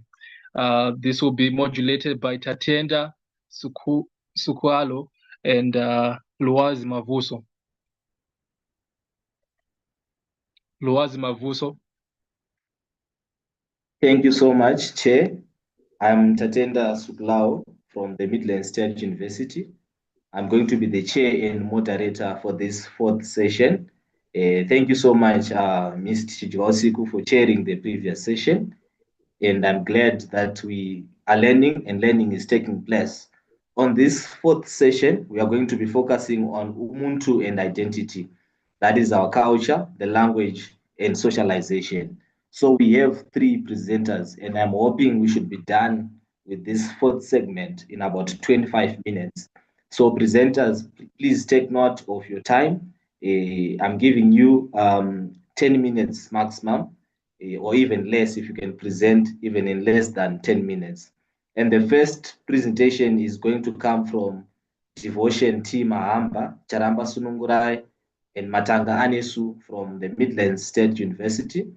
And they are focusing on poverty and pipeline, how socioeconomic disparity fuels juvenile recidivism at Blue Hills probation hostels in Gweru, Zimbabwe. I will allow Lazwi. I understand we are sharing together, so that maybe you can greet everyone here before the first presenters for the fourth segment. Thank you.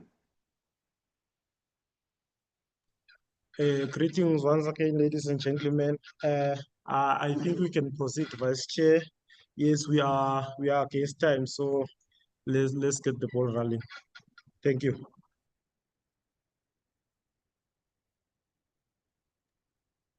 Good day, everyone. My name is Devotion Tatenda Mahamba from Midland State University. I hope you can hear me. Thank you for this opportunity. So my study reads poverty and climate. How socioeconomic disparity fuels juvenile recidivism fuels probation hostels in Gweru, Zimbabwe. So this was my study that I did for my undergrad. It came to my attention that the government had introduced various reforms. It changed the juvenile justice system from punitive to restorative and rehabilitative approaches. However, juvenile delinquents and recidivism continue to rise. The assessment, Mazmana. So now can you mute your... All right, thank you. So the government of Zimbabwe had introduced reforms to reduce juvenile recidivism. However, these cases were still on the rise. There was the introduction of the Pretrial Diversion Program, amendment of the Children's Act, the Child Justice Bill, and also banning of corporal punishment as efforts to promote the rehabilitation of children. But these cases kept on increasing. So the aim of this research is to explore the socioeconomic causes of recidivism amongst juveniles. And my research questions are to look at what are the socioeconomic causes of recidivism and which decolonial strategies can be employed in Zimbabwe to reduce the reoffending of crimes amongst juveniles. Because from all this, you can notice that the reforms are aiming at reducing reoffending of crimes, but sometimes the reforms that are being implemented are not tailor-made to suit the needs of these children. So coming up with decolonial strategies may also help to reduce reoffending of these crimes, therefore promoting the development of children and their growth. You can go to next slide. Next.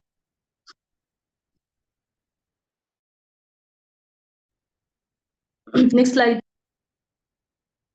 Next.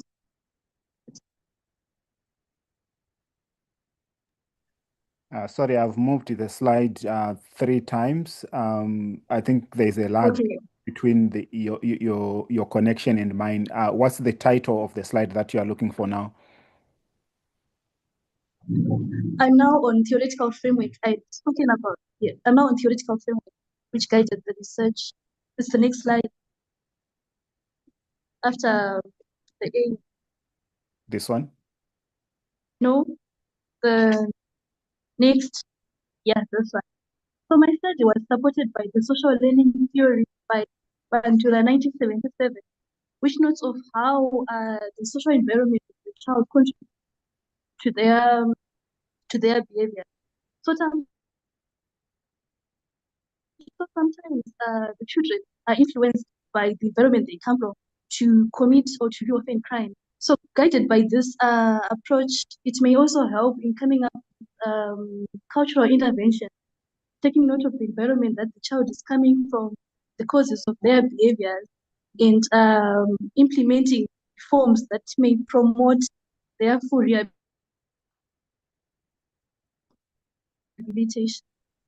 The study was guided by a qualitative research approach, and it was conducted at Blue Youth Probation Hostels in Gweru, Zimbabwe, and by the total of 6 key informants that were social workers, sociologists, psychologists, and also primary participants, which included children from the probation hostel in Gweru, and ethics such as seeking approval, confidentiality, informed consent, voluntary participation, and feedback to the community were observed. observed by the researchers to protect both the participants and also the research. So from the research, it was highlighted that the socioeconomic causes of recidivism amongst juveniles included negative peer influence. Can be noted that children, sometimes they learn these deviant behaviors from the peers that surrounds them. Some associates with gangs, which influence them to commit crimes. So if we are to also link this with the social learning theory, we can see now the role that is played by the social environment contributing children to reoffend crimes. And another issue is poverty, whereby we look at the fact that some children are driven by circumstances from their places. Maybe they do not have food, or maybe they want something that the family is unable to pay for them. In some cases, you could find some children getting arrested because they've stolen food from a supermarket. Those are some of the issues that are causing the children to commit crimes. And then there's also exposure to mass media. These days, because of social media, access to internet, children are learning a lot from the social media, and then they now try to portray those behaviors to their peers and people that surrounds them. Then you can also see the issue of poor parental skills, parents failing to lead by example, or maybe teaching their children the right ways to live or to guide them accordingly. Then there's also poor implementation of reforms. This also now leads to the other question that asks of which decolonial strategies can be used, because from the research, the participants would say sometimes a child is reported for stealing, so they are then brought to the rehabilitation home where they are given a good life. And then when they are released now from the rehabilitation home, they are returned back to that home environment that is able to meet the needs that they want. So instead of the professionals now addressing the cause of the behavior, they implement and fail to address the root cause of the behavior. So they also need to look at what is really causing the child to commit the crime, and then implement reforms that can suit and address the problem. Then we also have the issue of substance abuse causing children to reoffend crime. In Zimbabwe, there are cases of children abusing Toriro, crystal meth, abusing banje. Some of the substances that are being used. So all these influence the children to commit crime. So if we look at the social learning field, it's not how the environment plays a role in contributing to this behavior. The next slide now look at the decolonial intervention that can be deployed to reduce recidivism. So from the research, the participants noted that there is need to engage the community in the rehabilitation process. Instead of just taking the child and taking them to the rehabilitation home, or maybe offering the child counseling service, there is need for the professional to also engage the community, so that the community can act as a support system and also help, because there are issues of discrimination, there are issues of stigmatization. If the child is labeled as a thief, it may reduce their self-esteem, which then affects also their rehabilitation. So when we are now trying to look at the decolonial intervention and also linking it with the Ubuntu, which says the Ubuntu the Ubuntu approach, which notes of how a person is because of the community they come from. Engaging the community helps in also rehabilitating the child, because because of where they are coming from, and the community can offer support and also help to rehabilitate the child. And then some also notice of how we can reintroduce corporal punishment. In Zimbabwe, they banned corporal punishment, noting that they want to promote rehabilitative strategies. However, some participants would say, if you spare the rod, the statement of noting how if you fail to discipline the child, they may become, they may portray deviant behaviors. So they say there's need to also inflict punishment or to hit the child when they commit crimes so that they know this is the wrong deed. Then there's also spiritual cleansing. Some would say the deviant behaviors that children portray sometimes is spiritual, because they said back then in their days they would get spiritual cleansing. They would go and get prayers from the prophets or from their churches, and some would also go and the spiritual ways of addressing these evil spirits. So these are some of the strategies that can also be utilized to promote the rehabilitation of the children in conflict with the law, as they take into cognizance the background of the child, cultural values, and factors influencing the child's behavior. So in conclusion, I can say that the social environment of the child contributes largely to offending and reoffending of crimes, as the child models what they observe in their environment. Yes, we have laws, we have various approaches that are being implemented or that are being developed to try to address this problem. But there is a need also to look at or to implement culturally relevant reforms to address this issue, so that they are able to rehabilitate the children effectively and reduce the reoffending of crimes. So this study calls for culturally relevant rehabilitation reforms, such as community-based restorative approaches to foster sustainable behavioral change and reintegration of children into the society. And then for the recommendations, the study would recommend policymakers to develop culturally embedded policies integrating traditional practices into the juvenile justice system, whereby they collaborate with the community elders, cultural experts, to ensure that the policies reflect cultural values and needs. And also the lawmakers to advocate for the respect of child rights in Zimbabwe, to reduce harmful cultural practices such as child marriages, child pregnancies, child abuse, child labor, and criminal activities. And also to the Ministry of Justice, they need to increase funding towards juvenile justice programs to ensure the proper implementation of safe promote rehabilitation. So I've come to the end of my presentation. Thank you.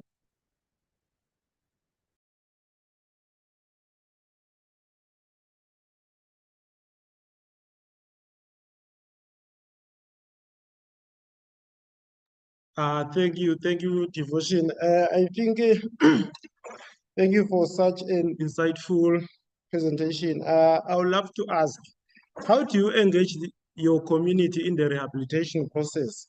And also, how effective is the spiritual cleansing? If you can take me through, I would love to know, because the issue of rehabilitation is my area of focus. So I'm learning a lot from you. Thank you. All right, thank you, Razi. I remember at some point we also wrote a paper together, you and Mr. Chiosiku and me. The engagement of the community now comes in this case. For example, my study was focused in Gweru, and then from the study, you could notice that the children would commit crimes from the high density areas, for example, in Tapa, Mkoba. So we're now rehabilitating these children. The engagement of the community now also awareness campaigns to those people, saying to them, how do you deal with the children when they commit a crime, instead of discriminating them or calling them names such as thief, etc., etc. They also need to educate the community. And also when the child is going through rehabilitation, maybe they are going for counseling, the community can also foster good behavior to the children by also teaching the children how to behave. At some point, there were cases whereby children would steal from within the community. So if a community is to participate in the rehabilitation of the child, there is need to understand why the child is contributed to such a behavior, and also community coming in to also help the child in stopping the behavior. And then your other question was on what? Sorry.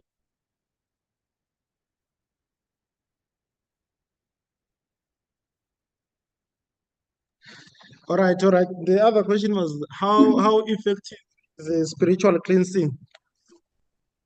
Okay. The the issue of spirituality, it depends also on one's belief. For some people, they believe that the children commit crimes because of the influence of evil spirits. So to some, they believe that if a child goes through cleansing, maybe if you come from the apostolic sector, you go on Shandiwa by the prophets, it may help to drive away the spirit. So this issue of spirituality depends also with one's belief. For some, it works, but then, like I said, that this issue, there is need to implement interventions that suits really the cause of the behavior. If the child is stealing because they are in hunger, you cannot send them to the prophets to wash away the demons. I mean, the evil spirits when the child is stealing because they need food. So if the parents are saying, we are addressing the issue, the child is stealing because something that is spiritual and believe that it works, for them it may work. But the main issue is for the social workers and other professionals to truly identify the real cause of the problem and then implement the interventions that are culturally relevant to address the problem of the child or the problem that is causing the child to commit behavior that are deviant.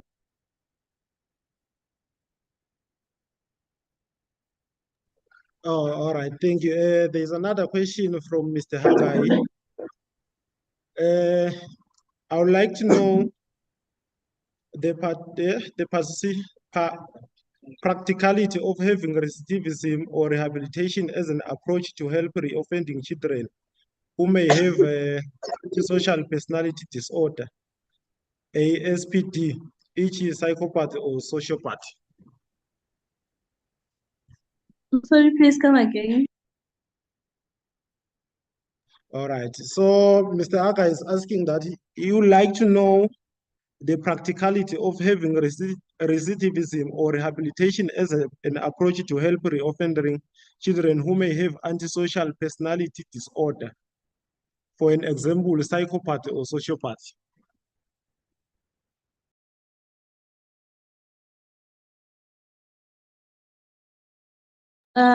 Okay. Practicality of having recidivism or rehabilitation is an approach. Okay. I don't know if there's anyone who can assist me.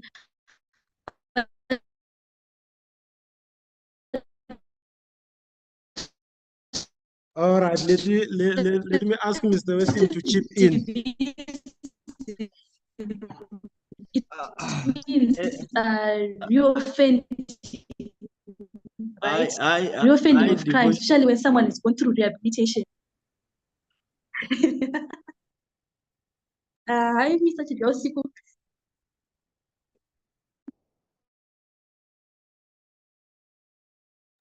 Okay, devotion. I think this question is in line with the use of the Eurocentric approaches in treating the issue of rehabilitation and recidivism, the issue of resolving personality disorders and so forth.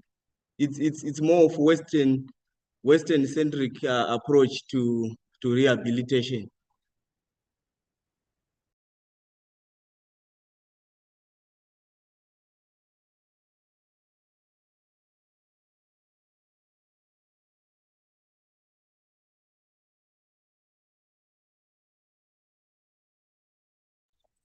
Yes, I think we are covered. Can we, if there are no questions, then can we move on to the next presenter? Winela Emwali will take us through the analysis of values transmitted to girls in initiating rights and their relationship with tolerance of domestic violence. A case of women from island of Mozambique.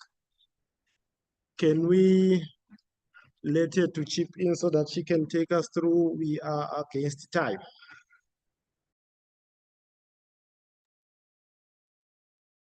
Okay. Raphael said is not able to present. She have got an exam.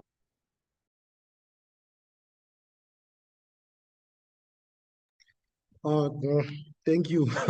Can we move on to the next presenter? Is my vice chair still around so that he can chair this one? Christabella. She will take us Thank to you. All right. All right, thank you, Lazi. So Raphael is not around, so we are going to have the last presentation from Christabel.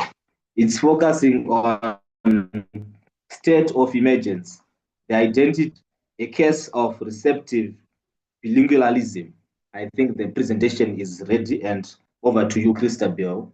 You have 10 minutes. Good day, everyone. Can you hear me? Yes, we can hear you. Okay. I hope you can all see me. My name is Okrafo Christabel, and I am a social work graduate. I'll be speaking on the state of emergency, the identity of the African child, a case of receptive bilingualism. So I'll go on a little tangent just to talk about something else. A few months back, I'm someone that loves languages a lot. I like to find out something new to learn about languages. So I was always wondering to myself, why do other languages have symbols or alphabets of their own, and we don't have that? For example, you look at Latin words, you look at maybe other things that you probably see in other languages that we don't have. By the way, I'm Igbo. I'm Nigerian and I'm Igbo. So I went on this research spiral, and I found out something about my culture, the Igbo culture in CBD. So basically, it's symbols that we probably had seen if you've watched Nigerian movies, like native Nigerian movies, basically, where they are acting, or you just see things on the walls of mud huts, like symbols on the walls of mud huts. And I discovered, oh, wait, this is actually part of my culture, and I never knew about it.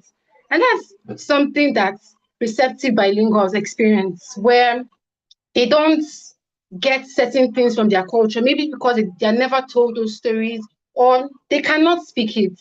That's where I'm going to. Now, we're going to be looking at the identity of a child, the African child. One thing we need to understand about identity as an African, as a human being in general, your identity is always going to be multi-layered or multifaceted. It's never one way. It's never a two-way thing. So here, like I said, it's personal, it's social, and in this particular case of receptive bilingualism, it is linguistic too. So your personal life is basically your sense of self, what you see about yourself, how you perceive yourself. Your social has to do with your environment, your interactions with your family, your interactions with your peers, your interactions with your teachers, anybody that you can find in your immediate surrounding. And then the linguistic part of it has to do with our language. I think the Kenyan writer Ngugi wa Thiong'o had already said that language is a carrier of culture. And that's something that you would see in African tradition, that our epistemology of African culture, our storytelling, the way we transfer culture, basically, our way of transmitting or our way of transmission of culture has to do with our language. You see us telling folktales, you see us telling proverbs, idioms. That's something that I learned in school while trying to learn my own language, Igbo. So when I talk about epistemology, I'm basically talking about the nature or origin of a particular language. And for Africans, we have what I would call oral tradition. We pass down heritage, we pass down memories, we pass down stories through our language, through our voices. Now, one thing that I learned when I was in social studies class in secondary school is that we have two types of culture. We have tangible and intangible culture. It might be very basic to the Nigerians here, but it's very important to this. One part of intangible culture is language. Language is how we send things to or give things to the next generation. And the question is here, what are we going to pass on to the next generation? Well, what is the identity of the African child if they cannot speak their language, what are they going to pass on to even generations after them? That's where we see the state of emergency, because a core aspect of Africa's culture is going to be in our language. And the heritage and the identity of the African child is at risk of extinction. Is a continental crisis, and it's also a linguistic crisis too. And we're in need of political and cultural urgency. Now, the question is going to be, what is creating this silent crisis in the lives of African children that exists most times without them realizing it or being able to put a name to the problem? That silent crisis is receptive bilingualism. You might ask, what is receptive bilingualism? It's basically what I would call a situation where a child understands a language, learns two languages, understands those two languages, but they are unable to do one thing, either speak or write that language, or even read that language.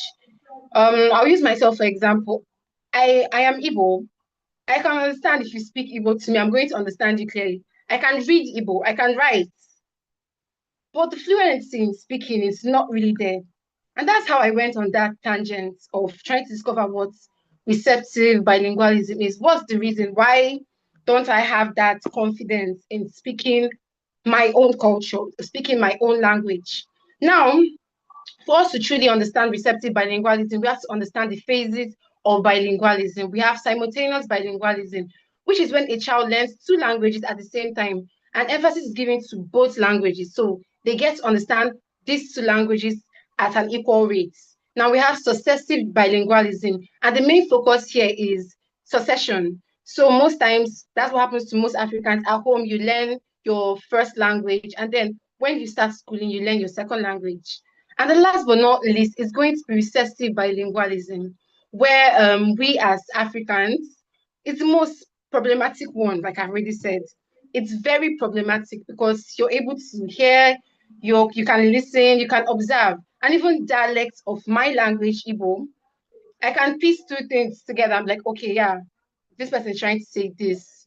But then the child that is having recessive bilingualism responds in English and not their native language. Now, what's the big idea?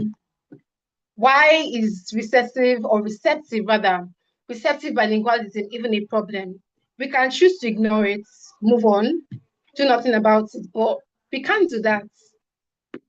A core aspect, like I've already said, of African culture will always remain in our language.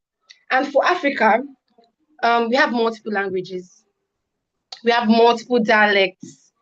Nigeria has over 500 languages, and in those languages, there are dialects that people literally have to know. So we are at risk of extinction of multiple languages, things that carry stories. I want to be able to know the proverbs from my culture, the idioms from my culture, something I can pass down to my own kids. Now, what's the statistics for language extinction in Africa? We have that 40% of the world's 7,000 languages are at risk of disappearing. Africa has over 2,000 languages, but only a few are taught, achieved, or funded. And in the same vein, 400 plus African languages are endangered.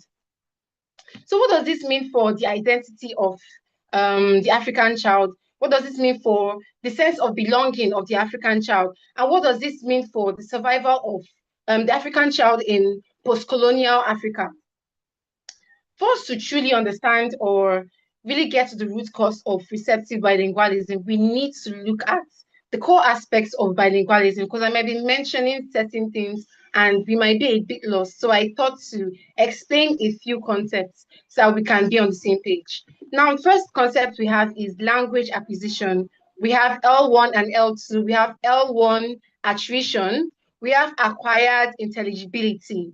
Now we have mutual intelligibility and inherent intelligibility. Language acquisition, I keep on saying the word in the core, but it's truly in the core of receptive bilingualism. Receptive bilinguals are different. The causes or causative factors that resulted in them being receptive bilinguals are going to be different. That's why we need to understand the language acquisition and the production to truly understand where the problem is and try and fix it. So basically, language acquisition is the natural process of learning and internalizing a language, especially in early childhood. What we need to note is that it is subconscious and it is shaped by our environment. Now, there are two types of language acquisition. That's the L1 acquisition and L2 acquisition. We might be a bit lost, so I'll explain L1 and L2.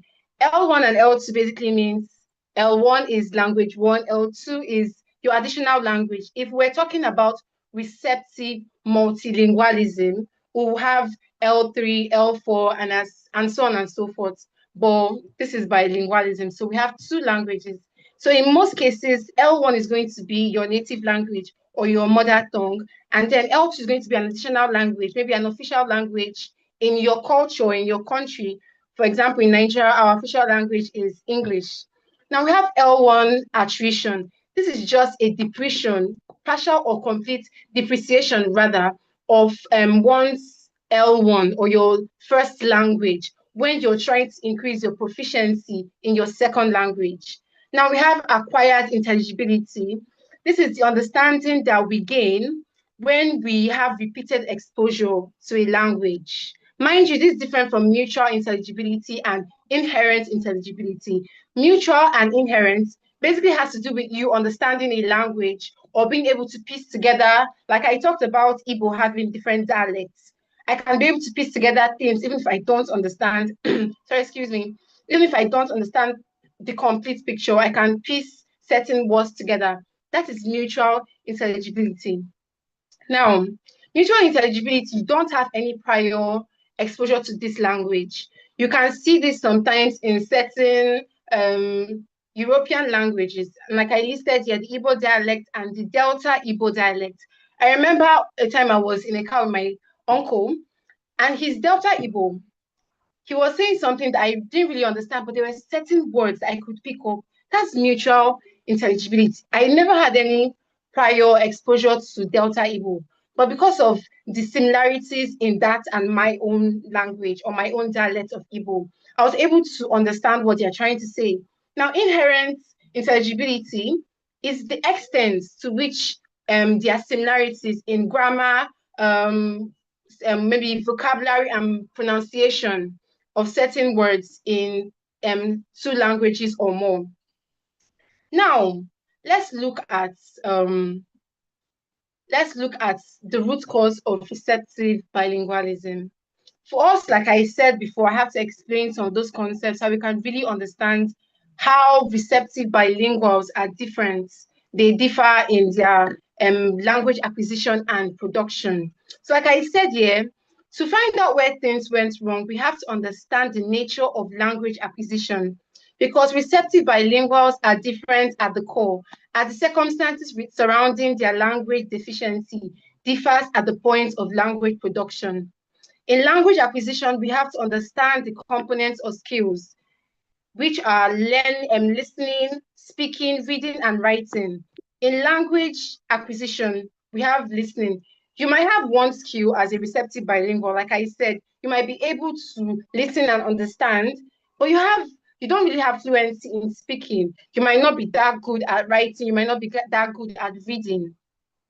Now, if the skills for language acquisition were never developed or properly developed, you are more likely to develop what we call atrophy, which basically means a decline of your linguistic muscle, if I can use that word to explain that part of it. Atrophy just means a decline in the functionality of a certain muscle, your linguistic muscle, or loss in proficiency after the initial acquisition.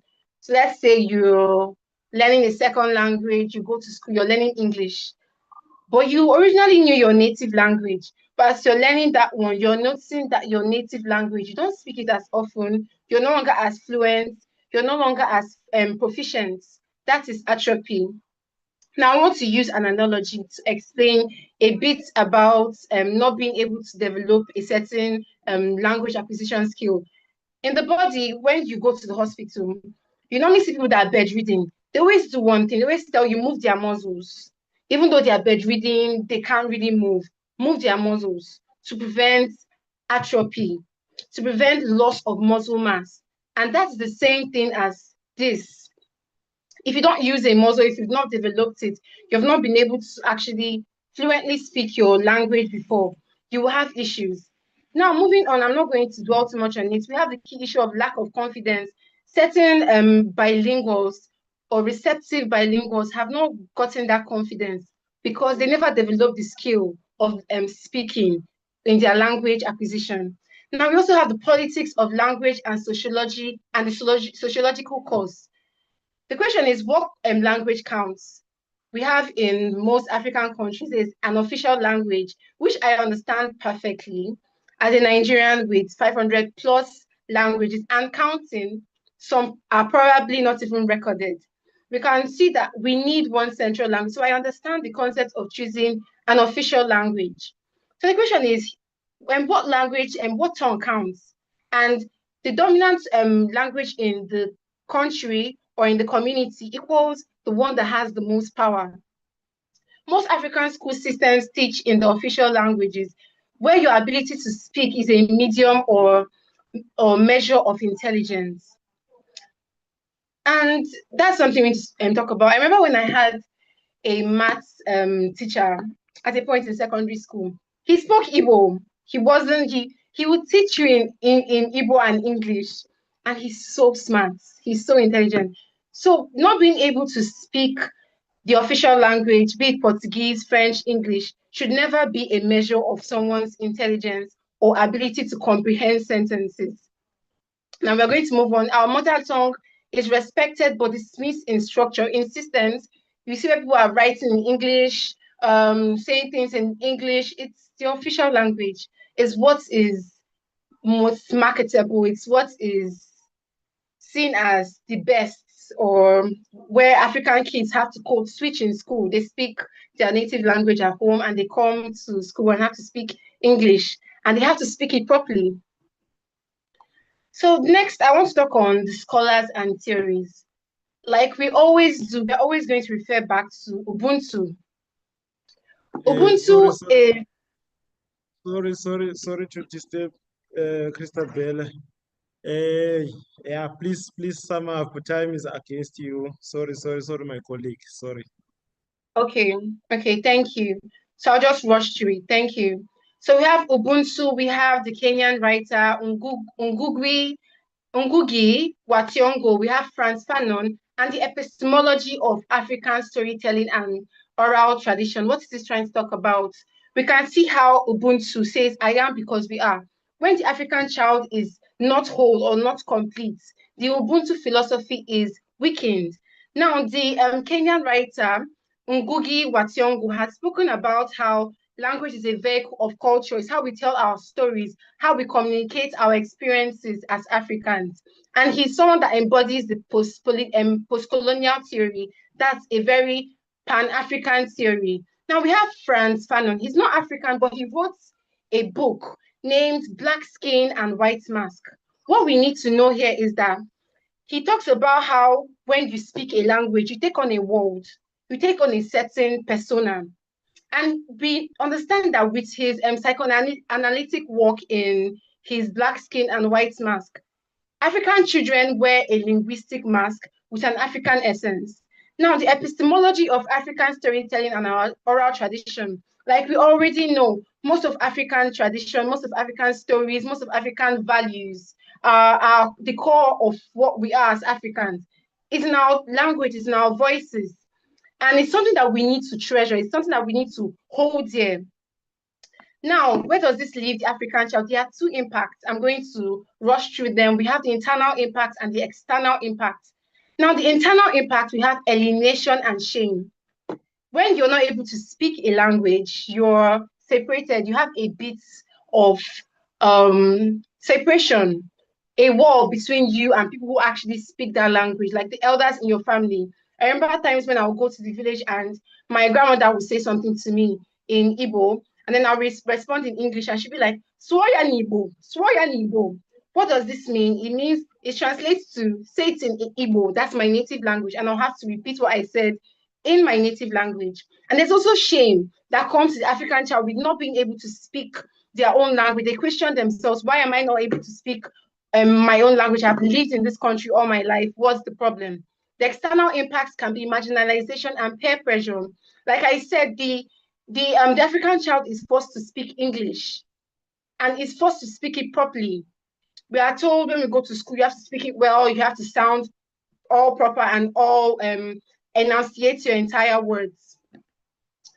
Then recommendations. What's the way forward? So in line with our team of planning and budgeting, we have 3 recommendations here: education, policy, and cultural integration. For education, we can have dedicated funding for indigenous language curriculum development and cultural education modules. We can also have language labs. Like in my secondary school, we had a lab who was for English, which is very typical, but it was for the students who were studying English. We can have things like that in national and state libraries where people can go, people that do not really understand their language or have issues understanding what is being said, reading or writing. Even for people who are not part of your country, they get to learn about who you guys are. They get to learn about everything concerning the African culture. Moving on, we have policies. National policies can help to mandate budgetary allocation for cultural and linguistic development in our yearly education budgets. Now, something essential that we need to know is to encourage the use of our mother tongue or native language for the first 3 years of life. Why would I say the first 3 years of life? These are the most formative years of a child's life. We can have it in a way that in most schools for the first 3 years, if we do like in the education, we have indigenous language curriculum development. For the first 3 years of their lives, they get to learn in their native languages. And it hits them in their brain and they really like understand their languages. They really are able to communicate. And they don't not just understand their language, but the history of their language. Now, we also have cultural integration. I'm going to focus on one thing, that's celebrating the dual identity of the African child. What's done has been done. African countries have different official languages, English, French, and so on and so forth. What we need to do is to celebrate the duality of the African child's identity, bring the mother tongue and the native language, and also bring the languages that they associate comfort and safety with, and try and get up to the level of comfort and safety that they have in those official languages in their own native languages. And then we have the call to action. Please, can I give you 1 more minute to sum up your argument? Thank you so much. I will be done in 1 minute. So these are our call to action, and that's the final thing. We need to understand that this is not just a language gap, it's an identity crisis. And we need to call for better cooperation with the African Union's cultural renaissance to promote the African identity, and also the UNESCO's International Decade of Indigenous Languages to ensure that there's language revitalization and preservation and monitoring. It's not just enough that we revitalize our languages and preserve them, but we also monitor the rates at which certain languages are going extinct. And last but not the least, if we continue to fund, or rather, if we do not fund the linguistic and cultural preservation, we are funding the erasing of children's identities by default. Essentially, we are funding forgetting. Thank you so much. Thank you, Christabella. Yes, I am very sorry. Please don't take it as a direct attack. You are my colleague. I respect you. I also respect time as well. Do we have questions from the floor?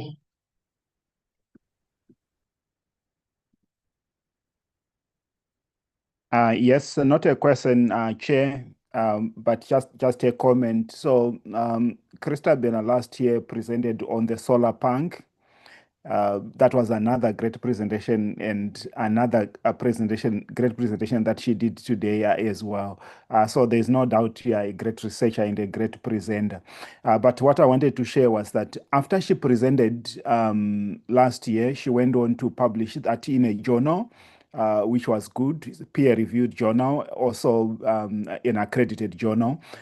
She also went on to come up with a model on environmental social work, which is good. So I'm encouraging everyone who presented today to consider publishing your work. There are several journals that we host as African Social Work and Development Network, but there are also many other journals in Africa where your work can be published. The presentations that happened today, high level, and they are publishable. So consider publishing your work. So to you, Christabella, well done. Thanks again. It was good to listen to your presentation once again. Thank you, sir. Thank you, sir. Thank you. Back to you, Chair. Thank you, Christabella. I am happy as well. If we don't have questions, then I think we can proceed to the next agenda. There are questions that are in the chat. All right, chip in, bro. In the chat.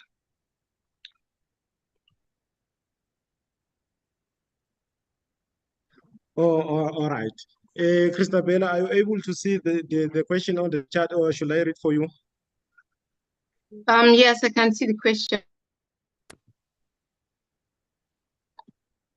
I hope you don't mind me reading out the question for myself. It says here, identity unified, yes, but where do we draw the line between pushing for African cultural connections and cultural connections versus the occurrence of tribalism tendencies that are present in xenophobia? How do you avoid the differences in language being resultant to tribal conflict or identity politics that can be popularized in the West? I would say this, but it's going to be more of a story. Someone said something. I was watching a video a few weeks back, and someone said, me being pro Igbo or being pro my language or being pro whatever language is not detrimental to someone else. I do believe we don't need to have a unified identity. We are all Africans already. We don't need to take that away from anybody. But what we are saying here is to promote individual cultures. Like I said, I understand the reason why as Nigerians we have an official language, because there are multiple languages, there are multiple dialects, even across Africa. However, what I'm saying is that we should prevent the extinction of these languages. It's not really possible that we can not avoid certain conflicts. But one thing that we do have to do is that we owe the African child something, that their own native languages, their own native stories, that we can uphold that for them, that we can create a safe space. We can safeguard that for them, that anytime they come back and they want to learn something about their culture, they have something to fall back on. Not just stories that they hear, but actual documented facts. Chimamanda Adichie she did an interview where she was talking about how in the British or American libraries, we have more accounts of the Igbo culture than Igbos actually do, which I found very disturbing. It's not bad for them to have those documentations because in their right, they came here and they took documentations of what they saw. But why don't we have that too? I mean, actual written things. Why do I have to hear certain proverbs from people that you might not even see anywhere on the internet? Google cannot even give you certain proverbs that are hidden in our language, in our linguistic landscape. There are certain old people, older citizens in villages or communities that have certain things and stories about our culture that we simply don't have online. So I'm saying yes, we can have a unified identity, and we can still have that unified identity or promote different cultures without having any conflicts or identity politics. We shouldn't be, oh, yeah, you can say I'm Nigerian, but you just say I'm African. I was just thinking about it while we're having the conference. If someone asks me, oh, where are you from? I'm like, I'm African. I'm also Nigerian. I'm African first before I'm Nigerian. So we do have one identity. That's Africa. And we have only one continent. That's Africa. And I hope that we can promote it without having conflicts or certain politics. Thank you. Thank you so much, Christabella. Do we have any more questions? All right. Silence is golden. Let's carry on to our next agenda. Closing remarks. Our Vice Chairperson will take us through. And as we draw this meaningful conference to a close, I want to sincerely thank everyone, our speakers, partners, presenters, and organizers for your commitment and energy for these valuable contributions. Thank you. I therefore say, long live to the spirit of Ubuntu, long live to the spirit of Ubuntu, long live to the spirit of Ubuntu, long live. Long live. Thank you, Vice Chair, chip in. All right, thank you. I believe it is time for Tatenda to give us the closing remarks. Thank you so much. Greetings once again. I understand it has been a long day, and we have learned a lot. Conference, where we have learned a lot from the presentations that were given, and also even from the comments.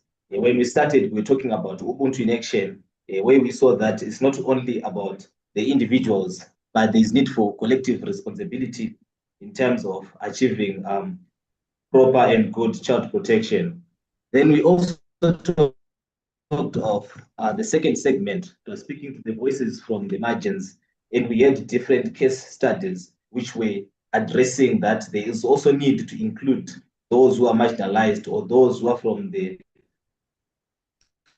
low classes or low backgrounds to take part in child protection. We spoke of education, innovation, and climate. We spoke of the importance of our culture, different cultures, the importance of language and socialization in shaping the child. I would like to thank everyone who took part in this event.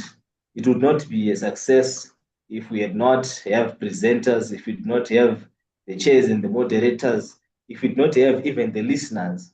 So your presence in this conference helped each and everyone to benefit from our knowledge. And I understand we are from different cultures, from different backgrounds, and that inclusion indeed has helped each and every one of us.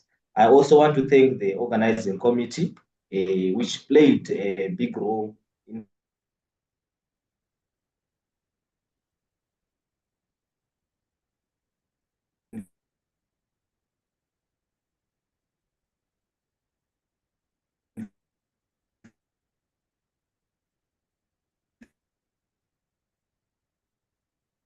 facilitating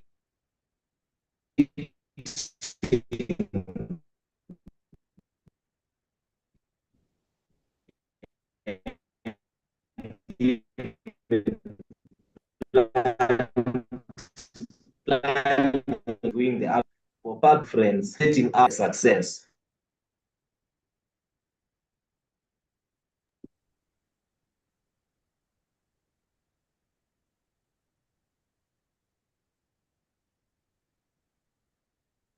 It looks like Tatenda is having connection challenges.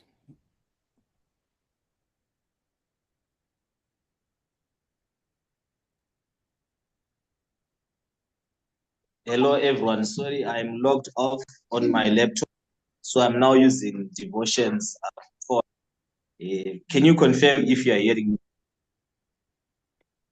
Yes, sound and clear. I'm audible.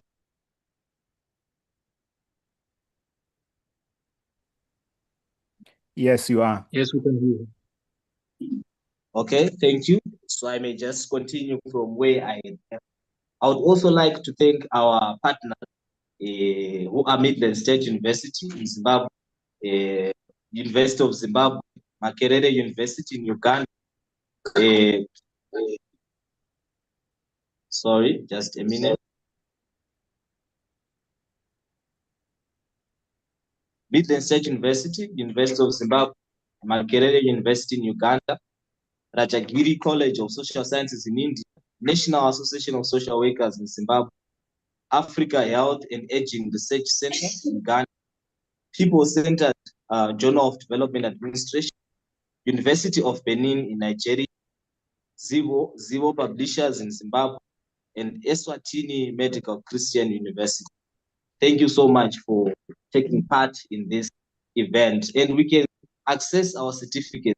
Usually the presenters and everyone who has taken part in the conference usually get a certificate. So our certificate can be accessed from www.africasocialwork.net certificate request.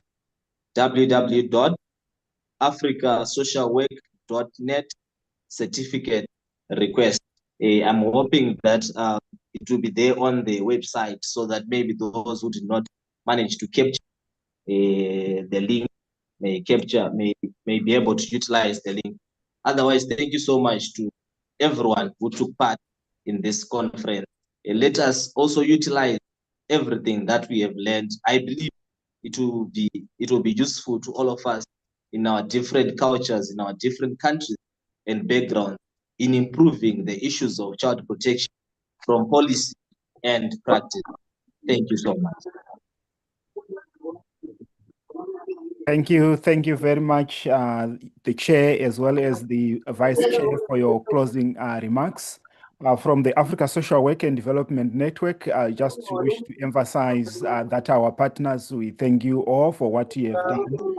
But in particular, I would want to thank the Eswatini team for all the arrangements they have done to accommodate students so that they enjoy this experience.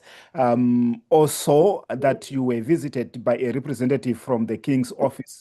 I think that shows the importance of this conference to your country, but also other African countries. So that's much appreciated.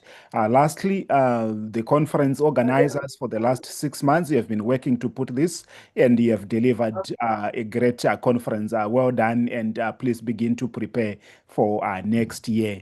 Participants, thank you for being here. Hope we have learned a lot and that you take a lot from this conference. The link, as Tatenda said, to get your certificates is posted in the chat. You can copy it from there. We are moving on to our next part, which is the awards. The awards are an annual event of the Africa Social Work and Development Network, and we've got people receiving awards today. These awards are going to be handed over by the awards organizing committee, represented by Mr. Simbea from Tanzania. Can I please confirm if Mr. Simbea is in the room to proceed?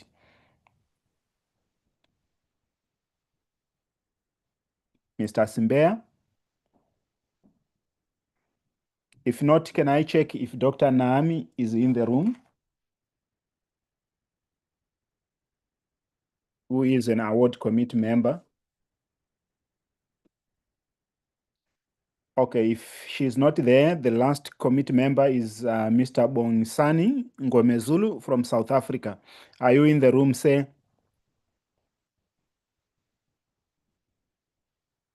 Okay, probably also not in the room. So what I will do is to proceed facilitating the award event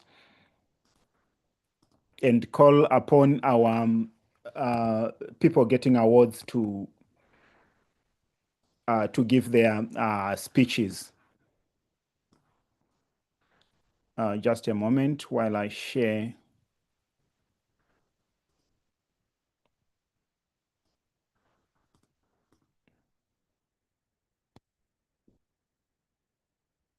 The first person to speak who is getting the award of Social Worker of the Year is Mr. Valerie Chepto from Kenya.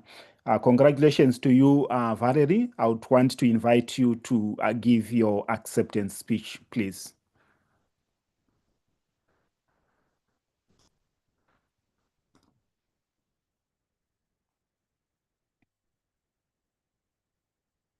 Valerie, could you please put your microphone on and proceed with your acceptance speech?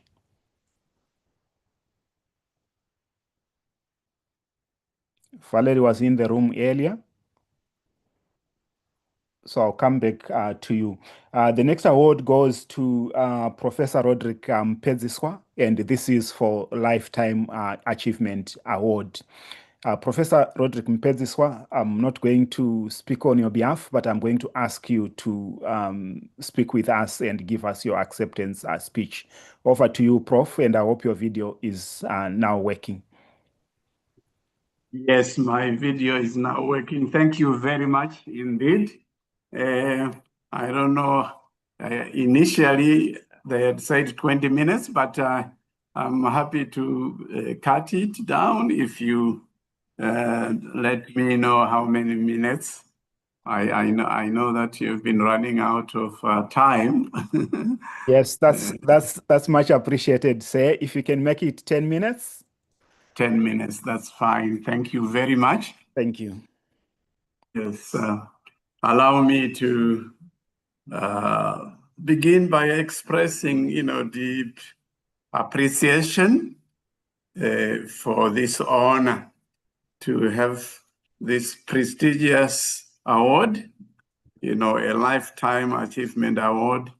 It's something that it's a great honor indeed. This piece of news, I didn't even know that this was going on, but I was actually surprised to receive an email to this effect, but I am really grateful. It is with gratitude and humility and trembling hands that I do accept the award. Of course, I am under no illusion that such an award, also comes with responsibility. So thank you very much to the NET committee for recognizing my work, which has spanned over 4 decades in the area of social work and social development. This means a lot to me, indeed. Let me highlight a few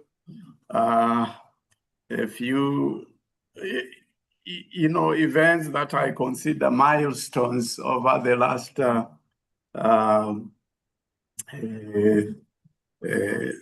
3 or so decades of work. One, of course, is the few awards that I received when I was kind of starting off, including winning the British Chevening Scholarship that enabled me to go and study in the UK at the London School of Economics, University of London. When I was right deep in my career, I also in 2010 achieved, and by the way, I'm not bragging, I'm just highlighting some of the key points in my life. I just want to emphasize that. In 2010, when I scooped the Researcher of the Year at the University of Botswana, and this was the first and only time that the Faculty of Social Science says, got this award, the University Researcher of the Year. It was a big deal, indeed. And then, I should also highlight that in 2011, some university approached me with an offer for me to serve as Vice Chancellor of that university. I went for interview, everything. They offered me the job. I went to, my wife and I went to measure curtains and all of that. But on a reflection, I just felt maybe it was not proper for me to accept that offer at the time. But as fate would have it, 2025, this year, another university approached me saying they wanted me to serve as vice chancellor. And I agonized over it. And eventually I said, well, no, I will not take it. So these are some of the highlights in my life. But a key highlight is, of course, the work that I've produced, the 9 books. And well, there is a 10th one, which we produced this year, which was launched in March. I was happy to participate in that book on school social work in sub-Saharan Africa. That will be the 10th book I've been involved in, or I have produced. And I was looking a few days ago, and I noticed that it has already received 400 hits. 400 people have looked at it, which suggests it is a positive contribution, if you like. And another, highlight, if you like, another, is seeing some of my former students, flying high. And I really appreciate. I looked at Morizo briefly when he was presenting, and then I got detracted. So in the end, I was not able to catch, the full story. That's why I did not comment earlier. But I noticed he was sitting in a chair that's more comfortable than where I'm sitting now. That is wonderful. And, Dr. Mgumbate, I'm happy that we have caught up, after several years. I remember the time the Australians were very much wanting to talk to you about your scholarship, and they couldn't find anybody to assist in locating you.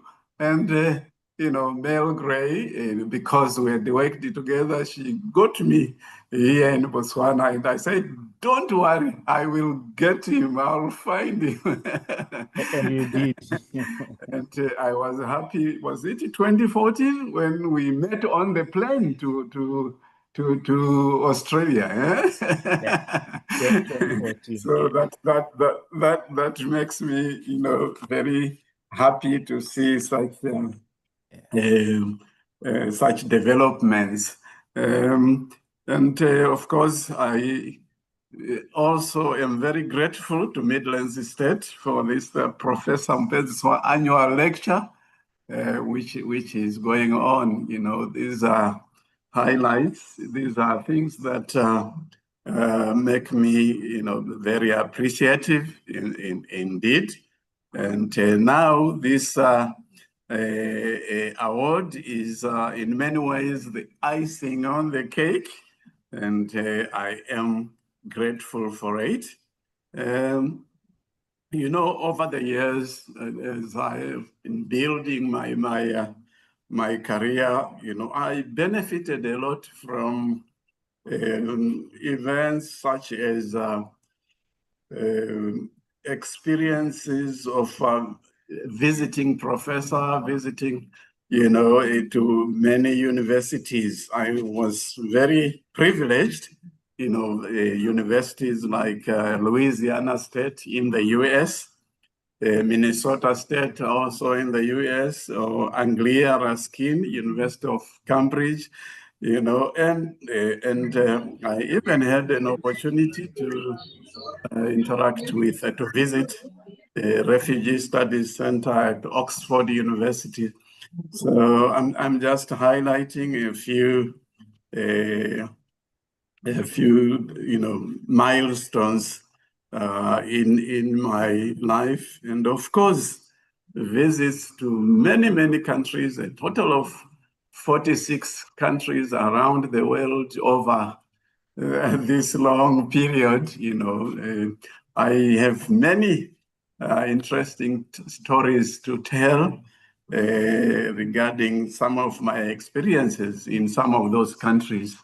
Like on one instance, making a presentation representing Africa, actually, at a conference in Peru.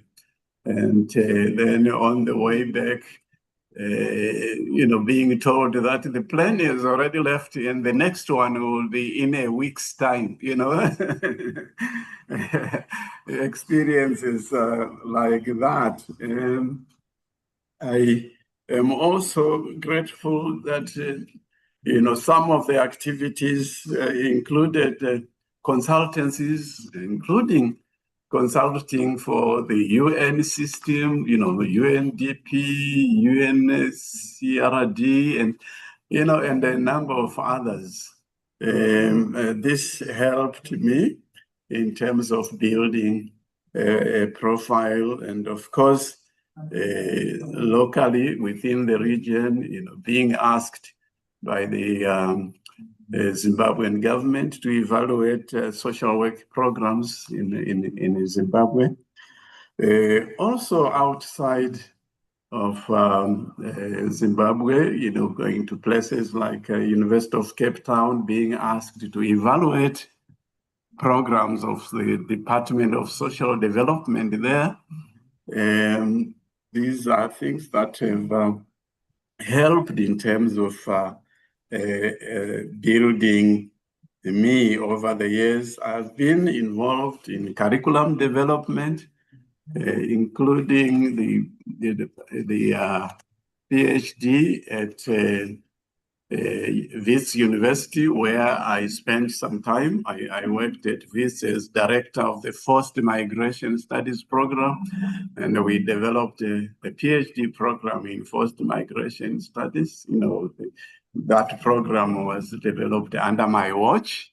And when I moved to University of Botswana, again, I was involved in introducing the PhD program there. I have been privileged also to be able to examine PhD programs of many universities, again, including University of Johannesburg, University of Cape Town, University of Witwatersrand, Wits, and some masters in Makerere University, University of Mauritius. For 4 years, I was their external examiner. I've been external examiner to 13 universities on the African continent. And this, again, I'm just mentioning these as things that have helped shape me. And I am grateful. It's a privilege to have been able to do all those things. And I talked about consultancies. So perhaps the one highlight is, the New York office phoning me of the UNHCR, the refugees. In fact, it was UNCRD that they got in touch with me to go and do an evaluation of programs in the refugee camp. This was the biggest refugee camp at the border of Somalia and Kenya. And I spent 10 days there. All I can say for now is the security situation was not that conducive. Going into the camp to interview. This is a camp with 24 primary schools, and many refugees, over 500,000. And when I was going for the interviews, I had to be accompanied by 2 vehicles. One vehicle with a driver, interpreter, and myself, and behind us, another vehicle, with the army people with guns, and very it sounded very scary, but all these are activities that helped shaped me. But let me end by just mentioning a few people that have helped shape me, and I want to thank them. You know, this award would not have been possible without their involvement. I'm talking here of people like Professor James Midgley, who was my mentor and lecturer at London School of Economics. You know, he's a guru in the area of developmental social work. And I learned a lot from him. So last year I was invited to speak. And one of you know the citations that I quoted, which I want to quote now, is it says here, "If I have seen further than others, it is by standing upon the shoulders of giants." So these are giants that that I stood, you know, rather on whose shoulders I stood, to be able to see a bit further than others. But of course, there is always a lot of learning to take place. Apart from the Professor James Midgley, I should mention Professor Edward Kaseke, with whom I worked for nearly 20 years. And he was a great mentor to me. When I said you are my mentor, he would always say, we mentored each other. I don't know whether that is possible to mentor each other, but you know, I should really mention him. There are others like Professor Richard Winterstein of Minnesota State University. You know, during one of the contact leaves that I had, I spent time with him. He was somebody who also was very helpful. So I am forever grateful for this award. Heartfelt gratitude for the award. And I want to say to the network, please keep up the wonderful work that you are doing. And if I am able to assist in any way, I see you have a number of journals.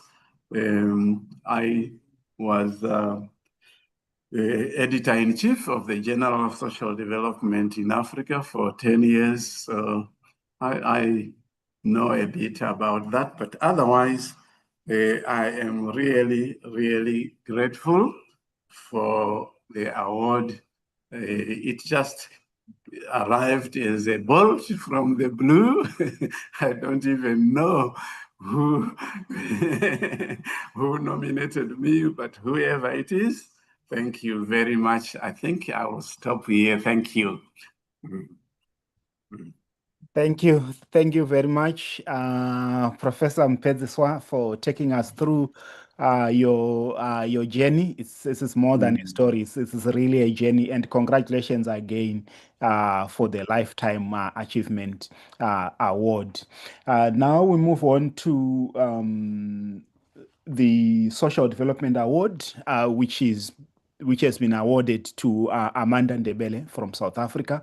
I can see Amanda is in the room. Amanda, could you please put your microphone on and give your acceptance speech?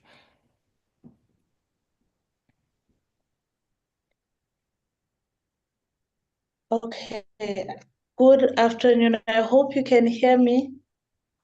Yes, clearly. Okay, all right. I was trying to turn my video on. I don't know if you can see me as well. Yes. Are you able to see me? Okay, great. Okay. Good afternoon, everyone. And standing before you today, I'm deeply humbled and profoundly grateful to receive the Award for Social Development.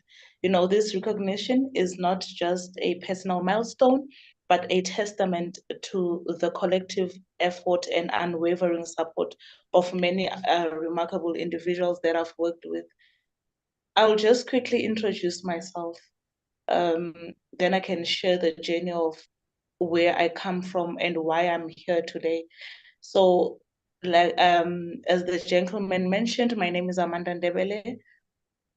And in 2018, I lost everything. So I was just working, a wife, but I lost everything. Everything fell apart.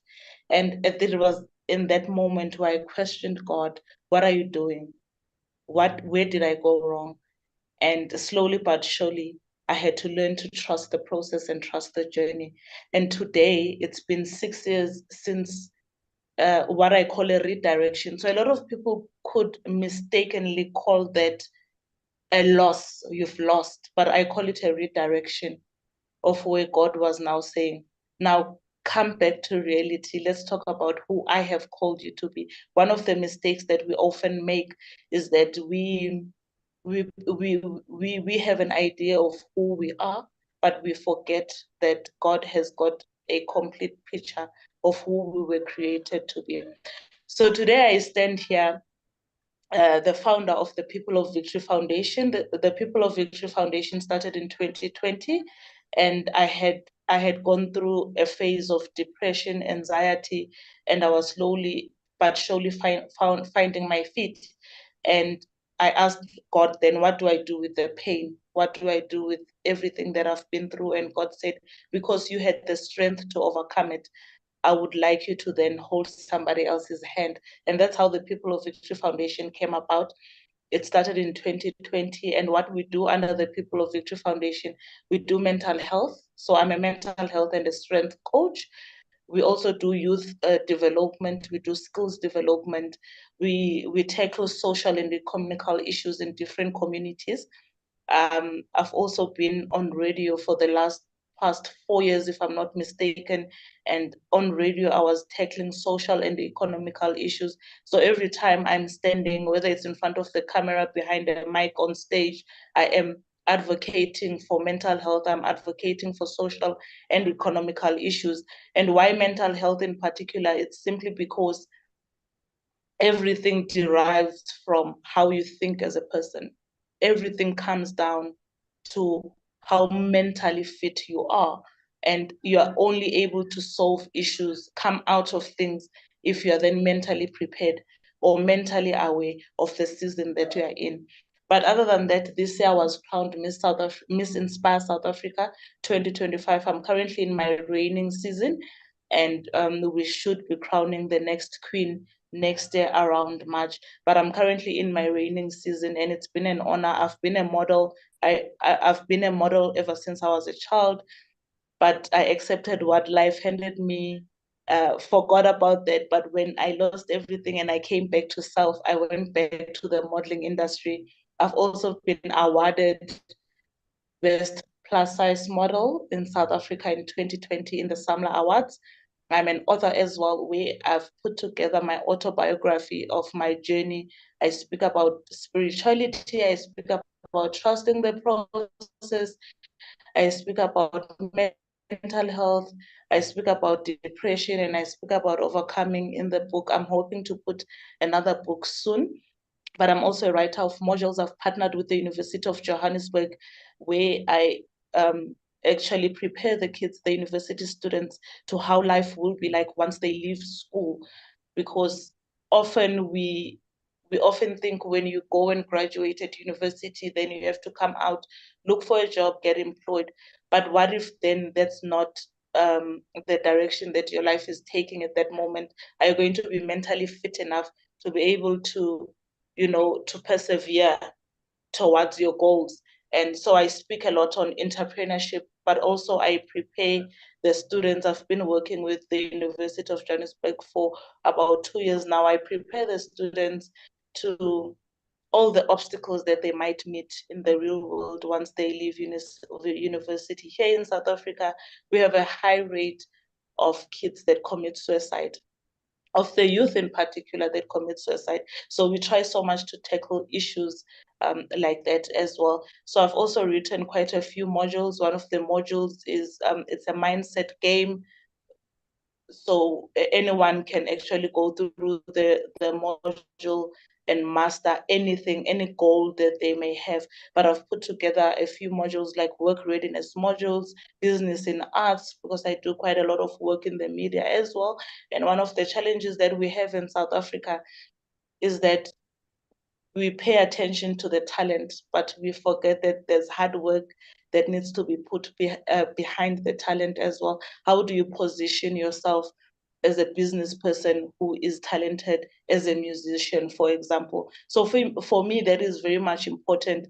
And I also try to go out in the community and share the little knowledge that I have in terms of how do you position and structure yourself, even if you are talented and you are in the media industry. How do you then get to a point where you are well respected, you are well recognized, and someone can see value into paying for your talent rather than always complaining to say you are taken advantage of. So one of the challenges that we face here in South Africa is that we have a lot of talented individuals who claim to have been ripped off of their talents or of sort, but then forgetting that there's a lot of work that an individual has to put for themselves so that they're then recognized as a business person rather than just a talented individual. So that is also one of the biggest concerns that I have.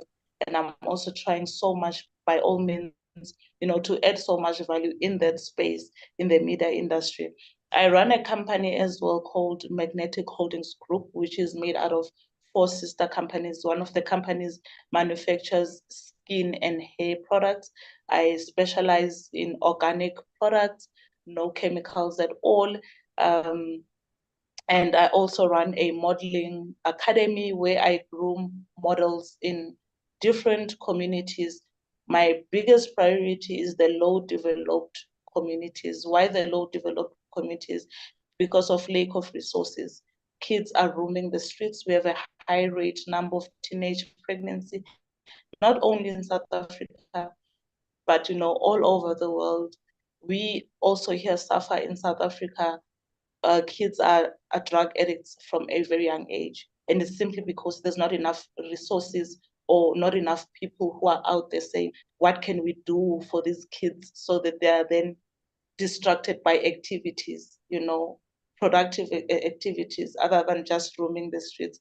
So my biggest mission with the academy is that I groom, coach and mentor kids from low developed areas. There's a lot of activities, as much as it's a modeling academy, but there's a lot of activities within the academy. We do drama, we also do a lot of workshops and events so that the kids are out of the street completely. After school, they've got other activities that they can focus on. I also run a media house, a media production house. I just shot my talk show, season 1 of my talk show. It should be airing this year. And on the talk show, it's called A Phenomenal Rise. I interview and speak to women who have been through so much challenges, but have overcome those challenges. Simply because I'm hoping that someone at home can be touched by their stories and they can relate. And they can also learn and understand that whatever you've been through, your story does not end there. But there's so much that could be done even after.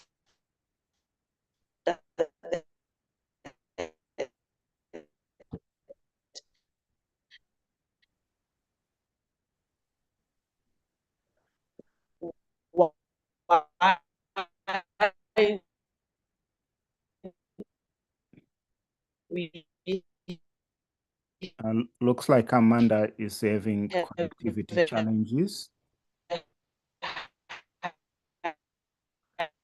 High rate number of people who are mentally, it's because they don't notice. Hello, can you hear me? Yes, Hello? we can. Yes, we can hear you, but you were having some connection challenges. If you can hear me, you can provide the concluding statements. Thank you very much.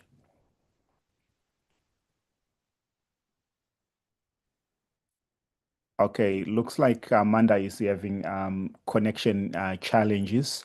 At this moment, we'll ask her to give concluding remarks when she rejoins. At this moment, I would want to...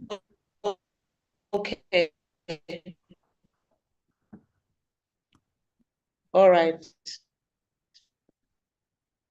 At this moment, I would want to welcome the next person getting an award. That's the Social Work Education Award. The person is in the room. She's from Nigeria. Her name is Professor Chinwe Nwana. Professor Chinwe Nwana, I don't have words to describe your work. I'll leave it upon you to tell us about your work and to give your acceptance speech. Over to you. I can hear you now. Okay, so yes. So that's Yeah. Good afternoon, everyone. Can you hear me? What is Yes. happening? Okay. And do you see me? Can you see me? Yes, we can see you. Okay. We can Yeah, hear you. thank you very much, Dr. Rugare. I'm really very, very pleased with your work. Yes, I'm a professor of social work in the Department of Department of Social Work in the University of Lagos, Nigeria. It is with great honor that I'm here with you to deliver my acceptance speech. First and foremost, I have to appreciate my God Almighty for making this award possible and for giving me the grace to attain the zenith of my career. This award came to me as a surprise because I was not privy to the nomination. Ordinarily, I would have been informed and requested to provide my curriculum vitae. In fact, initially I thought it was not real. I had to be calling people, sending messages to people. I called Professor Gymnastic around 9 p.m. Nigerian time. She picked the call and said to me, "Prof, it's like you don't know that Uganda time is 2 hours ahead of Nigerian time." It means that it was 11 p.m. and she was already in bed, and I woke her up. I apologized to her, though we spoke. So, and anyway, it was confirmed that the award was genuine. On inquiry, I found out that Dr. Rugare nominated me and went to my university website to download my abridged profile. I want to appreciate you, Dr. Rugare. God bless you.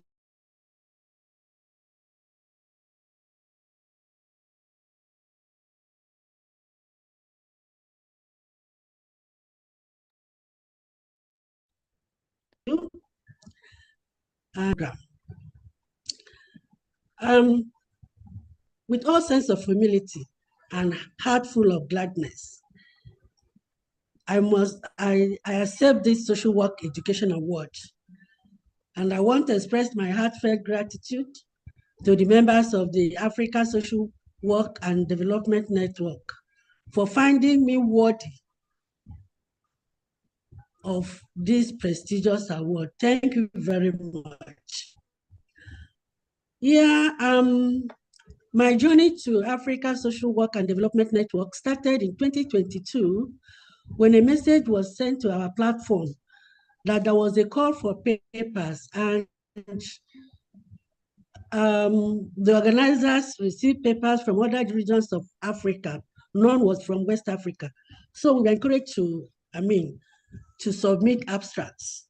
I invited a colleague of mine from Sociology Department, Dr.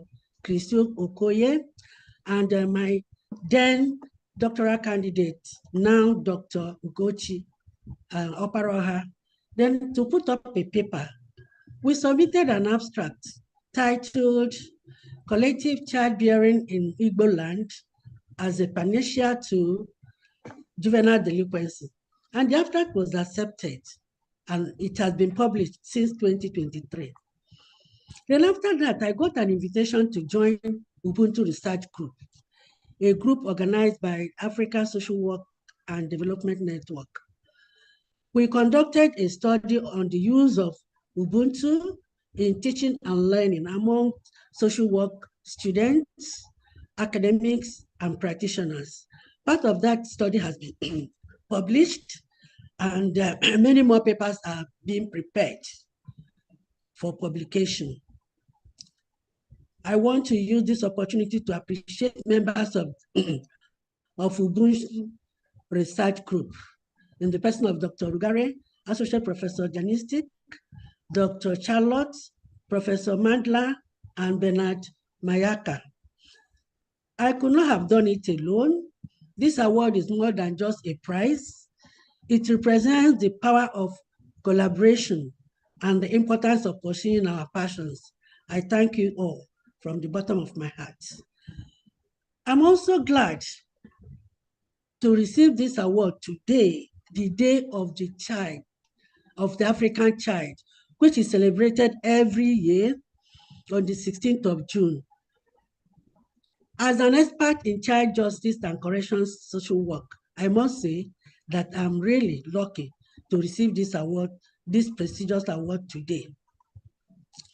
Now, coming to my career as an academic, my journey to where I am today commenced in 1998 as an assistant lecturer employed to teach social work in the Department of Sociology.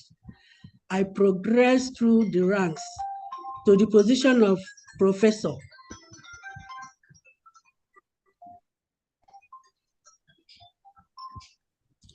To the position of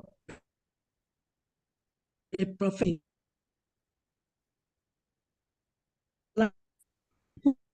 who collaborated with me in the development of social work education in Nigeria. We were motivated by Professor Uzo Anucha of the School of Social Work, York University, Canada, through her project in Nigeria titled Social Work in Nigeria Project, SWIP. She facilitated the inauguration of Association of Social Work Educators in Nigeria, which members of the Pioneer Institute, we organized social work conferences in 2011 and 2013. In 2017, at the instance of National University Commission, the government agency that regulates higher education in Nigeria, we harmonized and standardized curricula, because before this time, every university was using his or her own curriculum. Then we had to harmonize them and standardize them to develop bench minimum academic standard for both undergraduate and postgraduate social work programs in Nigeria. We were also involved in the finalization of social welfare policy in the same year, 2017. At the personal level, I participated in drafting a training course and training of trainers for social welfare officers and assistants, social development officers, parasocial workers, and child protection network members in 2006. I also took part in of social welfare between 2015 and 2016, and also in reviewing the social development curricula for ordinary national diploma, OND, and higher national diploma, HND, in 2015. Finally, participated in the resource verification exercise to the proposed undergraduate and postgraduate programs in social standards at the Federal University of Technology, Owerri, in Imo State, in Nigeria, in 2022. In the University of Lagos, we have been running diploma program in social work as Social Development and Administration since 1969. But we started BSc Social Work program in 2007, domiciled in the Department of Sociology. And I was made the coordinator of this program. And I coordinated it until 2018, when the Department of Social Work was created. During these years of coordinatorship, I organized and sourced for social work agencies for students' fieldwork practicum. And I designed a logbook for their placements. During our accreditation exercise in 2015, this logbook was rated high, to the extent that a member of the team took a copy to replicate in his own university. I have also developed curricula, designed many social work courses for diploma, BSc, and postgraduate programs in the university. In 2019, I hosted a Carnegie African Diaspora Fellow, Dr. Funke Oba, from the University of Regina, Saskatoon, Canada. During her period of 3 months, we organized a 2-day seminar series on professionalizing social work field practicum for faculty members, field supervisors, and also published a book titled Field Education Manual for our students. And this manual has been given out to students free, particularly 100-level students and direct entry students.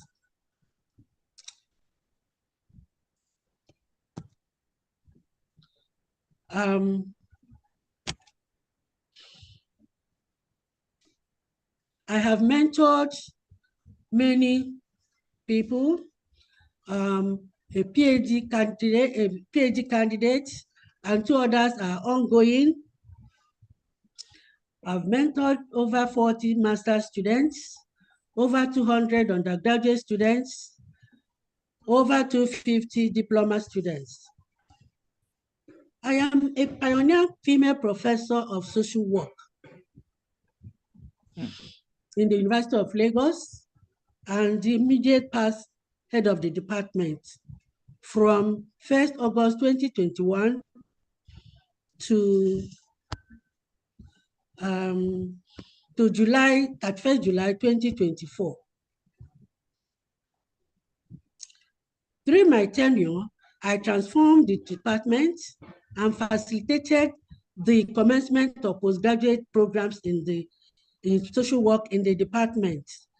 I also collaborated with Nigeria Association of Social Workers to organize the 2023 Africa Region International Federation of Social Workers Conference, which was Africa, Nigeria. I have made significant contributions in the area of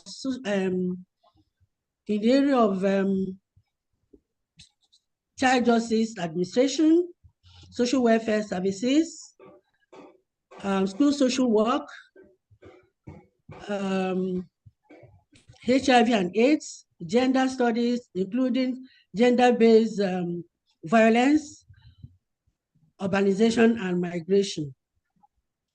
I have an impressive portfolio of 35 empirical, developmental, and policy-oriented research studies and 70 publications, peer-reviewed in national and international journals and books. My PhD thesis titled Socioeconomic Status and Discrimination Against People with HIV/AIDS in Lagos State, Nigeria, was awarded the best thesis in 2009 convocation among 36 theses from humanities.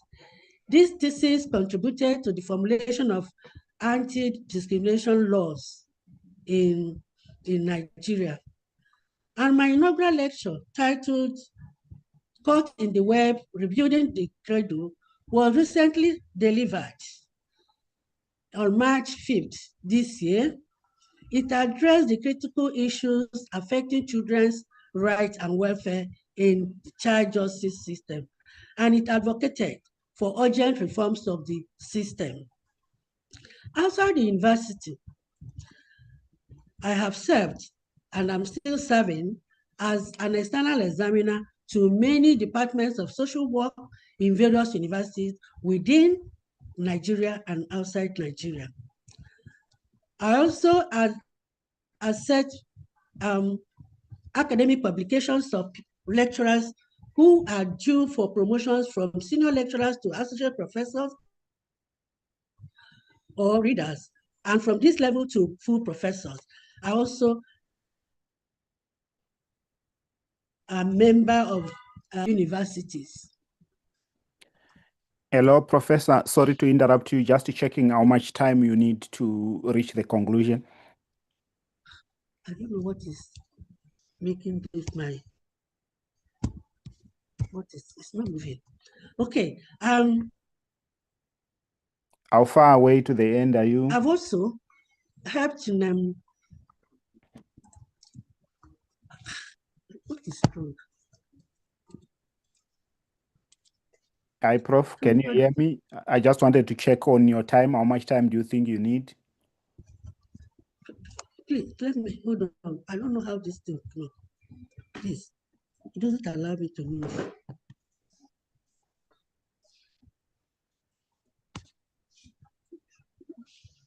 Please, regarding, just wait for me. Okay. If you can hear me, how much time do you think you need to reach your final sentence? Okay, let me continue. Recently appointed the Nigerian representative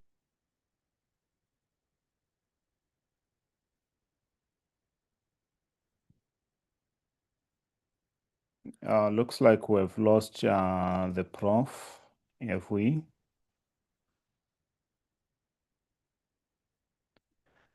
Okay, hopefully the prof will be able to rejoin. The next two speakers are not available to provide their acceptance speeches, but the first one is Becky in the room. So before I ask Valerie to give her acceptance speech, I just want to announce the Decolonizing Award is going to Dr. Charles Kalinganire from Rwanda. He recorded an audio that unfortunately, because of time, we won't be able to play, but it will be shared via our different platforms. And the student award goes to Ibrahim Jide, who is from Somaliland in Somalia. He is also not available to give an acceptance speech. Valerie, welcome. Congratulations for the Social Work of the Year award. Please put on your mic and proceed with your acceptance speech.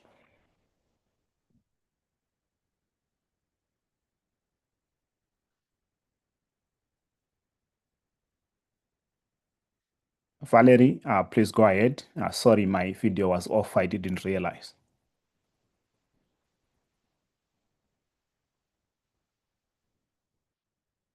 Okay, I can see Valerie in the room. Maybe she took a break. Valerie, if you can hear me.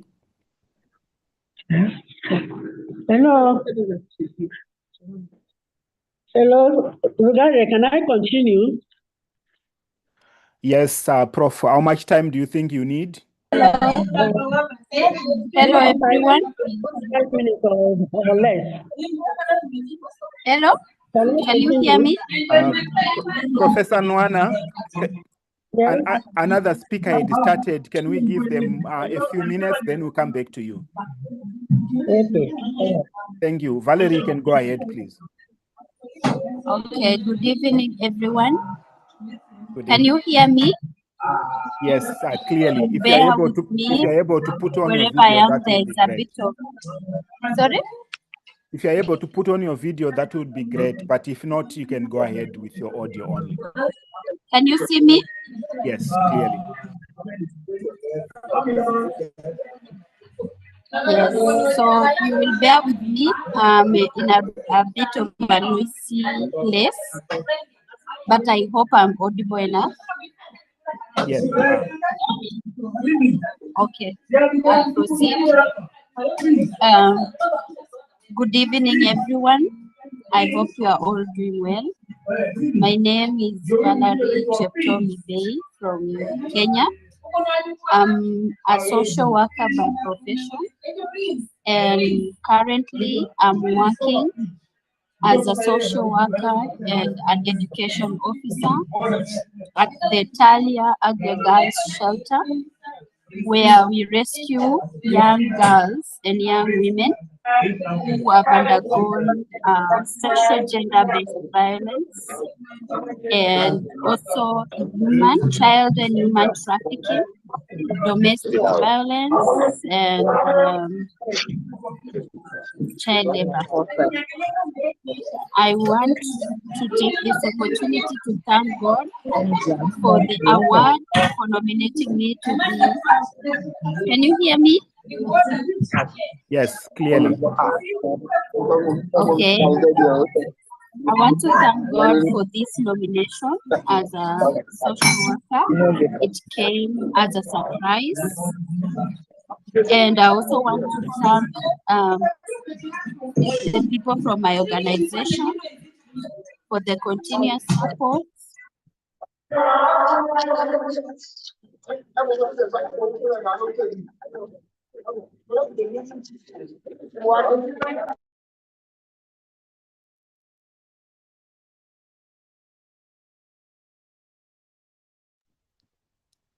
Valerie, you can proceed.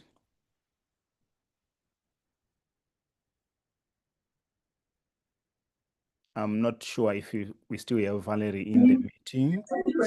Can you hear me? Oh, yes, you are back. Yes, please go ahead. We lost you for a moment. Please go ahead. Okay. So I want to proceed to read my acceptance speech. I don't know if I'm able. Are you able to hear me? Yes.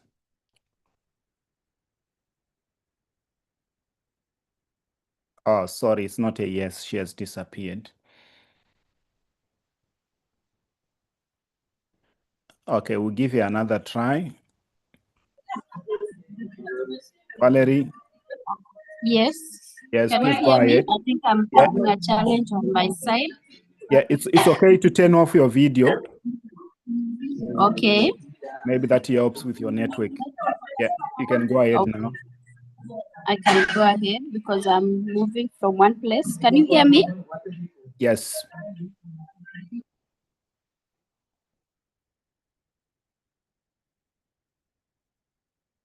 Yes, please go ahead. Okay, unfortunately, there seems to be a connection challenge with Valerie. I'll ask Professor Chinwenwana to proceed, finalize a speech, and that will be the final one for this award ceremony. Professor Nwana, please. Thank you very much, Lugare. So I'm coming to the conclusion anyway. So this recognition is not just a symbol of past accomplishments, but a promise of continued commitment to promoting social work education in Nigeria. And it encourages me to strive for even better heights and to push boundaries and to make a lasting impact on social work education and beyond. I'm deeply humbled and inspired to continue striving for excellence. Let us all keep working together towards greater success. I want to thank my family, friends, colleagues, and my mentors who have supported me all along. This award is a testament to the hard work, unwavering belief of my mentor, and dedication of my team and colleagues. I could not have done it alone without their support. I also want to thank my mentors, specifically Professor F.A.D. Oyekomi, Professor Adebayo Nina Lowo, Professor O.O. Soyombo, and Professor O.O. Bameke, a sister and a friend, for their unalloyed belief and support in me. I want to dedicate this award to my late parents, Mr. Charles and Mrs. Benedict Osemu, who valued their child education. May their souls continue to rest in peace. Amen. Once again, I'm glad and I'm grateful to the members of Africa Social Work and Development Network for giving me this unexpected award. I will continue to work hard and hope to inspire others to share their dreams. Thank you for your audience. God bless. Thank you. Yeah. Thank you very much, Professor Nwana, and congratulations again. We've reached the end, and I wanted to give Valerie an opportunity to complete a speech, but looks like she has not joined. I can see Amanda is back. Amanda, do you have one sentence to conclude your speech? Just one sentence?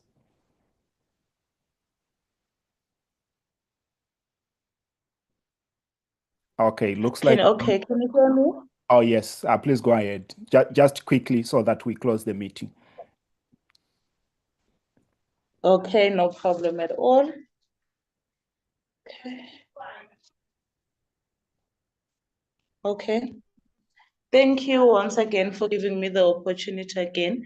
So first and foremost, I extend my heartfelt thanks to Africa Social Work and to the Africa Social Workers, my passion and commitment, and to collaborators, your dedication, insight, and encouragement have been instrumental in this journey. This achievement belongs to all of us. I've worked with quite a lot of number of organizations. I've worked with government institutions as well, such as the Social Development, Department of Community and Safety, so forth, into making sure that since we share the same mandate, the same vision, that we are able to make a change in our communities. And I must also express my deepest gratitude to my family, my friends. Your love, patience, and belief in me have been my anchor and inspiration. And this award signifies not an endpoint, but a renewed commitment to continue striving for excellent innovation and positive impact. Oftentimes we question ourselves when we are doing community work, because it does not have a paycheck, but we do it out of passion, out of purpose. But these kind of events, these kind of ceremonies where we are recognized, really does motivate us to keep doing what we are doing. Thank you so much. I'm honored. Thank you, and congratulations once again. I'm glad you were able to finalize your speech. Seeing that Valerie is not yet back, and all those available have had a chance to speak and give their acceptance speech, I'm happy to say congratulations again before we close this awards ceremony. Thank you for coming, the two professors, the two practicing social workers, and for those who were not here, who were unable to give their speeches, they will be shared via our different media platforms. So I'll be ending the recording now, as well as the live stream. We can continue with the discussion, but this marks the end of our two events today.